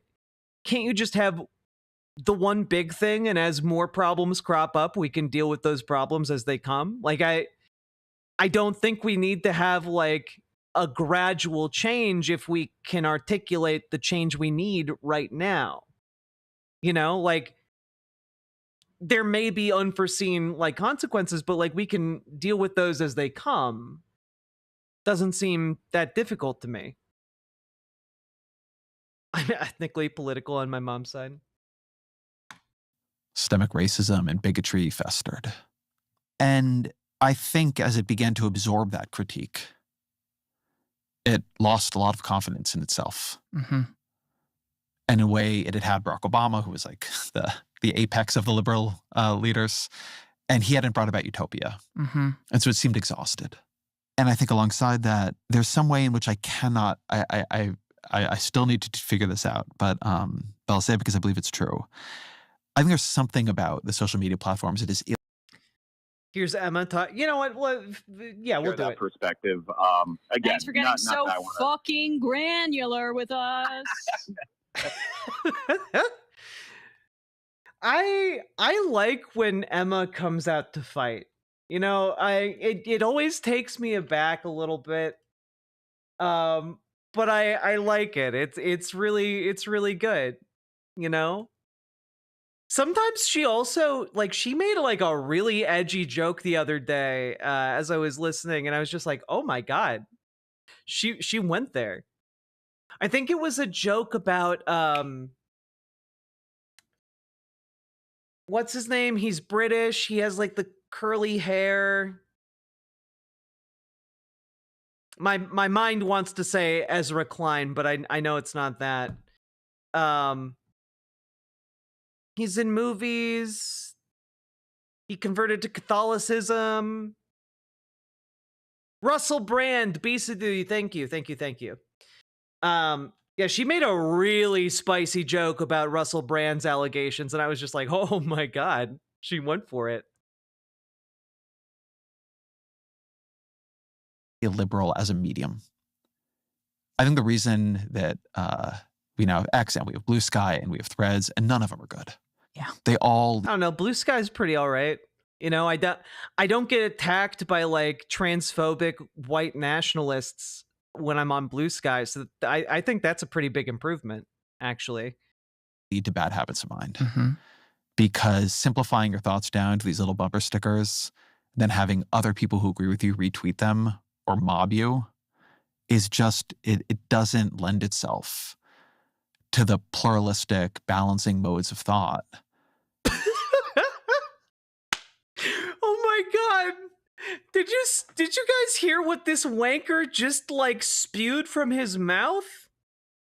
Are you kidding me? Holy shit. Yeah. All right. Here. This is so fucking funny. I think the reason that we now have X and we have Blue Sky and we have Threads, and none of them are good. Yeah, they all lead to bad habits of mind. Mm-hmm.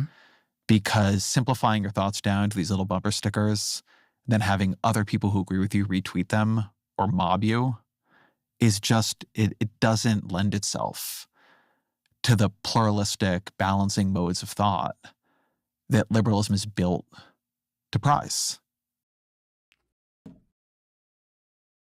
People are being too mean to me for my bumper sticker thoughts that I shared on the social media website, and it's not allowing my pluralistic modes of mind to assemble themselves appropriately. Jesus Christ. What wankery. They're illiberal enough. This is truly some Dave Rubin high-level ideas. In a fundamental way. Genuinely, like, I'm sorry, if your tweeting is impacting you this much that you have to build your entire ideology around how people keep ratioing you on Blue Sky, like, you shouldn't be doing politics content, man. You know, you should be able to, like, put down the phone for a little bit. Like, it sucks when that shit goes viral, but, you know, you can just, like, turn off notifications for the app and then, I don't know, like, go for a walk. Pet a dog. Make those oatmeal cookies you've been putting off. Dissect that statement. Did any of that mean something? All right. For stickers, bad habits of mind. Because simplifying. Okay. So we have all these social media websites and they all lead to bad habits of mind. Your thoughts down to these little bumper stickers, then having other people who agree with you retweet. So they lead to bad mental habits because you are just sharing like a short phrase, short set of text, paragraph of text at most. Them or mob you. And then people will either amplify that or attack you. Is just, it doesn't lend itself to the pluralistic balancing modes of thought. People either agreeing with you and amplifying your take or mobbing you and being mean to you doesn't lend itself to good mental habits, i.e., pluralistic balancing modes of thought. That liberalism is built to prize. Okay, so we just back up real quick. The pluralistic balancing modes of thought, I think, is just his way of saying, like, the marketplace of ideas. Like, if you are just relying on this system, it doesn't lead to, like, a balanced conversation and that is necessary for liberalism to occur. Because remember, at the very beginning of this show, they defined liberalism as just being able to have a discussion in the marketplace of ideas. So he's literally just saying they're bad avenues for having an in-depth conversation. And I just want to say that anyone who phrases it even remotely like he did is an absolute wanker. It's the magical Leopleurodon Charlie. Charlie. It's a magical Leopleurodon Charlie. Yes, blue sky bad is essentially what he said. Prize. They're illiberal in a fundamental way. Where does Saki Tanuki get all this money? George Soros. Obviously, my handler. And so I don't think it's But also, you know, if other people want to step up and alleviate some of the pressure for Saki Tanuki, aka George Soros, that'd be much appreciated. You know, George's coffers only run so deep. Also, thank you for supporting the show, Saki Tanuki. And Paladin, you guys have, like, practically single-handedly funded today's stream. So thank you very, very much. An accident.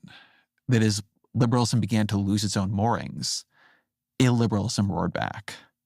And just one experience. I love that Ezra Klein's analysis of liberalism versus illiberalism is that people started having worse conversations, and that's what brought illiberalism back, not the concerted effort of capital over the last century to weaken the regulations on their abilities. Here, your other handlers.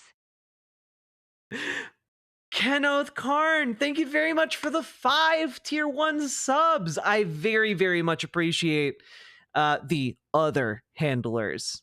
Thank you very, very much for supporting stream. I've had this whole period with Donald Trump, the second term, is realizing that the thing that we were trying to keep locked in the basement was really dangerous. Yeah. I mean, understand exactly, depraved ambiance. Understand that that's exactly what he's going for. He's trying to create an us versus them mentality where, like, if you agree with him, then you're a liberal. But if you disagree with him, then you are illiberal. You are actually anti-democratic, anti-liberal. You know, it is, again, a symptom of this democratic schism between the abundance people and the do something Dems. And it's I mean, it's interesting to see this fight deepen and the battle lines get drawn, you know? Spitfire, thank you for the $10 Australian. Alex Soros here. Dad said to donate some to take the heat off him. Oops, I shouldn't have said that. No adrenochrome for me tonight. Spitfire, thank you very, very much. I appreciate the support. Really, really profoundly dangerous. Even compared to his first term, I mean, Did they go over how enemies-based politics was bad a little bit ago? Snuggle Kitten, thank you for reminding me of that, because I had totally forgotten that literally just like 10 minutes ago in this show, they were attacking the very notion of like having a politics based on enemies. And now he's contrasting liberalism and the illiberalism that disagrees with it. The attacks on due process, the trying to break institutions, that if you let that out, if you let the disappearance machine get started, that things can go really badly. And there's something about liberalism that is so...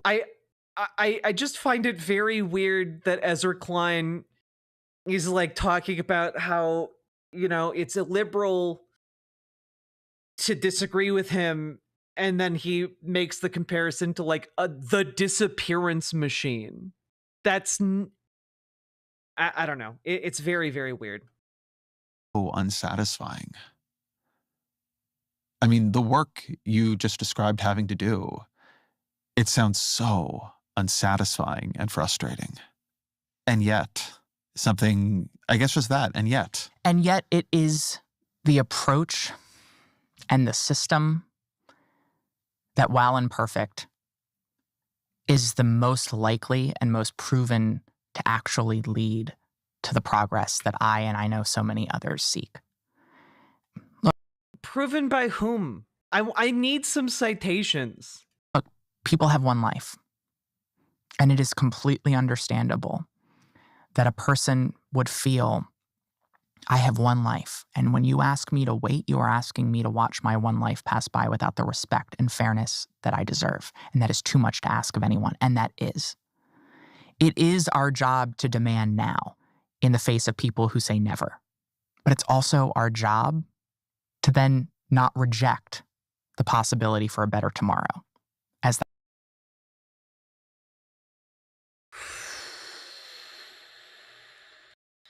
I need to wait, you are asking me to watch my one life pass by without the respect and fairness that I deserve. And that is too much to ask of anyone. And that is. It is our job. Okay, so it's too much to ask of anyone for them to wait their entire lives to receive the rights and respect that they've been due. Okay, I agree with that. Job to demand now. Yeah, I agree. It is the job of politicians to demand that respect and equality now. Okay. Agreed. In the face of people who say never. Cool. Yeah, you tell those people to fuck off, get out of your way, you're going to get rights for your constituents. Okay, I'm with you. I agree with you so far. But it's also our job to then not reject the possibility for a better tomorrow. Yeah. So what's confusing me there is that you are saying but. Because my understanding is that if you are fighting for the rights of your constituents, you are fighting for that better tomorrow. So what better tomorrow? Is it this a better tomorrow where your constituents don't have the rights and respect? What are you talking about? As that compromise. I truly believe that liberalism, that our ability to have conversations across disagreement, That our ability to recognize that in a pluralistic, diverse democracy, there will be inevitably people and positions that hurt us. But when you're siloed and when you suppress that opposition underground in that basement, to use your word, they're alone in there. And not only does that sense of sort of community loneliness breed bitterness, but it also breeds radicalization. Liberalism is not only the best mechanism to move forward, but it is also the best mechanism to rein in the worst excesses of your opposition. Yes, the definition of liberalism you guys gave at the beginning is just having a conversation, and like, yeah, having conversations is how we move politically. You seem to be talking about something else now when you're talking about liberalism. Compromises, you don't get to do everything you want to do. But that is a much better bet than the alternative, which is what we have developed now, which is an illiberal democracy in so many ways in our body politic. I just can't believe that somehow the illiberal democracy that they're talking about in the body politic has been apparently created by trans girls memeing on Blue Sky and Twitter, and that's where the illiberalism comes from, and not the conservative oligarchs who funneled billions of dollars into Donald Trump's campaign and coffers. You know, like, it's not the billionaires with the amount of money that could raise an army of 1 billion soldiers. No, it's the shit posting trans girls that are rendering our society illiberal. God. One where, yes, we might have temporary victories, but as we are seeing right now, those victories can be fleeting and the consequences can be deadly. Was this always your political temperament, or was it forged?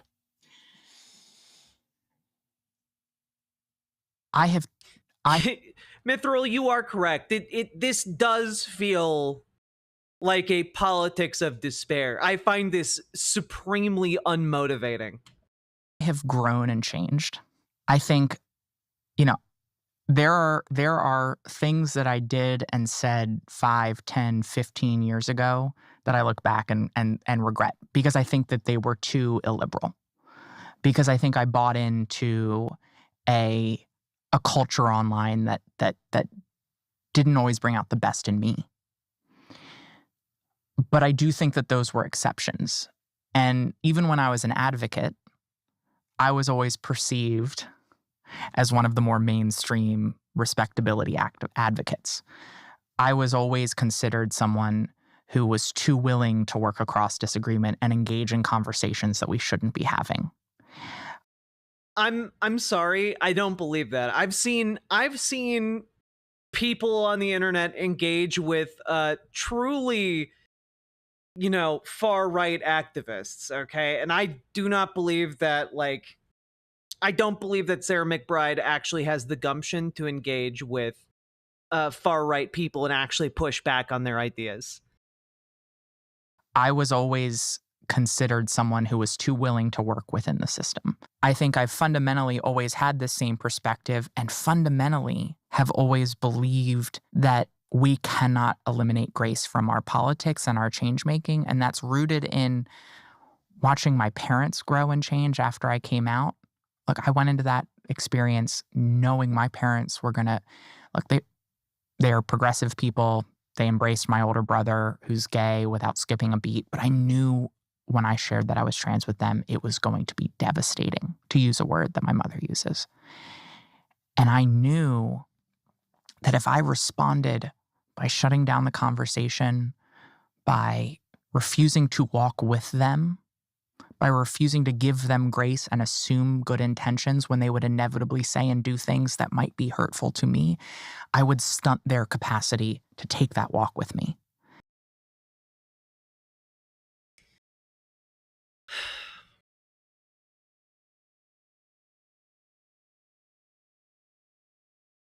I'm like, as somebody who has come out to my parents and had it go poorly with one and not great, but still okay with the other. And has worked through a lot of this in therapy. There is no right way to come out and respond to, you know, the responses of your parents. There is no right way to do that, you know? And I spent years in therapy trying to figure out how exactly I could say the exact right thing and react in the exact right way to facilitate my dad being able to accept me. And he couldn't, you know? And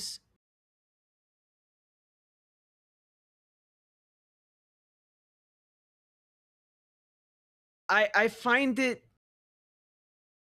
I mean, disappointing isn't quite the right word, but odd maybe, that I feel like Sarah McBride here is universalizing her experience of coming out to her parents. And in a way, it feels like an indictment on me that I should have figured out the perfect way to present this to my dad, to have him accept it. But I don't think there was one. I don't think there was. And I think that fundamentally, Sarah McBride is making a pretty big rhetorical mistake, which is that, yes, you can always react in better, more constructive ways, for sure. That's a possibility when you encounter unfamiliar situations. There are, you know, always ways you might be able to handle it better, right? But also, you know, having to take on all of that responsibility yourself, well, I don't think that's right either, you know?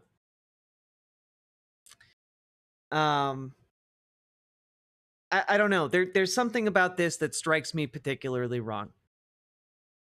It's difficult for me to articulate. I'm sure I'll be able to figure out how to talk about it in like a day or two.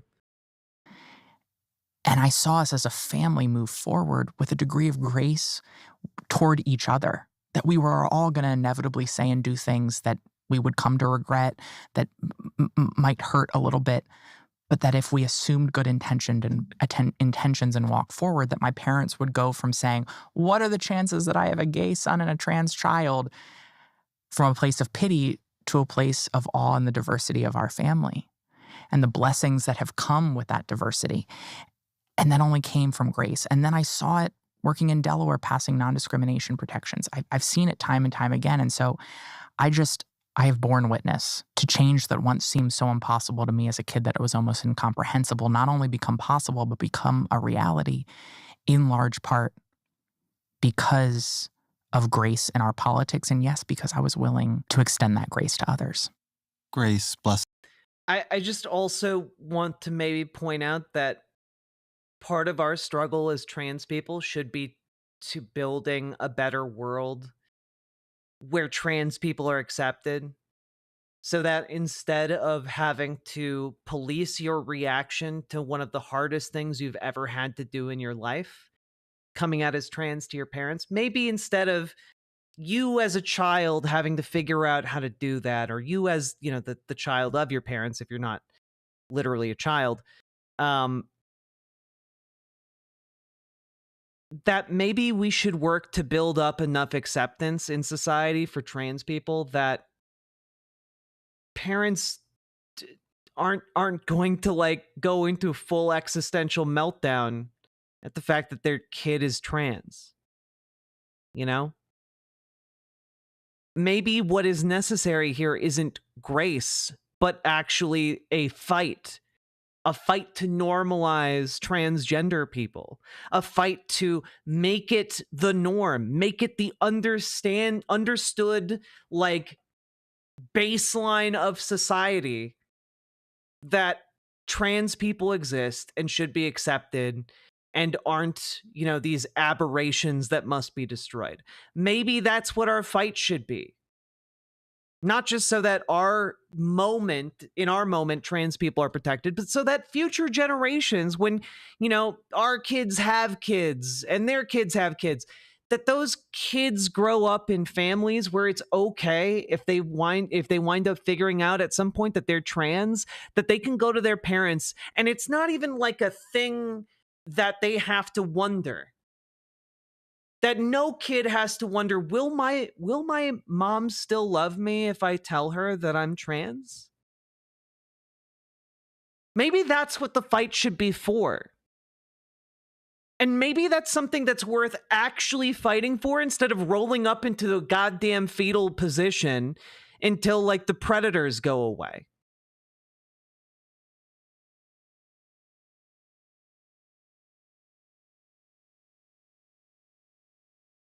Witness are these for you religious concepts? They tap into my religion. I'm Presbyterian. I'm an ordained elder in the Presbyterian Church. But I think they go to something for me that transcends religion and my faith, and tap into just my sense of beauty toward the world and my sense of beauty at life, and the joy that I get to live this life, that I get to be myself, and that I get to live a life of purpose. And I know I'm lucky in that respect, and I want everyone to have that same opportunity. And I have seen that approach and that grace. It's allowed me to be a better version of myself, a happier version of myself, which I think has actually unlocked those opportunities. Yeah, I think that there is a level here of just...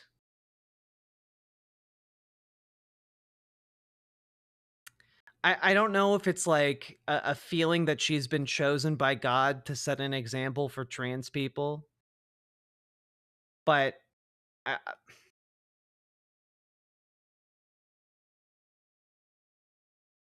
I just... I have no words, guys. We need people who are willing to fight for us, even when it's hard for them. Is it too much to ask for a non-cocked atheist trans woman in Congress? I'm not entirely sure how we determine the cocked status of one. I think you meant to write cooked, a non-cooked. But thank you for the 2 tier 1 subs. Or maybe cucked. I just think that, like, ultimately meant to write cucked. Ah, there we go. We need people baseline who are willing to fight against our current moment,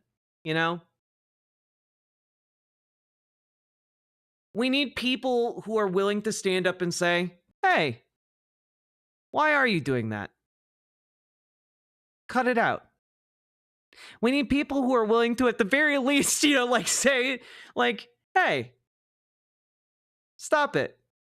I'm not even asking for a trans woman in Congress who's ready to scrap. I'm just asking for one who's willing to say, stop that, please.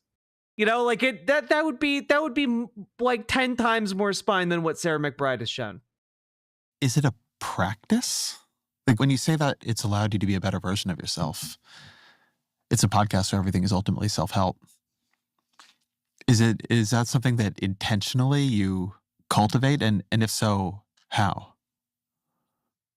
Yes, I think it's often an intentional choice. So many of the problems that we face are rooted in the fact that hurt people hurt people.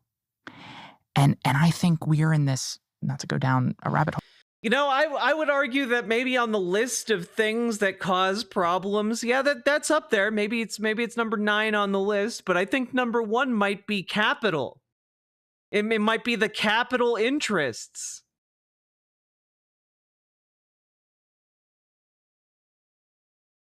I think it might be that people with money have paid money to make the narrative what it is in the popular zeitgeist. I don't think it's that hurt people are hurting people. I don't think that's the primary driver of the current anti-trans panic.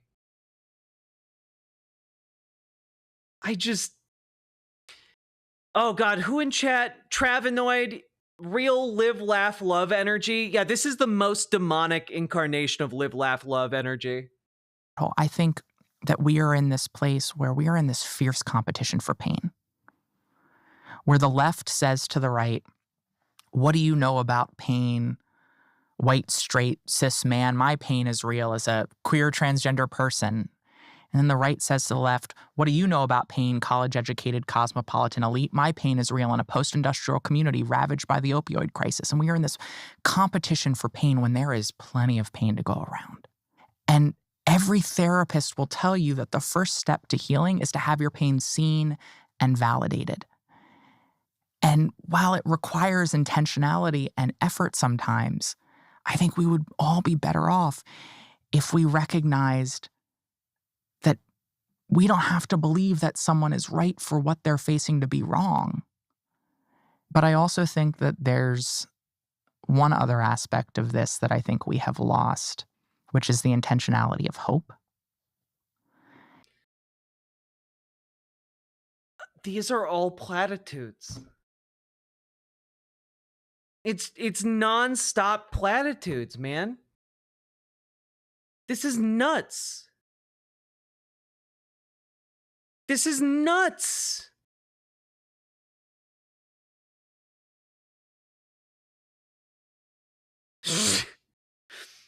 Look, she has to really talk about the intentionality of hope, because she knows that if you've watched through this entire episode, it's been stripped from you.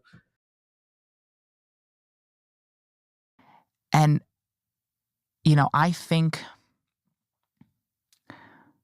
we have fallen prey in our online discourse, in our politics, to a sense that cynicism is in vogue, that cynicism shows that we get it.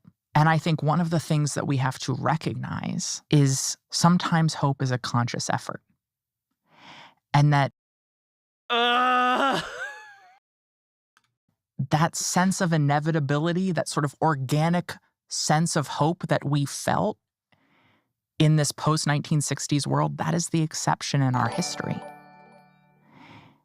What are In you order to talking validate about? pain, you must realize that pain is good, and realize you must go to the bone pain.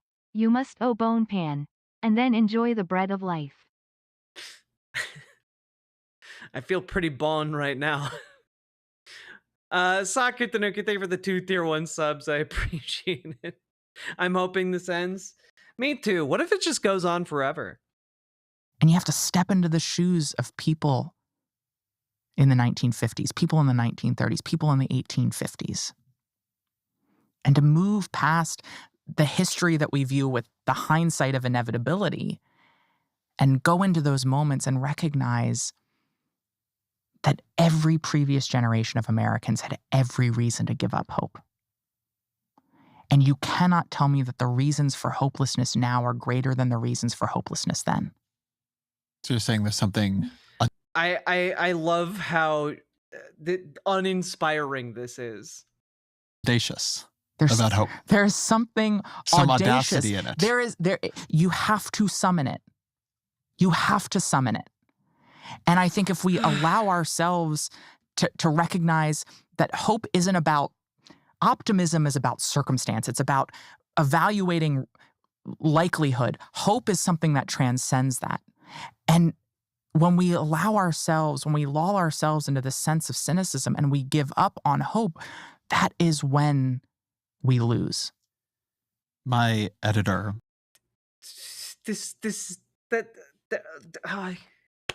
That would not motivate. I'm trying to think of a time in history when there'd be a less motivating speech. Like maybe if you're a commander on a medieval battlefield and you turn to your, the shattered remnants of the, regiment you've been commanding, and you see them all scared, shitting themselves with dysentery, and you go, "All right, boys, we're fucked," and then you just like fall on your own sword. Like I don't know, maybe that would be like the equivalent of how inspired I am right now. Has this habit of these very Delphic sayings that I have to then think about for a while afterwards. And a week ago, he said to me that cynicism is always stupidity. Mm. And in the conversation we were having, I didn't ask him about it.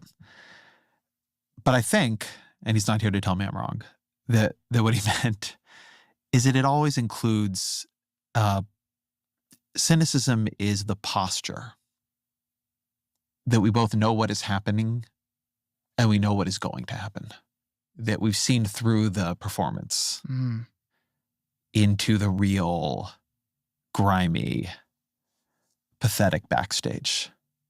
And we know it's rigged. Mm-hmm. We know it's plotted and planned. And so it's this posture, this knowing posture of idiocy. I think it's also, it's that, and it's easy. It's easy. I think that's the place to end. Always our final question. Yeah, it's definitely, definitely, I'm the cynic here. Just someone with the belief that workers should be in control of the means of production, aka if you work in that factory, you should have a say in how that factory is run. It's me being a cynic here. It's not disagreement with their politics. It's simply you're cynical. You're a cynical individual, and therefore you shouldn't be listened to, because you've rejected hope. You've rejected the path of hope and embraced the path of the cynic. Well, that was depressing. Yeah, our mainstream Democrats might be cooked, guys. When I talk about how you guys need to get involved in like DSA and in the Democratic Party, Ezra is in fact this is why. the perfect rot that has enabled fascism. Fascism. Ezra is like a very useful neo-lib for conservatives. I think there's a reason he's done so well at the New York Times. Let me put it that way. Also, Exendo, thank you for the $20 super chat. I very, very much appreciate that. And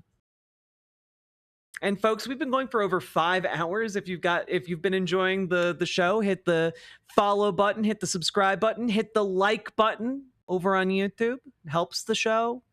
And remember to like, comment, and subscribe, of course. Who's Ezra Klein? He's a policy wonk from the Obama days who has worked his way up as kind of a analyst, podcaster guy. And it's just,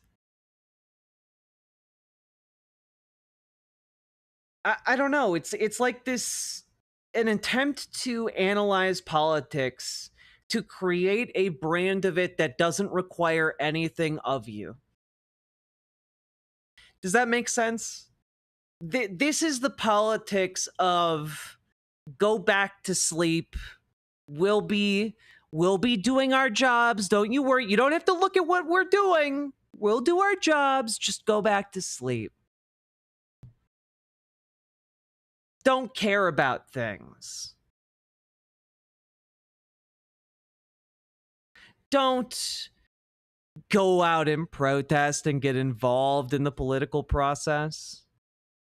That would be inconvenient for our plans. It's politics that relies on hopes and dreams. Yeah, but not in the fun way. You know? like there, let me put it this way, right? Like there's a very real sense in which the world is held together by, friendship, by our common bonds with one another. But then there is like the naive idea that like, oh, because the world is held together by like friendship and social bonds, like everyone can just like interact with everyone and it's going to be fine. Like we're no problems whatsoever. We're all friends here, but like that's also not the case.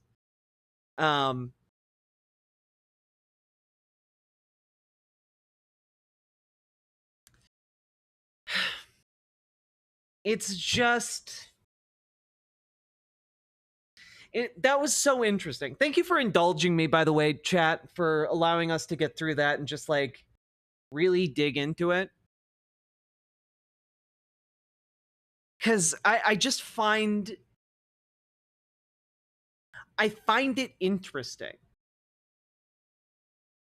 Because understand, folks, neoliberalism is a poisoned pill. It is the essentially what was fed into the liberal movement, the liberal ideology that was mainstreamed by like the New Deal.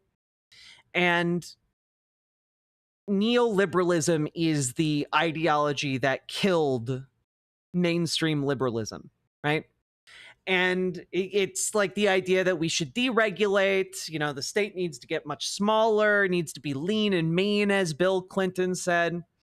And it's essentially this idea that, well, you can do exactly what the Republicans do, but we'll have the good social values that they don't have. And I just get the feeling that this is more of that. We need people who are going to fight for us. We need people who are going to fight for us. No, society's bound together by solidarity. Yeah, friendship.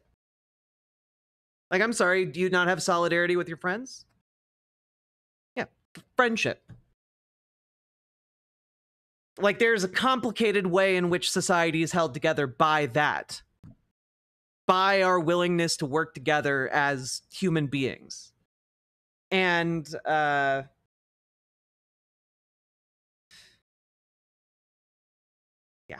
it is interesting. Don't think I could have watched it without you. Well, I'm glad that I contributed. I did, however, draw that out to be insanely long. I want to be clear. The original podcast is an hour and a half. We've been going for over 5 hours. So we talked about this quite a bit. I hope it was helpful and or entertaining. Let me put it that way. What a journey we've been on tonight. I do believe I've earned some public defender time in the future. You have indeed. We'll probably do a stream in the near future here, and my schedule's kind of all over the place, due to moving soon and getting the studio together. But I want to do the Peepo arts that I promised you guys for charity. And maybe I'll do the Peepo art while we do Defender. I think that'd be really, really fun. We'll watch some Public Defender and do Peepo art. Maybe we'll drink wine, I think that'd be a fun stream. I've had a nap during this segment. It's a good dress, isn't it? The first dress I wore to meet the love of my life, and it's a good outfit. What can I say?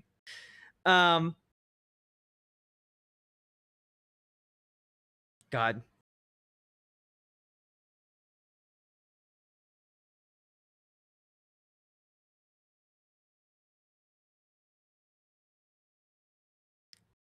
Iban Underground, you are 100% correct. Abundance liberalism is a rebrand of neoliberalism.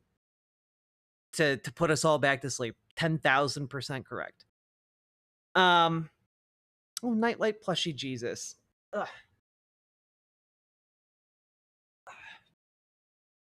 Anyway, we finished the segment. Huzzah! 1, 2, 3, 4, 5. 1, 2, 3, 4, 5. Thank you for encouraging us to take our power back and avoid going doomer. Yeah, I mean, let me elaborate, folks. Remember, if you want to change the Democratic Party where you are, join your local Dems. Get involved. The more people get involved, the less shitty you can make it. You can actually make it even not shitty. You could make it good. It's possible, okay? Join your local Democrats. Join your local DSA. Radicalize the Democrats within the party. Let's make the Democrats not suck. It is possible. You know, Kat Abu in Chicago is running for office, running for Congress in the Democratic Party. She doesn't suck. We got to get more institutional support for people who don't suck.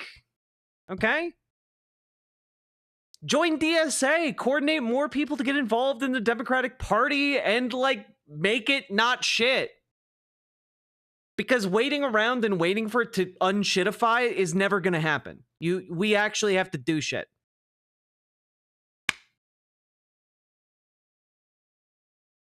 That was a rough segment, not going to lie, though I do see the importance of covering it. I know it was rough as hell. Thank you all for sticking with me, though. Going to my local Dems meeting for the first time next week from No King's Day? Hell yeah, Hexahedron! Let us know how it goes. And if you need help getting involved in your local Dems, just type !Discord into Twitch, YouTube, wherever. You'll get a link to our Discord. And then you can reach out to Dragonfly in the Discord if you need help getting in contact with your local Dems. And if you want to join your local DSA, join the Discord.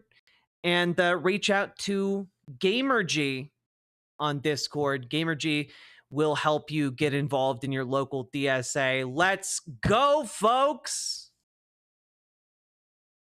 We got this. That segment kind of exhausted me, but a great bit. I'm glad you guys enjoyed it or got something out of it, you know?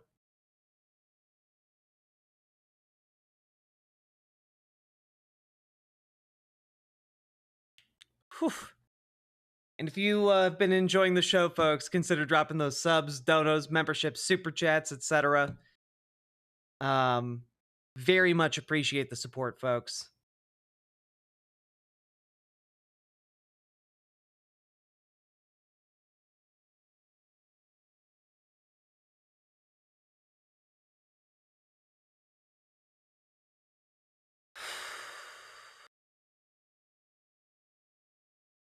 I am exhausted. I intended to cover so many other things. I didn't know. When I started this, I didn't know that we were going to be talking about this for so long.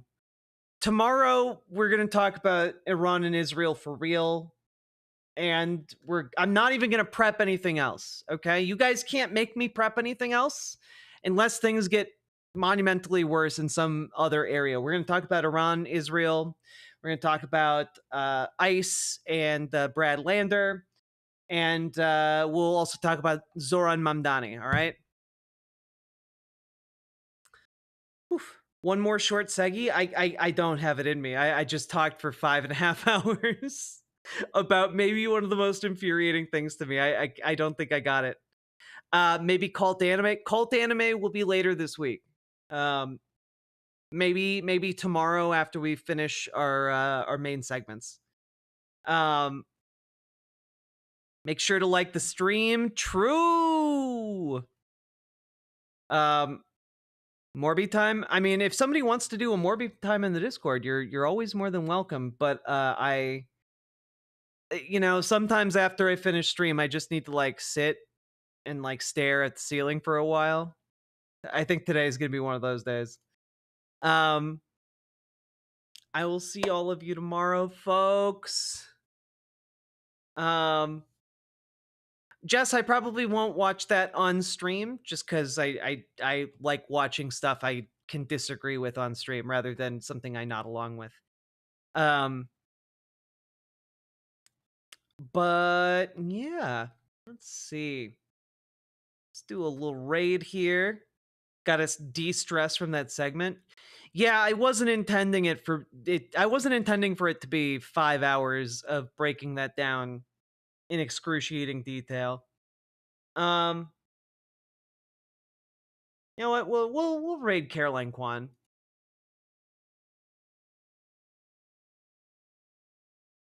Just a drop in the bucket of her audience, but she seems nice. I like Caroline. Y'all have a good night. I'll be back tomorrow.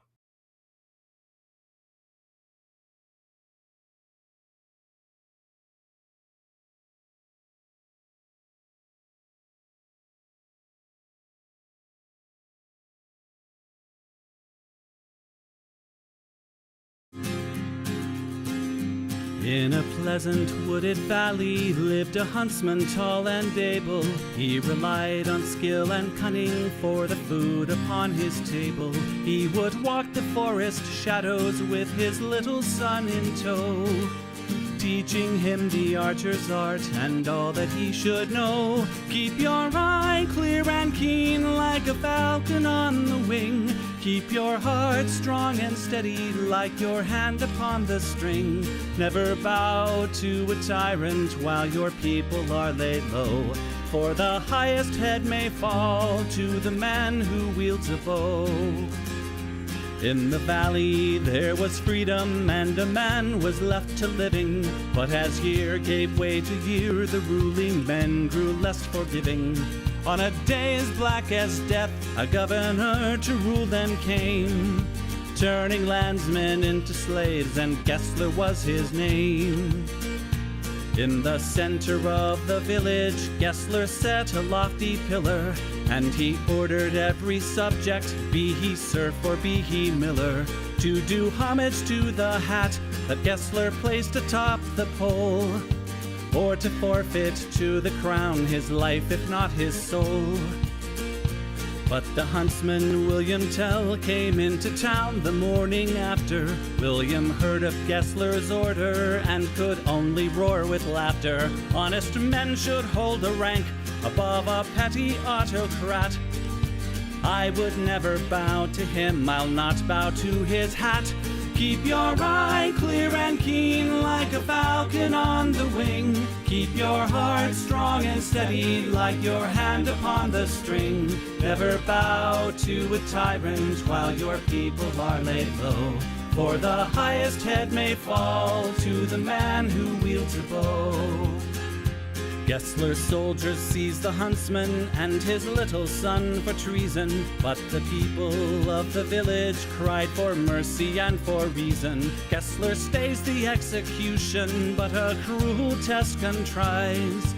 Prove to me your skill, and you may ransom back your lives. I have heard it said you have no peer with longbow and with arrow, that your shaft can find the quickest hare and fell the smallest sparrow. On the head of your young son I'll place an apple ripe and red. Split it with one shot, or at my word you both are dead. William Tell went to his son and said, I swear I will not hurt you. Courage will not bow to fear, nor shall this evil conquer virtue. Turn your face towards our home and stand as still as any tree. I will split the apple, we shall soon be home and free. Keep your eye clear and keen like a falcon on the wing. Keep your heart strong and steady like your hand upon the string. Never bow to a tyrant while your people are laid low, for the highest head may fall to the man who wields a bow. Every tongue was still and silent as the archer paced the distance. Gessler's soldiers lined the square and there was no hope of resistance. William knocked a single arrow, put his shoulders back and drew. Then the arrow sang and split the apple clean in two. All at once the crowd erupted into cheers and into chatter, and a second arrow fell from William's quiver with a clatter. Gessler said, "Why hold two arrows when I bid you shoot but one? That one would have found your heart if I had shot my son. Take the archer now and hang him," Gessler to his men was crying. But before the soldiers moved, the archer and his son were flying. From the shelter of the wood, the hunter loosed a final dart. Gessler died with William's arrow buried in his heart. Keep your eye clear and keen like a falcon on the wing. Keep your heart strong and steady like your hand upon the string. Never bow to a tyrant while your people are laid low. For the highest head may fall to the man who wields a bow. Keep your eye clear and keen like a falcon on the wing. Keep your heart strong and steady like your hand upon the string. Never bow to a tyrant while your people are laid low. For the highest head may fall to the man who wields a bow.